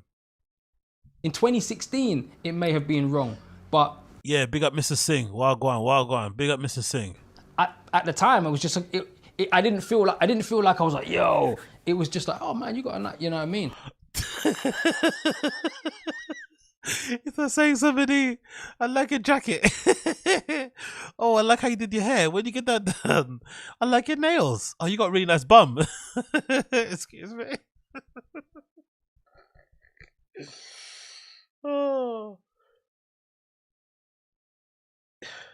There's no real way of complimenting a woman who isn't somebody you're trying to romantically pursue or sexually pursue without it coming across creepy. There is no way of doing it, really. Unless maybe unless you're somebody that the person's interested in. Maybe that's the way it changes, right? If they kind of, but even then, yeah, there's no way of it not being received creepy. It's just impossible to do so. And I know myself having kind of made jokes that I felt would be quite funny and it's not landed. And it's like, it's hard as like a colleague, as like on the same level, to make that kind of joke and make it funny sometimes. People don't interpret it the right, or the way that you intended it to come across, let alone someone that's like a boss and a superior. That's like, you can't do that. You just cannot do that in any way, shape or form. You just have to kind of, I don't know, it's just a bizarre defense to have in 2023. It's like, brother, that doesn't work. You can make a little joke to somebody in a bar, like a bartender, and it could be received as wrong, and you could have a drink thrown in your face, let alone someone you're working with. It's like, what? And when you said this to her, what was her response? She told me off. And then what did you do? Apologise. Okay. So Apologise. I have to. This is what you're telling me. This is a conversation again, and this is the reason why I wanted to do this interview. It's in the article. It says I apologise because she said I apologise. And I think. So like, why are you in the paper? Right. So this is another why I wanted to have this conversation, because I think there has to be a conversation around harassment and the word harassment. What, like, to you as a man in 2023, what does harassment mean to you? Well, I've looked up the definition now, and if I stare at you too long now, that's harassment, right? But for me, I think it's not about the word harassment. I think we have to look at intent. Breaking down harassment is just, I think that's when you know you've lost the plot. When you're able to sit there and try and break down what is harassment and what isn't harassment, like, God almighty, bruh. I've always said, the moment you engage somebody in those kind of conversations, because you said already, oh, why is she going in the paper if I already apologized? Unfortunately, you said what you said. They can say whatever they want now, because it's like a, what you call it? What is that? BGL says mutual combat. You got into like a mutual conversation now. You've kind of invited them into this they're part of your conversation, or they're part of your story, so they can say whatever they want because two people are in this conversation. So this idea that she shouldn't say anything anymore because you apologize is nonsense. It's like, who are you to control how that person interprets what you said, and you know, whether or not they repeat that story again? It's really bizarre way of defending himself, like, honestly. But what is harassment? The definition of harassment, Webster Dictionary definition, is fucking insane level of a defense. I think we have to look at kind of the people that are kind of going, yo, and the people that might just say an odd comment and not understand their actions have a harm, not understand that their actions harm people. Because when I said that, I wasn't like, rah. I was saying, whoa, she's got a nice bum. Let's pause that. When I said that, I wasn't like, rah. I was saying, whoa. He has kids and a wife at home, and he's saying woo to some woman that's working with him or something. Oh, what a great way to kind of, you know, cultivate a really warm, safe workplace, right? When your boss is going woo as you're walking past. Like, are you seeing this? Isn't this like a category definition of what a sex pest is? Trying to excuse this nonsense. Where's my hug at? Oh, she's got a nice bum. So I said that, and she told me off, and I was like, I'm so sorry. Right. And then you have to. What are you sorry about then? If you didn't say anything bad, if you went, ooh, look and see his face. Check yourself and go, ooh, I shouldn't have said that. But that does not make you a sexual predator. Do you know what do you get to define if you're a sexual predator or not? I don't think so, bro. If there's 20 girls saying you're a sexual predator, unfortunately, you're a sexual predator. It's like being a lolcow. You don't get to tell people when you're not a lolcow. You're a lolcow and you're a lolcow. I'm sorry, brother. You don't get to say... I don't think I'm a sexual predator. 20 women will beg to differ. I'm saying? Me telling someone off for... I think... I was trying to find my words. Be careful here because I'm a woman. I don't want to look like I'm... But I would say that for me, I think we have to, as a society, be a bit more... I think it's unfair to just say somebody is harassing you from one comment. I think, and I don't know how this is going to come out, but I think even as a woman, I think for me, I wouldn't class somebody harassing me if they made one comment. I would decide if somebody was harassing me after I told them I felt uncomfortable, and what they do after that. So 100%. If I say, well, that may... So you can't harass somebody once, but then you can't call someone sexual... What? How does that make any sense? So you can harass somebody one time, and that's called harassment. But then, if you only do it once, you can't be called an harasser. What? If you did it once, that's harassment. It's like getting into a fight because you got into one fight doesn't make you a fighter, but you did get into that fight. What? Isn't it just easy just not to harass in the first place? Should that just be the thing to begin with? Honestly, this is really interesting conversation. The semantics of trying to defend people is weird here. Made me feel uncomfortable, and then you go, "What? Your bum looks nice, though. I'm telling you, your bum looks nice." Then I would be like, "Yeah, you've gone too far. You're harassing me because I've told you that I don't like that." But if you say to me, "Sorry, I apologize, my bad." Yes, it was inappropriate. I've now told you. 100%. However you act after that is what I would decide is harassment. Man, big up Zizi though, to be fair, because this position that she's holding as a woman in society right now, she must be getting it from everybody right now, because she essentially is trying to argue the other side, and women are not gonna take kindly to this on social media. I'm assuming her mentions must be crazy right now, because I get what she's trying to say, but the optics of this look insane. It really does. But big up her for trying to be somewhat objective to this, but Jesus Christ, the optics look crazy. Or not. So let me tell you something, on God, yeah? On God. I've never in my life... We don't believe you. I don't give a fuck what they say. They can come... I've never in my life had a conversation with a woman where I've made a comment like that and she's told me, excuse me, and I've carried on. But then, never. But then some people might say, why are you even saying that in the first place? Because you know what? Well, I'm a grown adult. They're grown adults, and sometimes in environments you're in, people have those. Let's not pretend people don't have those conversations. You think that in your head. You think that in your head. You think that in your head. It just doesn't come out well. Like, honestly, we've all done it before. All guys have kind of made a comment, maybe even not trying to be sexual, just trying to, I don't know, be funny.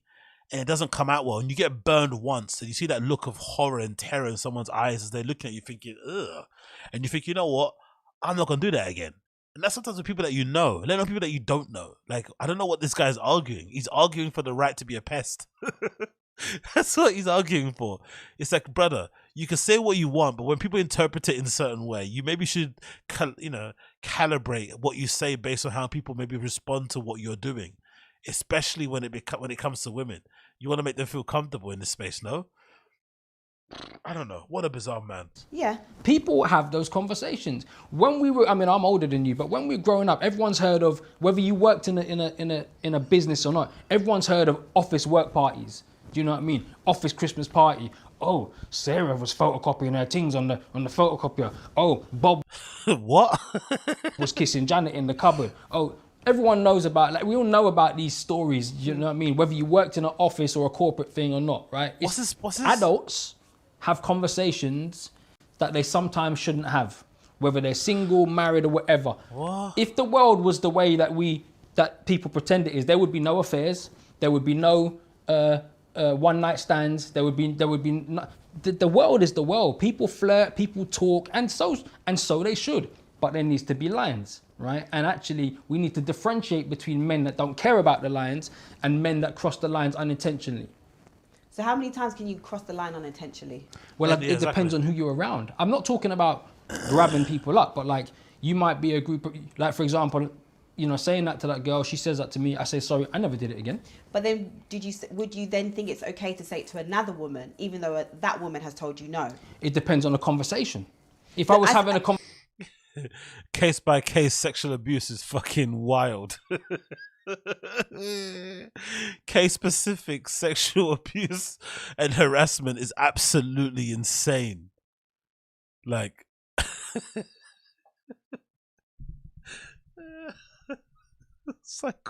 conversation with another woman and she said to me, oh boy, I like your chest, or you got a nice bum. Why wouldn't I say you got a nice, you might, I can't lie to you, you might say that.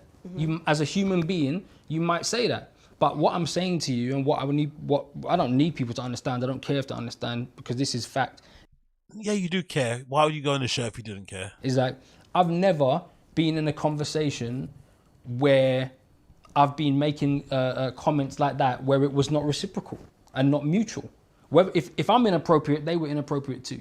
Because I've never been in that conversation. Apart from that one time with the bum, or was there? Well, that wasn't really a conversation. Oh, that right. was completely my fault. Okay, cool. That was completely my fault, and I can own that. But I owned it back then. So then what else? Because you said the bum and then the comments and then so what are the other things that you can say, yeah, I put my hands up, that was wrong of me?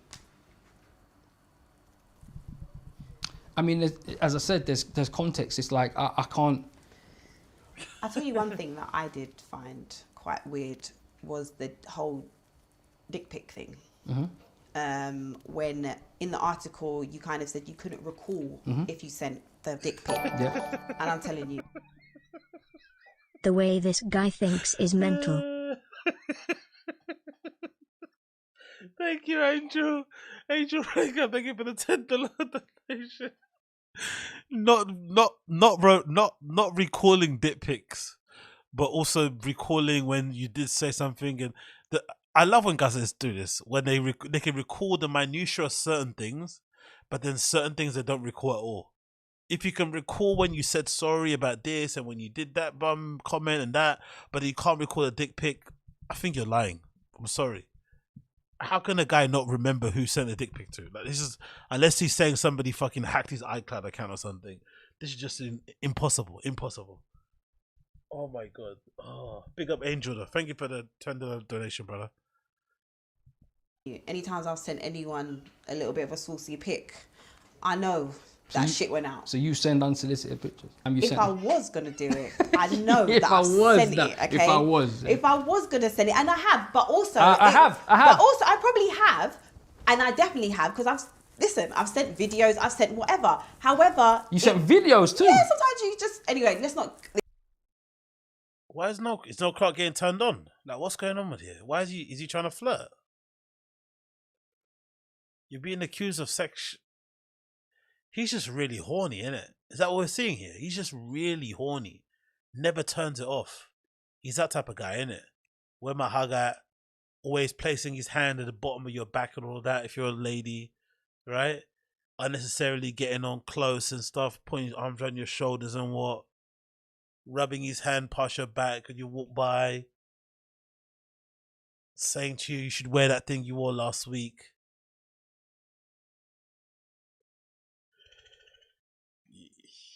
God damn. This is not the time for that. But I have, yeah. Okay, but that person has either requested it or... Exactly, Koina. Don't go skiing with no clock.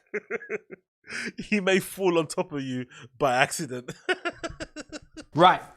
They've ever requested it. So my thing with that, 1 second, when I saw that bit in the article, it was like, how can you not remember sending your thing to somebody? And that's what for me was very questionable, because you see me, if I've done something, I'm saying straight out the gate, no, that never happened. Right. So when I read that and I was like, that's a bit dodgy. How can you not know? Okay, so there's things I can't say, but let me tell you something. I'm going to say one thing. Do you understand though when you say this, when people say there's things you can't say, people are going to assume that it's because... No, it's because it's literally because there's legal things happening. Right. But what I will say this, I've never in my life sent anything that people did not want to see, ever.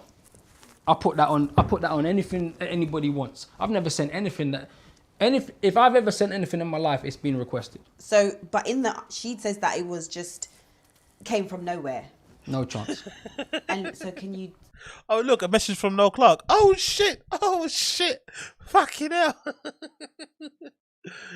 You just are the type of person that will send you a flaccid one as well. You know what I mean? Just, have some of that. Softy. I love how there's like no acknowledgement of like the embarrassment that must have caused to his partner or whatnot. Whoever he's... Because I swear he's married. This is just like, he's talking like he's just a lad on town who got caught sending too many DMs or something. Like, I don't know, this is so bizarre. Maybe the wife is loving this, isn't it? The kids are loving this also, man. Great example. Explain what that was. I can say that whole situation was more about adults having conversations than anybody doing anything that was unsolicited. That's all I can say. I would never send anything. I wouldn't do it. So you were saying it was the nature of the conversation. I wouldn't send anything unsolicited. Okay. So don't believe you. In the article as well, people referred to you as a sex addict, and they said that you're constantly like you went for He's dinner. proud. He's proud of it. Look, he's actually proud of that one thing. No, with one of the cards, you wanted to take her upstairs. She said no. You was like, don't tell anyone. All these things. So, where does that come from? Not saying it's true or whatever, but where do people get that idea from? I feel like I'm a person that I do get into these conversations. Like I do get into these conversations. I don't instigate them, but I don't shy away from conversations like that. If the topic comes up, then I'm a person that will talk about it, and that's kind of who I've been. Like I don't, you know what I mean? Like, but sex I wouldn't. Addict. I mean, being a sex addict, I'm not a sex addict, by the way, but being a sex addict ain't a crime.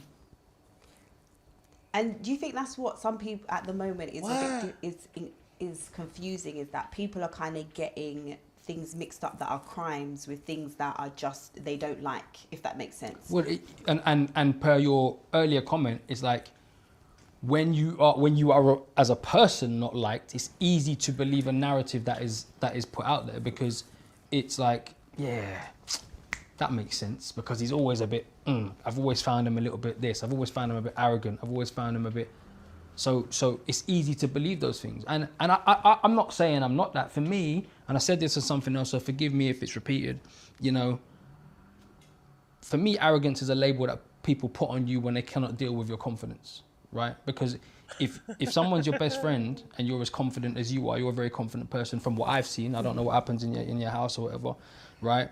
If I want to get in your house. Somebody doesn't like you, they'll be quick to be like, Zizi's this, man, Zizi's that. But your best friend wouldn't say that. Your best friend who really got your back would be like, excuse me, she's confident. Big up Richie. Why is it not playing? Why is this not playing? Anyway, let me do it one more time. I don't know why text-to-speech is not working. Let's replay it, see if it works. Okay, it's not working. Anyway, Richie said here, AZ, why is he projecting the interview on her? UK Woody Allen, aka Ami Hamid, don't remember. Just like you said, AZ Tory Lane's got in trouble for pussy. Yeah, exactly, man. Like, thank you, Richie, for $10 donation, bro, friend. This is a strange one because I feel like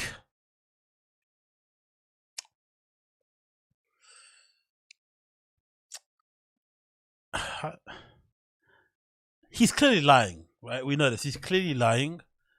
And I just feel like there's a lack of accountability for the things that he's done that people have not liked and that they view as sexual harassment. He doesn't want to acknowledge that. That's the thing that's an issue here, because he's trying to basically excuse what he's done and say it's all sex addict stuff. It's like, it doesn't matter if it's sex addict stuff, if it's part of your religion, if it's something that you always do on Mondays or Thursdays. People received it the way they received it. You should be remorseful. You should be acknowledging their pain and their just feelings in general, and trying to make amends if you do want to have some forgiveness from the court of public opinion so you can live your life, because clearly that's important in this regard. But he's just trying to fight it from the avenue of like, this is how I am as a person. People are misinterpreting my intentions. It wasn't done with any malice.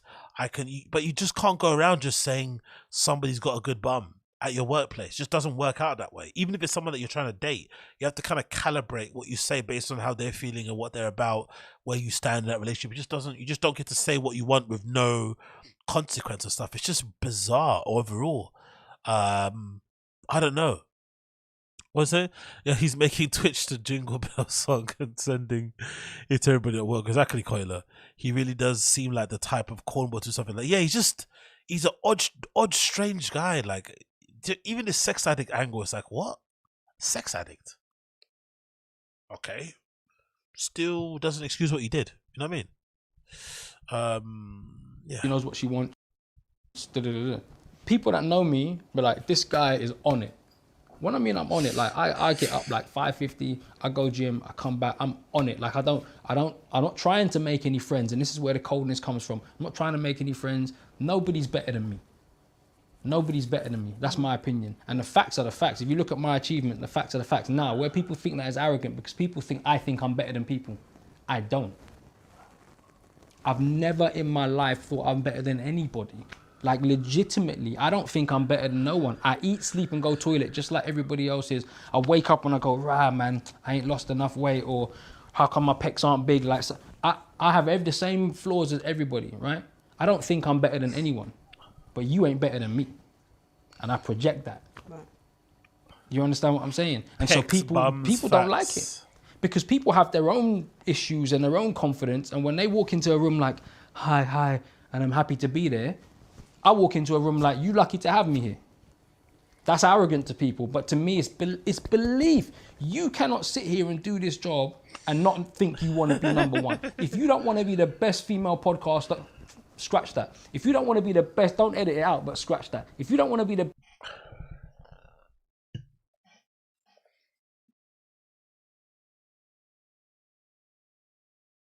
cringe.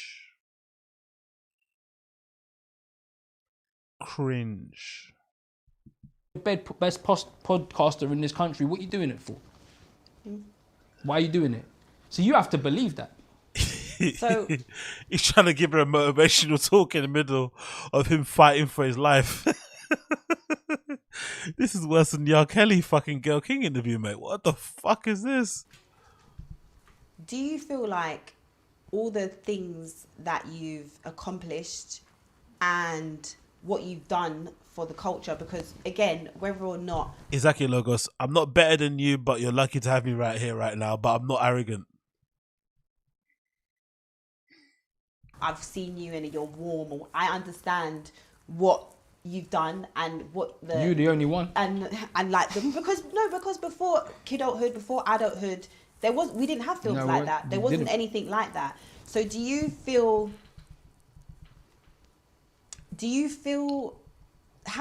what's your feeling towards the industry and how they've handled this situation with you, people that you know? How's that been for you? I think it's disgraceful. But the ironic thing is this, is like, if this happened to anybody else, it would be me that would be making noise about it. They have to kill the bravest ones. Because it's the bravest ones that are the ones that I'm a disruptor. Like the stuff that I achieved, I'm not supposed to have achieved that, right? And you know, nobody else is walking on. Well, maybe now, but other people weren't walking on set, be like, "Where's the people of color?" Other people weren't turning down meals because they wanted their co-star to be in the show. I've said this. People have seen this article like before.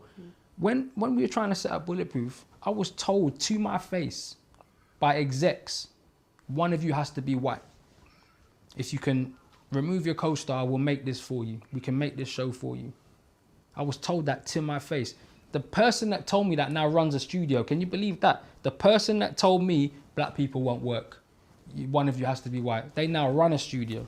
I'm not going to out them. I'm not going to mash up their life or anything like that. But you believe that. They now run a studio. So imagine the decisions they're making now, right? Black people don't sell. Anyway, I was told to remove my co-star, and Uche God sends his horniest battles to his strongest soldiers. Said no. There were meals on the table, Zizi. Meals. Not literally, but like, I could have made that show with like Lethal Weapon. So how did it feel then when your co-star came out? And I love him. I'm not bad mouthing him. I love him. But how did that feel though? I'm not bad mouthing him. I love the guy. It's my guy. Fair enough. Like we've been in this business for 18 years. Like and you know what I mean? So do you understand it? Do you understand why people have to do things? I love the guy. I'm not saying that. Fair enough. Let's talk about Adam Deacon, because I think your face, I don't know if they probably did. They would have like, he doesn't want to, but I feel like we have to. Adam Deacon, what is that? Because I feel like I've heard things from Adam. I've heard things. No one's heard from me. No, I've not heard. I've heard things maybe around the thing. You can read articles. You can see that there's been restraining orders and all those type of things. What is that with Adam Deacon? Because obviously you guys worked together. You were close at one point. What happened there? And do you feel like he has a part to maybe play in? Do I feel? Yeah, like do you is there, you know? I don't feel. You must feel something because you're always horny, brother. You must feel. Let me just say this. This narrative that you've been fed, that everybody's been fed. Just for context, he's basically come out publicly loads of times and said, you know, that you bullied him. His whole career, you stopped I blocked his career him. and all these things. Yeah.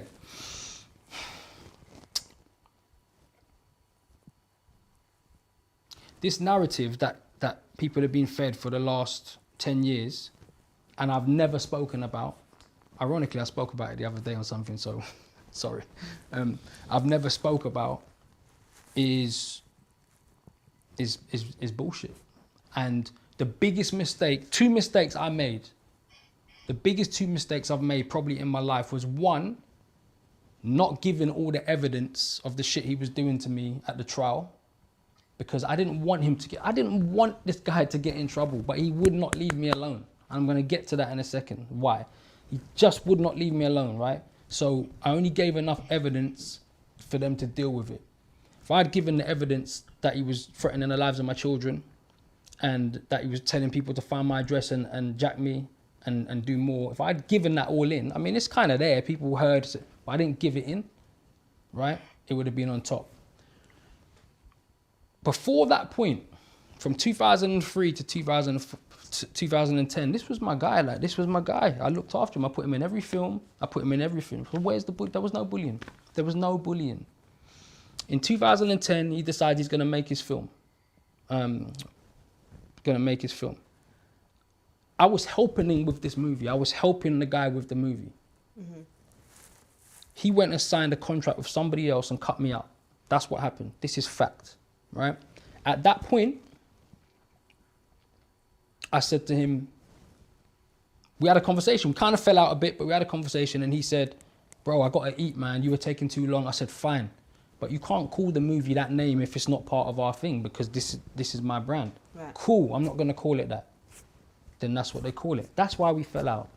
There was no bullying. There's never been no bullying, ever. That's why we fell out. From 2011 to 2014, I didn't speak to the guy. There's no bullying. So that's from 2003 now to 2014. There's no bullying. Then one day in 2014, boom, he comes out. I blocked his career. I'm raising children. I'm running a business. I'm not out there. For sure, I said to people, he ain't working on my shit. That's my prerogative though. If we've fallen out, why do I need to bring you onto my projects? But if you think I'm out there raising children and running a business and I'm having meetings. But isn't that blocking then? If he says you blocked him because of the opportunities that he got were always on your projects, because your projects would cater to the things that he was into or be in the area that he wants to act in, isn't that technically blocking? It was easy, like, yeah, it's easy. Nice to meet you. By the way, don't work. I've never done that. All I've ever wanted is for him to crack on over there. We're falling out, crack on, do your thing. Let me do my thing over here. There's been no bullying. Can I say I've been the perfect friend? Probably not, but I'm not the perfect friend to anyone. Like, no, who's the perfect friend, right? Now, then we go to court. Not the perfect friend, not the perfect dad, not the perfect partner, but perfect what? Creative, producer, director. God damn it. No, this is a car crash. He gets convicted. So in court, they're like, well, where's all the evidence of the bullying? There's nothing. So he's convicted of harassment.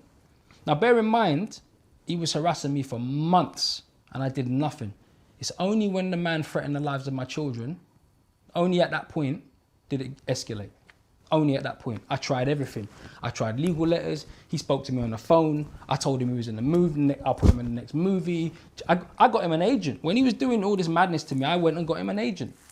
So how am I this wicked guy? He's doing all this madness to me. I went and I got him an agent. Mm-hmm. That agent stuck with him, that agent came to court with him against me. The same agent that I got him. But that's the point. This is his client, right? Now, this is what you don't know. He's convicted of harassment, boom, boom. Restraining order 2 years. From 2015 to 2017, peace. Right.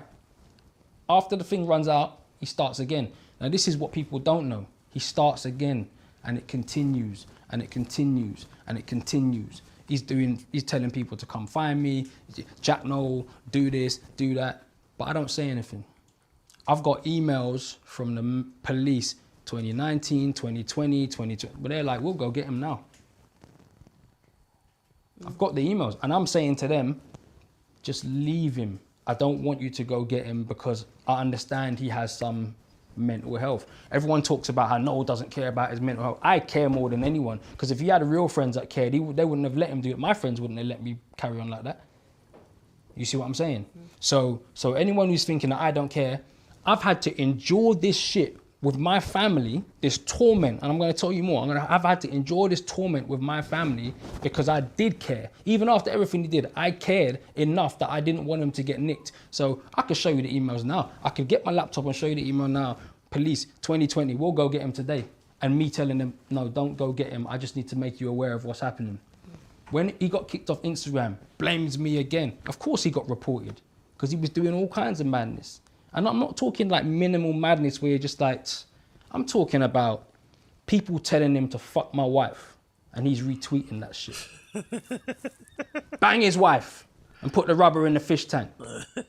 And he's retweeting that. Then he's screenshotting it and putting it on Instagram as well. So it's going to hundreds of thousands of people. That's why Instagram banned him. It wasn't a case of me people reported him. Where's this pussy hiding? Excuse my language. Where's this pussy hiding? People are telling him, yeah, up in between his mum's legs. He's retweeting this stuff.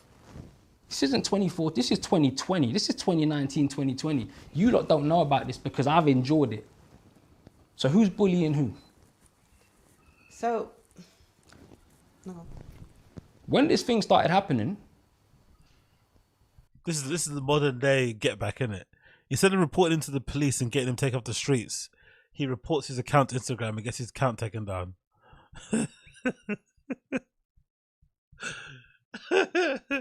A guy that's allegedly going to be a threat to his kids, he'd rather get his account get taken down than get the police to go arrest him. Make that make sense. In 2021, certain people started rearing their head again and tweeting things and messaging things like nobody's bulletproof, nobody's unstoppable. One of those messages went out at 12 p.m. on the day I got the call, and I got called at 10 past 12. I don't give a fuck what anyone, I don't feel people were involved. I know people were involved. Before I go to how all of this has affected you, another one. I've endured this shit. I want people to know, 100%, I've never spoken. I've endured this to protect him. All the shit he's done, and the whole time, if I'm honest with you, right? And sorry, there's going to be people that say, man, no, I was lying. Everything I'm telling you is fact. My laptop is right there. I could get my laptop and I could show you every receipt for the last 10 years. I have a document which is called 10 years of torment, and the police have it. Get your laptop. You don't want me to get that thing. I can get it right now. We can get the laptop. I don't want to do that. I won't do that. I've said enough. Let's get the laptop. I'm not going to get that.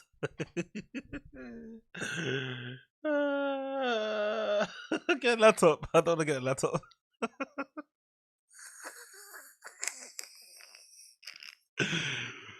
Says you got receipts, don't want to show them. Okay. The whole point of me saying this is this, right? The point of me saying, and that's not me backing out, I've got it. The whole point of me saying this is this. I've let this narrative go for 10 years because I've always thought to myself, crack on, the guy's got his issues as well. I don't want to exasperate that. I thought that it would sort of die down, and it hasn't died down. My missus has had to go through this. My kids know. You've got a missus? You're complimenting your employees' bums, allegedly, sending unsolicited dick pics, allegedly. This guy's a fucking horny menace, man. My miss had to endure this, bro. Fucking hell, no. This is R. Kelly levels, I swear to God, man. R. Kelly level. This is R. Kelly on Gayle King all over again. 3 things. The boogeyman, Satan, and my guy. That's the 3 things you got to stay away from. Wow. I don't put pictures of my kids. You won't find pictures of my kids on Instagram because of him. So you mentioned your wife your kids. What has this time been like for you and your family? Because I believe that you mentioned in an article one time, after all of this has happened, you had suicidal thoughts, you didn't want to be here. What has your mental state been like in the last 2 years? Because if I'm correct, you know, you're no longer Unstoppable. Gone. They took that from you. Yeah, took it. Kicked us out. Took the company. I got cancelled. I got kicked off shows I created. So also, don't worry, I'll let you know when the shows are coming out. Jason also got had to. So not only have you been affected, your business partner has also been affected. What has that been like for you in the past 2 years? Because when we spoke, you said you haven't worked, nothing. No, nothing. So what's that been like? Horrible.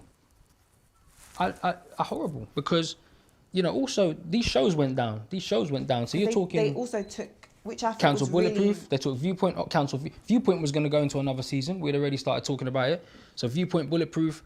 They can't, like about. What I thought was I 300 kind of jobs. 300 jobs on each show. I kind of I understand when they don't continue, but what I thought was really weird is that they took the remaining episodes off the air, which I thought was because. So you got to be going to jail for 100 years. If they all believe, right, this guy he's so this, we're taking the thing off the air, you better be going to jail for 100 years. But then you're not getting spoken to. So how did you? It's been horrible. What did you do? How have you managed to, like, obviously because you're still here? How did you manage to come? What did you do? Was it your family, therapy? How did you? Well, like, we say thoughts. I don't want to diminish anybody that has these sorts of thoughts, right? I'm out of here. I knew the day I was like, we went away, I'm out of here. And it was one of my kids that said something on a day that made me just sort of snap out of it. And then I've had very few people support, more than people would think, but very few people. And even the people that support me, even like the person that was here today, he don't want people to know he's here. Do you know what I'm saying? Not because he supported me for the last 2 years, but if I said, oh, it was so-and-so, someone will probably blast him. Do you know what I mean? So there's been people, but it's been minimal, but it's been horrible. Like for the first 6 months, it was probably like, stay alive. I was having therapy every day. They were calling me every day just to make sure that I was like there. And now it's like probably bi-weekly, once a week. And I don't want anyone to sit there and think I didn't take into account what was said about me, right? I know what's not true. I know what's out of context, and I stand on that, and I'm gonna stand on that, right? I'm telling you, because it would be easier for me to just go, but it's easy, please, just please. It'd be easier for me to do that. I'm not doing it, right? That's who I am. But don't think I didn't hear it and see it and think, right. Did you ever make someone feel certain ways because you talk quite harsh, or when you made that joke and they laughed, did they laugh because they thought they had to laugh? Like, I've analysed there's days I sat there like catatonic, like analysing every interaction I've had with a woman in my whole life, with people in my whole life. Do you know what I mean? Like, you know, my kids must have thought I was zombified because I'm just sitting there like that, thinking about, I'm going through my whole life. Oh yeah, when I was 15, I met this person, and I almost went mad. How hard was it for your wife? Because I don't want to speak for her because we're in 2023. I don't speak for women. Do you know what I mean? I know, but you can. Wife, what are these words? Although you're not speaking for her, you're in the same house as your wife. That's someone that you've been with for how many years, and she knows you. Well, that's the key point. She's known you for how many years? She knows me. Right.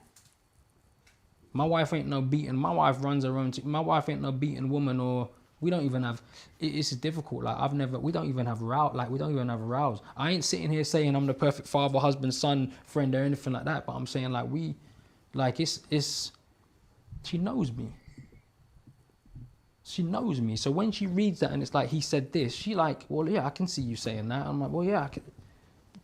She said to me something the other day. She's like, what people don't know about you is like, you're the same with me as when I'm not there.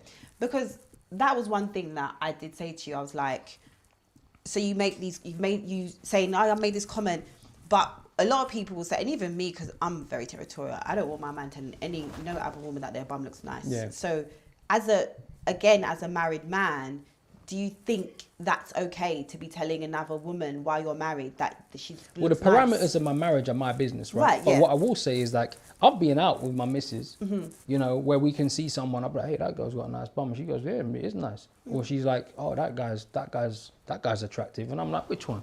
This brother here. Let me just get nah, joke. But do you know? So my point is like context. And this is what she said to me the other day. What people don't know about you is you're pretty much the same with me as without me. Obviously, if I'm with my mates, I might say a thing that I might not say if she's there. I'm with my mates, of course. Like, and that doesn't make it right or wrong, or you know, maybe you think, oh, I shouldn't. But I'm pretty much. I will be out with her, and we'll see someone, and you know, a jogger run past, and she'll be like, "You see her boobs?" I'll be like, "Yeah." It's not like we're. What about the lads then? What about she says, you see that guy? He's got a big dick. I can see it through his shorts. He say, yeah, man, it's pretty long, innit? Bruh, this is like T.I. and Tiny, innit? All over again, man. Like, he's into some fuck shit, and she's just gonna go down with the ship, innit? And try and excuse it, or they're gonna both try to make like they're into some kink shit. It's fucking gross, man. Out there preying on right. people together. It's just like we're adults. See someone that she appreciates or I appreciate or whatever. Like, do you understand what I'm saying? I'm not like, yeah, I saw them and I'm following the woman down in the bushes and trying to grope her up and all this stuff. So I love how his image of sexual harassment is always that, and he's making it seem like he's not that guy, but people look at you like you're that guy, innit? So it's like, I love how his interpretation of pests is always like these gargoyles who are really like sinister. But maybe some people think that what you say is sinister and almost gargoyle-like. You can't, you know, tell people how to react to how you act or how to interpret what you say or what you do. Very, very weird. And I also find it interesting that how all the compliments are coming from him. All the compliments that they dish out as a couple seem to only be directed towards women. When he mentioned a guy, he said that, yeah, pull up his sleeves up, mocking that he's going to beat them up.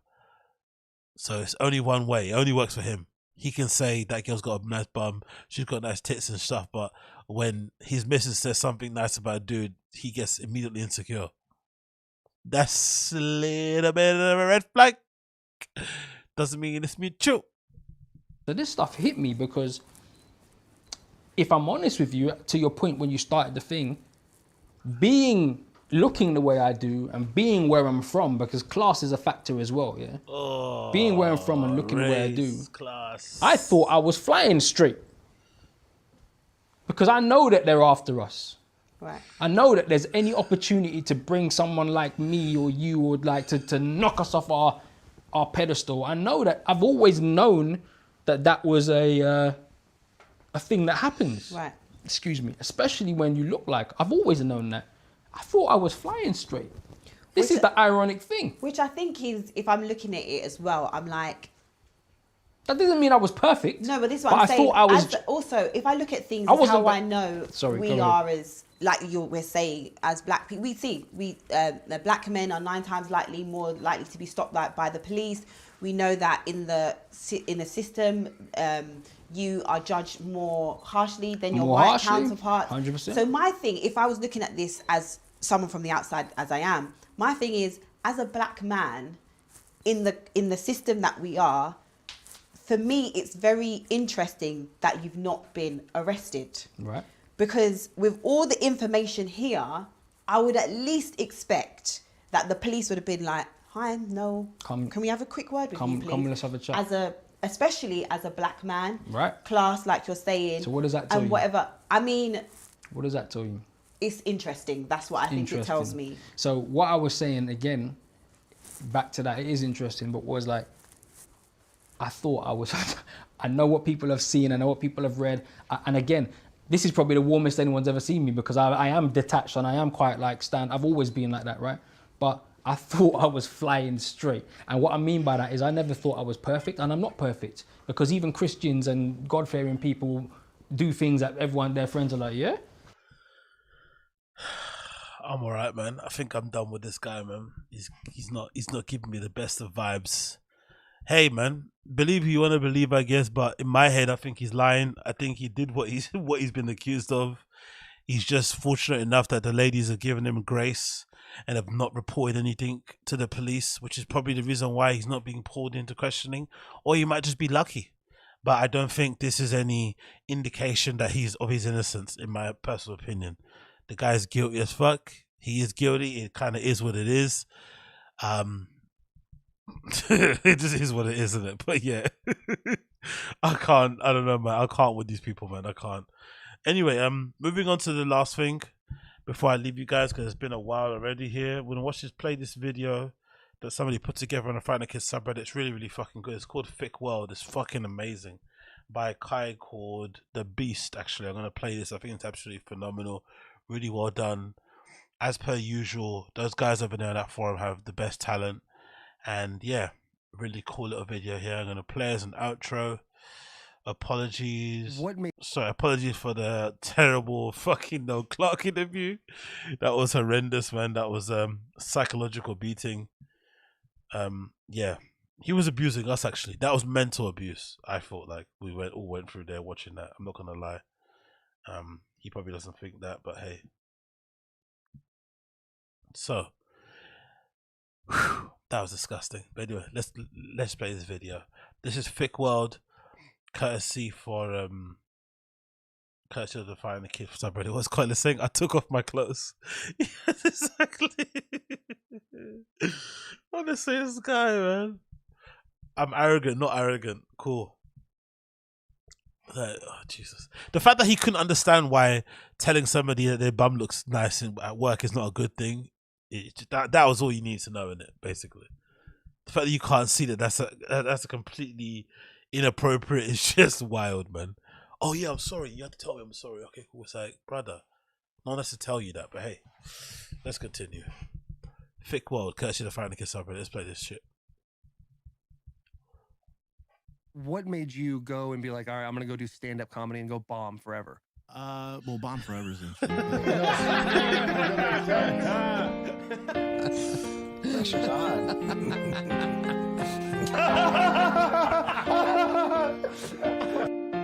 All around me are redacted faces, canceled racists, pedos and rapists, buying views and getting morning wasted, going nowhere. What are we doing here? Bush bartender used to fill my glasses. No more addies, no more baddies. Swollen head, I need to drown my sorrow. Show tomorrow, unless the DA gets recalled. Nobody finds me funny, I think it's kinda sad. The big gay lion's dick juice is the best I've ever had. I find it hard to pay you, I find it hard to talk. When Bopper checks the socials, it's a very, very thick world. Thick world. Callen promised that he isn't leaving. I guess we'll see though, cause so did Theo. Texted Rogan when he moved to Texas. Got no answer, need a handler. Ever since I tried to truck walk Annie, Joanna's angry. I use the sink to pee. Ask your girl, she'll tell you I'm a good guy. I'm a great guy. Never met me. My stand-up isn't funny. My life is kinda sad. I've ended up douching every friend I've ever had. I'm spending daddy's money. I'm killing all my fish. When Papa reads the comments, romance. It's a very, very thick world. Thick world. Thickening your world.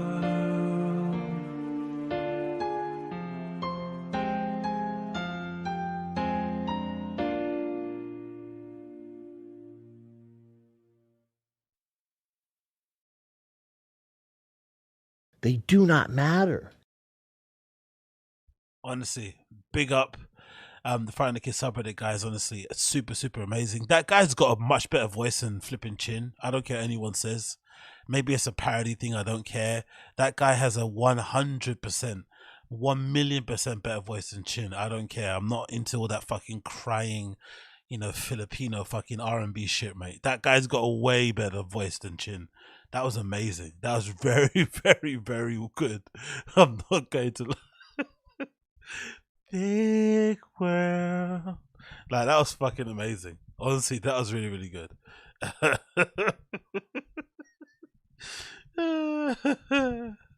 Anyway, talking about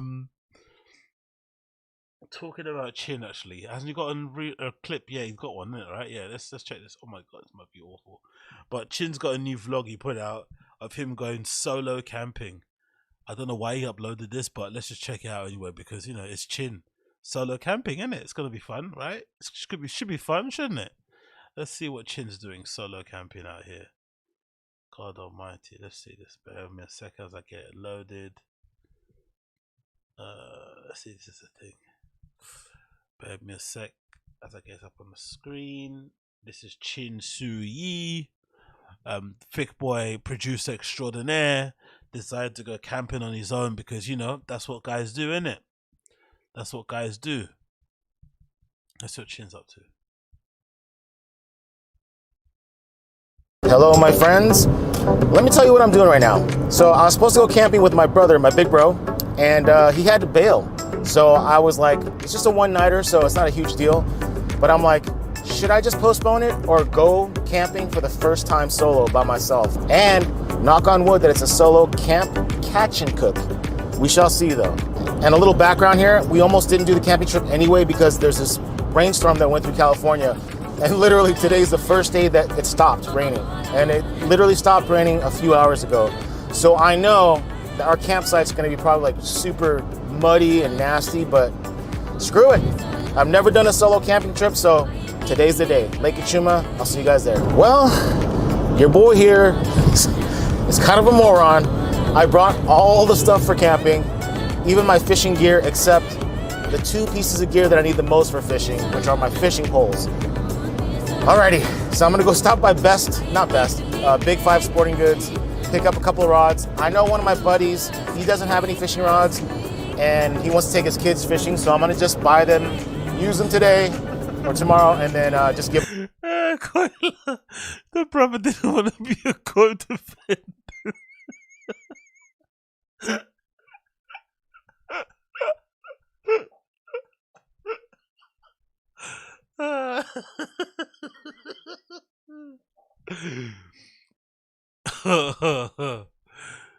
If Chin wasn't a producer, he'd definitely be a homeless cat in it. No, Chin is who Brendan thinks the homeless cats are. If you think about it, really, right? Basement dwelling, like kind of vibes. Like he's who like Brendan. Like this guy's only a couple of bad podcasts away from really taking out a whole town. Like bloody hell, bro. To him and his family. All right, see you guys at Kachuma. Well, we are here. Almost finished setting up my tent. This here is the site.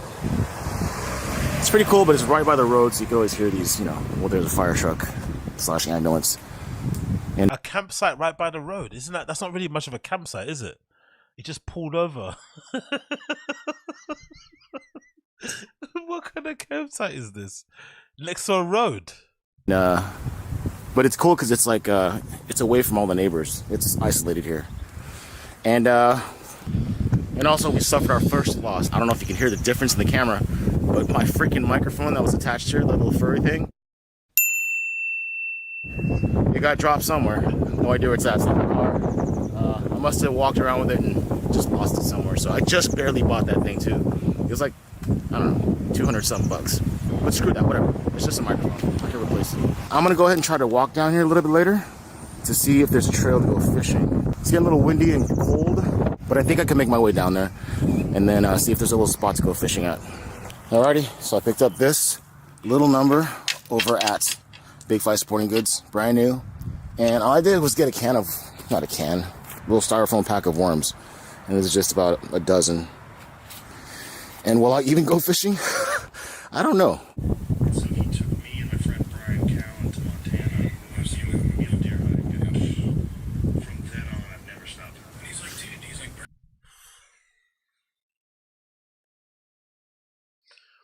I know camping and fishing is kind of fun, but he's making this look so depressing. This looks so sad. I know it can be fun. I know it can be. I've camped for festivals on my own and whatnot, and I've had people that go fishing in an area that I used to live in beforehand. I know it can be fun, but he's making this look so depressing, man. And he's out here, fixing up his rod, listening to Rogan on his own in the middle of on the side of the road next to a lake. On his, I don't know.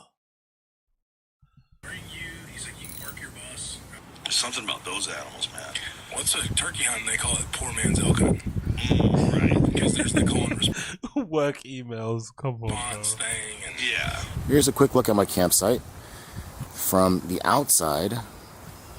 And bam, here it is from the inside. That's the table. I was doing some work earlier. Got to do some more work later. There's my tent. That is I think it's a 6-person tent that I got because my air mattress is so high that I needed to get another tent that was higher because I kept hitting my head and it was like really uncomfortable.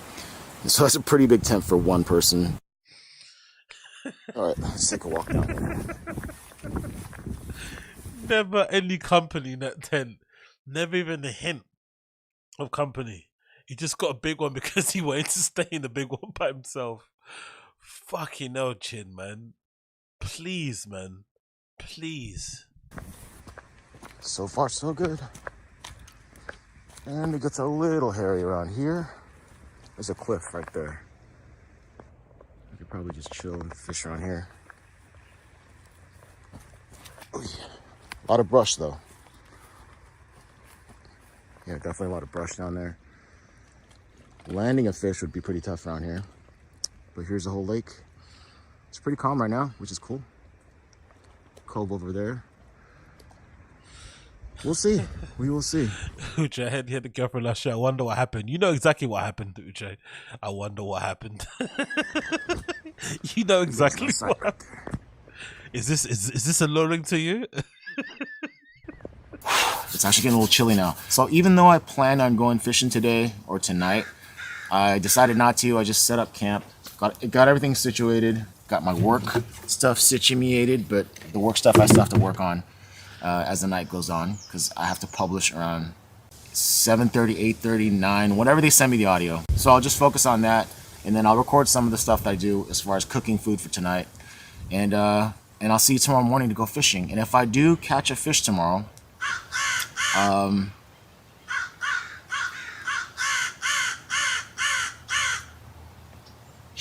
if I do catch a fish tomorrow, I'm gonna just take it back with me, pack up all our stuff, and then do a catch and cook at home at my.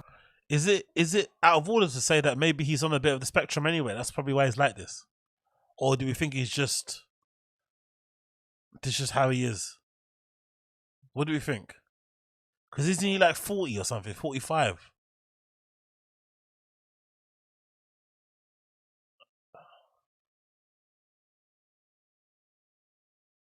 The man is special. I don't know. I don't know. Maybe it's too much of it's a convenient thing to say because it's the easiest thing, lowest hanging fruit. It's not hard to kind of come to a conclusion. But what someone say he's got beautiful eyes.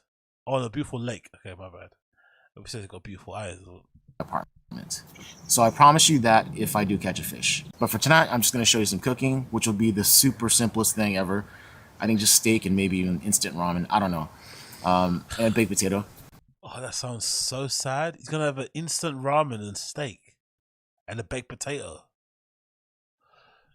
in his 6-person tent. I'll eat up, show you that as well, go to bed, and then I'll take you guys with me fishing tomorrow morning. Here's what I got the fire up to now. This took forever, by the way, and I'm a little worried because there's only like maybe one little sprinkle left, like literally just one little squirt left of lighter fluid. But it looks like it's going now. It's crackling, so that's good. But these pieces of wood that I got from Ralph's, they're so dense.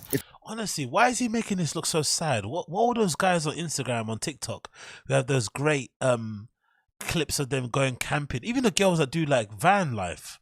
Why do van life girls look way more funner than this? The guys that do the camping on their own. They cook and stuff at the side of they'd be in a forest somewhere cooking some amazing meal, using all the stuff around them to, as ingredients or what. Why does that look way more appealing than this? Why does it look so miserable? It's so hard to light up. Thankfully, I had some leftover firewood in my car that were the lighter colored ones that are easy to light up because they seem drier and thinner. If I'm able to cook on the fire, I will. If not, I'll just cook on a pan on my Coleman grill. So thank goodness it's going. I can actually cook something on this now. So I'm gonna cook some steak and then a potato. The potato I'll cook inside the coals, but the steak I'll cook on a grate that I bought a while ago, and I'll show you right now. Here it is. This is my little garbage station for now. And I got this from Amazon. Before I bought a smaller one, but to be honest, the smaller one was so flimsy and it would fall to the side and the steaks would get ruined in the coals. Give me a second. But that's what the grate looks like. So you splay these out like that, and then you put it on top of the coals. All right, I see some issues here.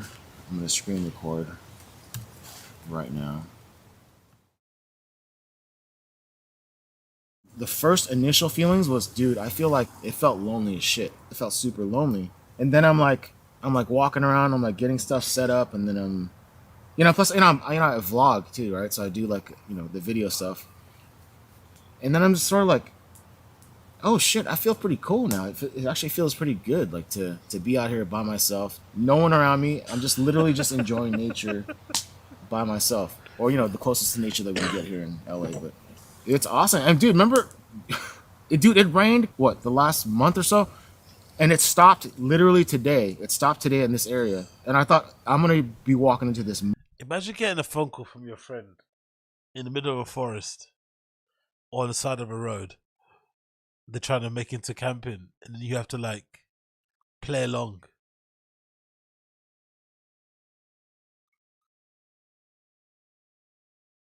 Muddy ass mess. But no, I got here, it freaking looked amazing. It was just like the bottom was dry. I didn't need to use a tarp, but I still did. It was so beautiful here, man. My brother couldn't come out here today because he was being a good family member, and it's a long story. I'll tell you guys one day, but he couldn't make it out here today, and that's why I decided, instead of postponing it, I'm just gonna go for this. I'm gonna try my own solo camping thing, which I'm doing now, and I'm thankful that I actually did it because I feel like it's a good thing for me. So if you guys have a chance to do that, do it as well. Even if you have to work, as long as you have some internet signal, you can still do this. So yeah, and I'm still waiting for the audio from the Golden Hour. As far as moving forward with all these Patreon before the episode comes out, should I hit you up or should I hit the guys up at Vent? All right, thanks, dude. All right, later. How much stuff has he brought with him though? Why does he have so much shit?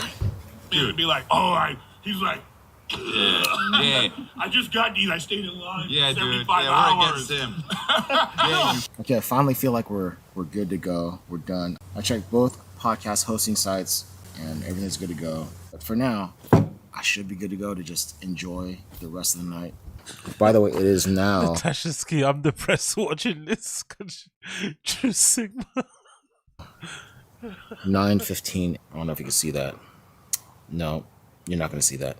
It's 9:15 p.m. The night went longer than I wanted to as far as work stuff, but we're going to enjoy the rest of the night, eat some good food, and sleep in this beautiful 6-person tent.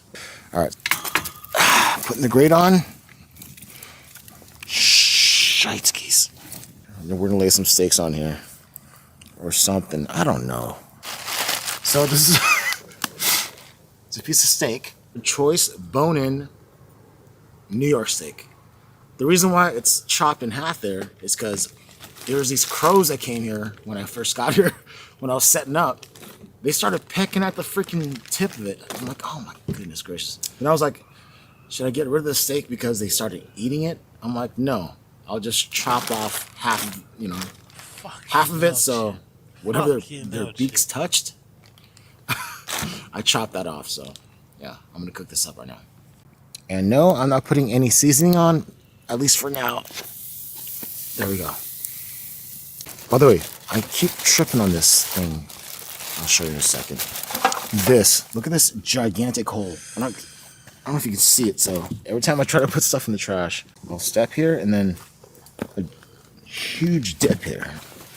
All that equipment he brought with him, he couldn't bring across. He couldn't bring a little sachet of fucking table salt, a little bit of pepper, nothing. No, a little mini bottle of olive oil, just something, just to kind of give it a little bit of a spruce. Nothing. No, zero. What this is from? It's a big hole. That's how it looks right now. It's been in there for 3 minutes, 5 minutes. We'll keep tabs on it. All right, so as this steak is cooking, I'm gonna do a baked potato. Got a baked potato that I pre-washed beforehand. So I'm gonna wrap it up in this foil. And not even like wrapped up that well. I don't care. I don't mind a little charcoal on my baked potato. And then I also bought some sour cream, some Kerrygold butter. Yeah, I think that's all I need. So let me put this inside the flames right now. The steak's looking pretty good. Not looking amazing though. But let's throw the baked potato right there in the heat of it all. Whew. I believe the steak is almost done, but we shall see. But it's 10 p.m. tonight. So it seems like everything's good. No text messages, no emails, no nothing. So I feel like I can actually just enjoy the rest of the night. Here's what we're doing. I'm dipping this in its own sauces. And of course it tastes amazing. That's awesome. And I don't know if you can see this, but there's 2 eggs here. The 2 eggs are because I was thinking about eating ramen with it, Shin ramen, which was my favorite Korean ramen. I don't know, but we'll see. If I eat Shin ramen with egg, I have to have 2 eggs at least, minimum. There's a nice, fat, juicy baked potato that I'm gonna eat right now. I'm gonna show you this real quick. It's crazy, delicious, freaking potatoes. It's all good.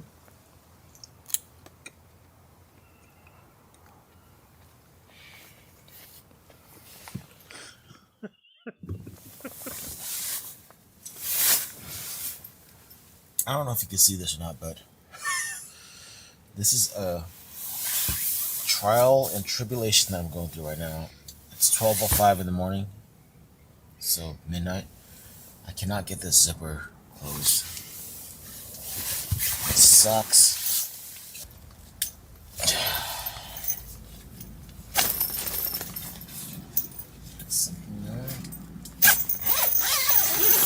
Yes! Goodness. Okay, that's all. Alright. I can try to sleep now. Good night, sweet dreams.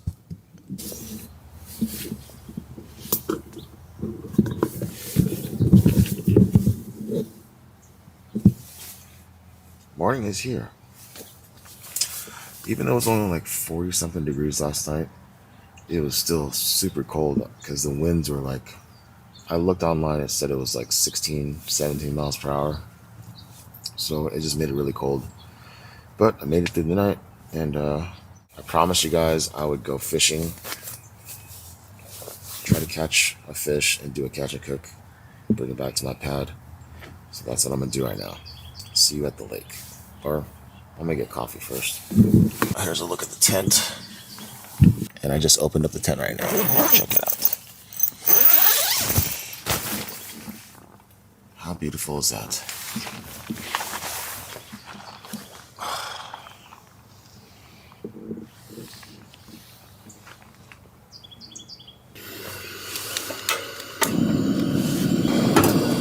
By the way, this is the little hole.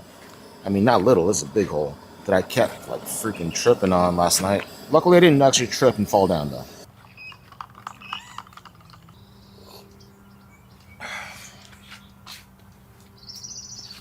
All right, let's get to the fishing spot. That little awkward little turnaround.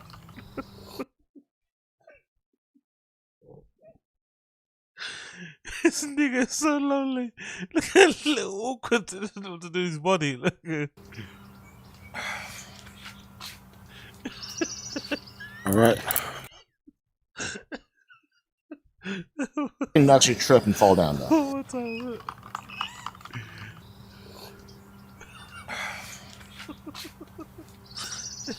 All right, let's get to the fishing spot.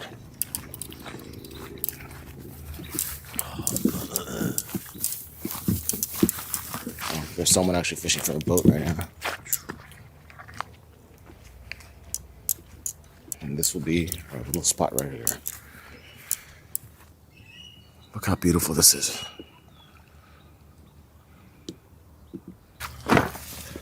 This is a pretty sketchy situation because you guys are sitting on a ledge here, and if my tripod fails, you're gonna fall into the lake. So, oh, the things I do for these vlogs.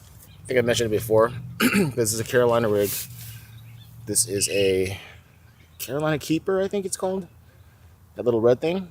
So that's basically the same thing as a swivel or split shot to just keep the slide and sinker from getting to the leader. And then I have like a leader that's 2.5 feet, 3 feet.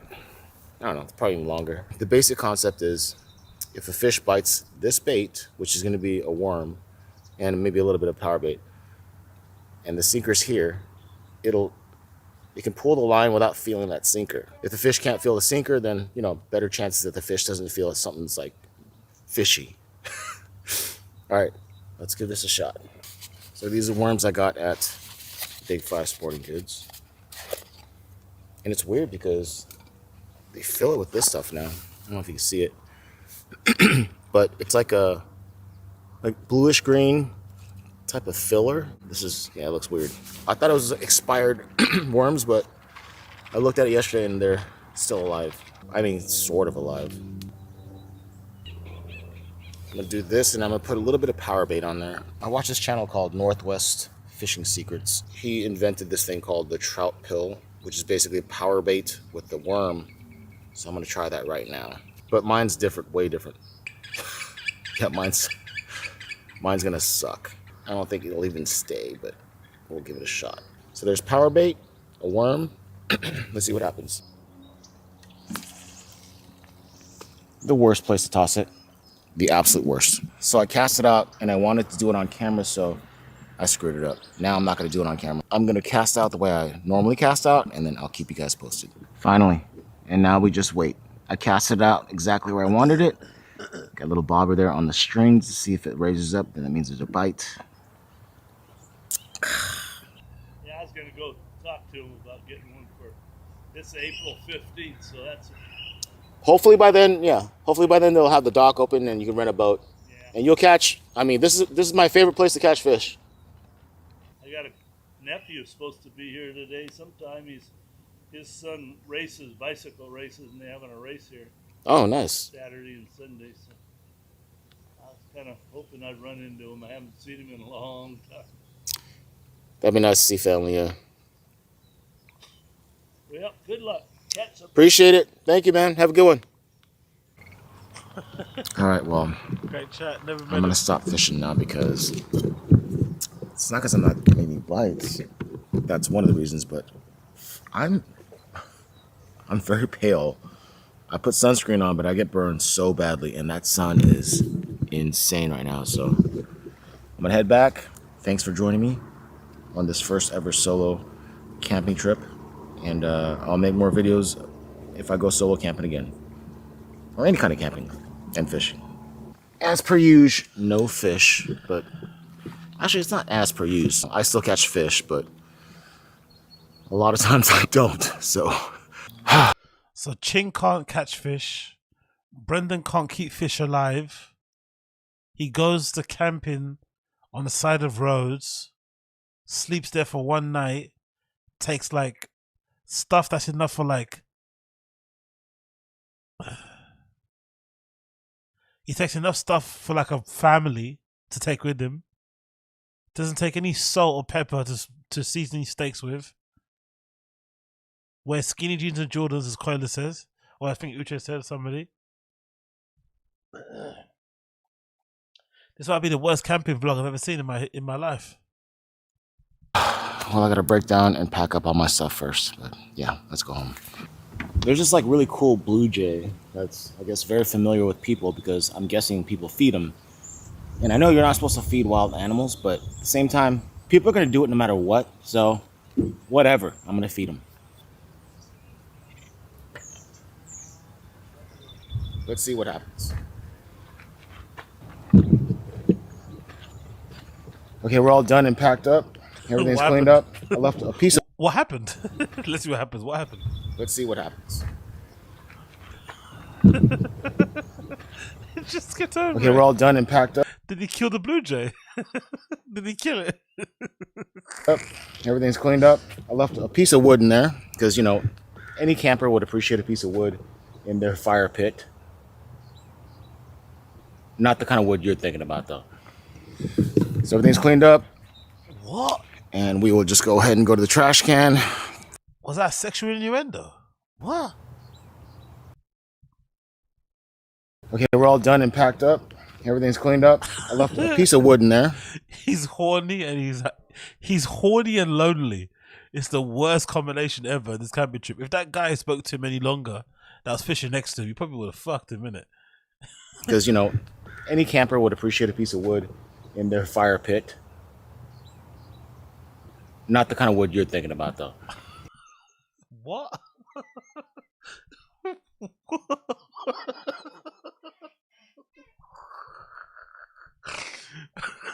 Okay.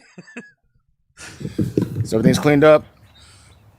And we will just go ahead and go to the trash can, throw the trash away, and call it a day. There's the trash. The Blue Jay didn't get the food I left it, and now it's all messy here. And that's how my car looks, by the way, when it's packed up. And this is a Prius, okay? A 2015 Prius. By the way, this site is beautiful. It's by the lake. You saw how I can trek down there. And of course, I want to keep this to myself, but I'm not going to do that because I want people to share this as well. So this was site 230 at Katrina Lake. If you guys want to come down here, you can go camping here. It's nice and like shaded by trees. And you can go walk down and go fish.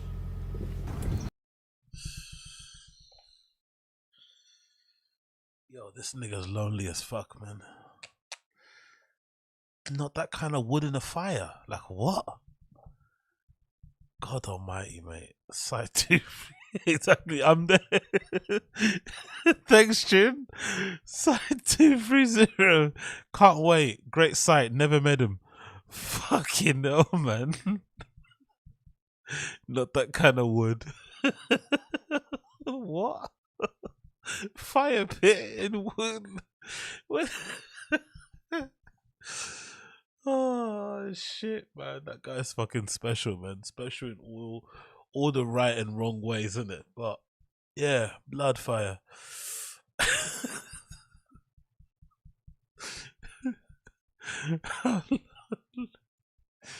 Honestly, not that kind of in the fire. I honestly don't know what he was getting at. I really don't know what he was getting at with that wood in the fire thing. I don't understand it in the slightest, but yeah. Big up Chin, innit? Big up Chin, big up the chat. I think we're gonna call it quits there, man. We're gonna call it quits. Thank you so much for hanging out with me. I appreciate all of you guys. It's been a pleasure, never a chore as per usual. What did you say? As called out for why did I call out for work? I don't know what do you mean, brother. Why do I call that for work? But thank you again for tuning in, everyone. I appreciate every single one of you. If it's your first time here, make sure you smash that like button for me, please. That'd be greatly appreciated. So people can find out my my stream and whatnot. That'd be greatly appreciated. You shall see timestamps by tomorrow. Hopefully, that should be done. So, yep, check me out then. And yeah, nothing else really to report upon. We've got to wait for these guys to make some errors. There's not been anything else to really report on. It's been a bit quiet on this front. There's been some updates on the BGL thing, but I have to be honest, I'm getting kind of depressed keeping an eye on that sort of stuff, so I'd rather not cover it unless it has something to do with Brendan. So I'm kind of steering away from all the BGL stuff, even though there's some updates there. I don't want to talk about stuff. It kind of bummed me out, to be fair. So yeah, unless something new happens, you know, there'll be nothing else to kind of talk up on. So I'll probably do some stand-up comedy reviews, because I did watch a couple of specials the last few weeks and whatnot, so I'll review those the next time we do end up streaming. But yeah, until next time, my friends, thanks again for tuning in. Smash that like button for me if you that could be greatly appreciated if you have been enjoying the show, and I'll see you all again very, very soon. Peace. Peace out, peace out, peace out, peace out, peace out, peace out, peace out, peace out, peace out.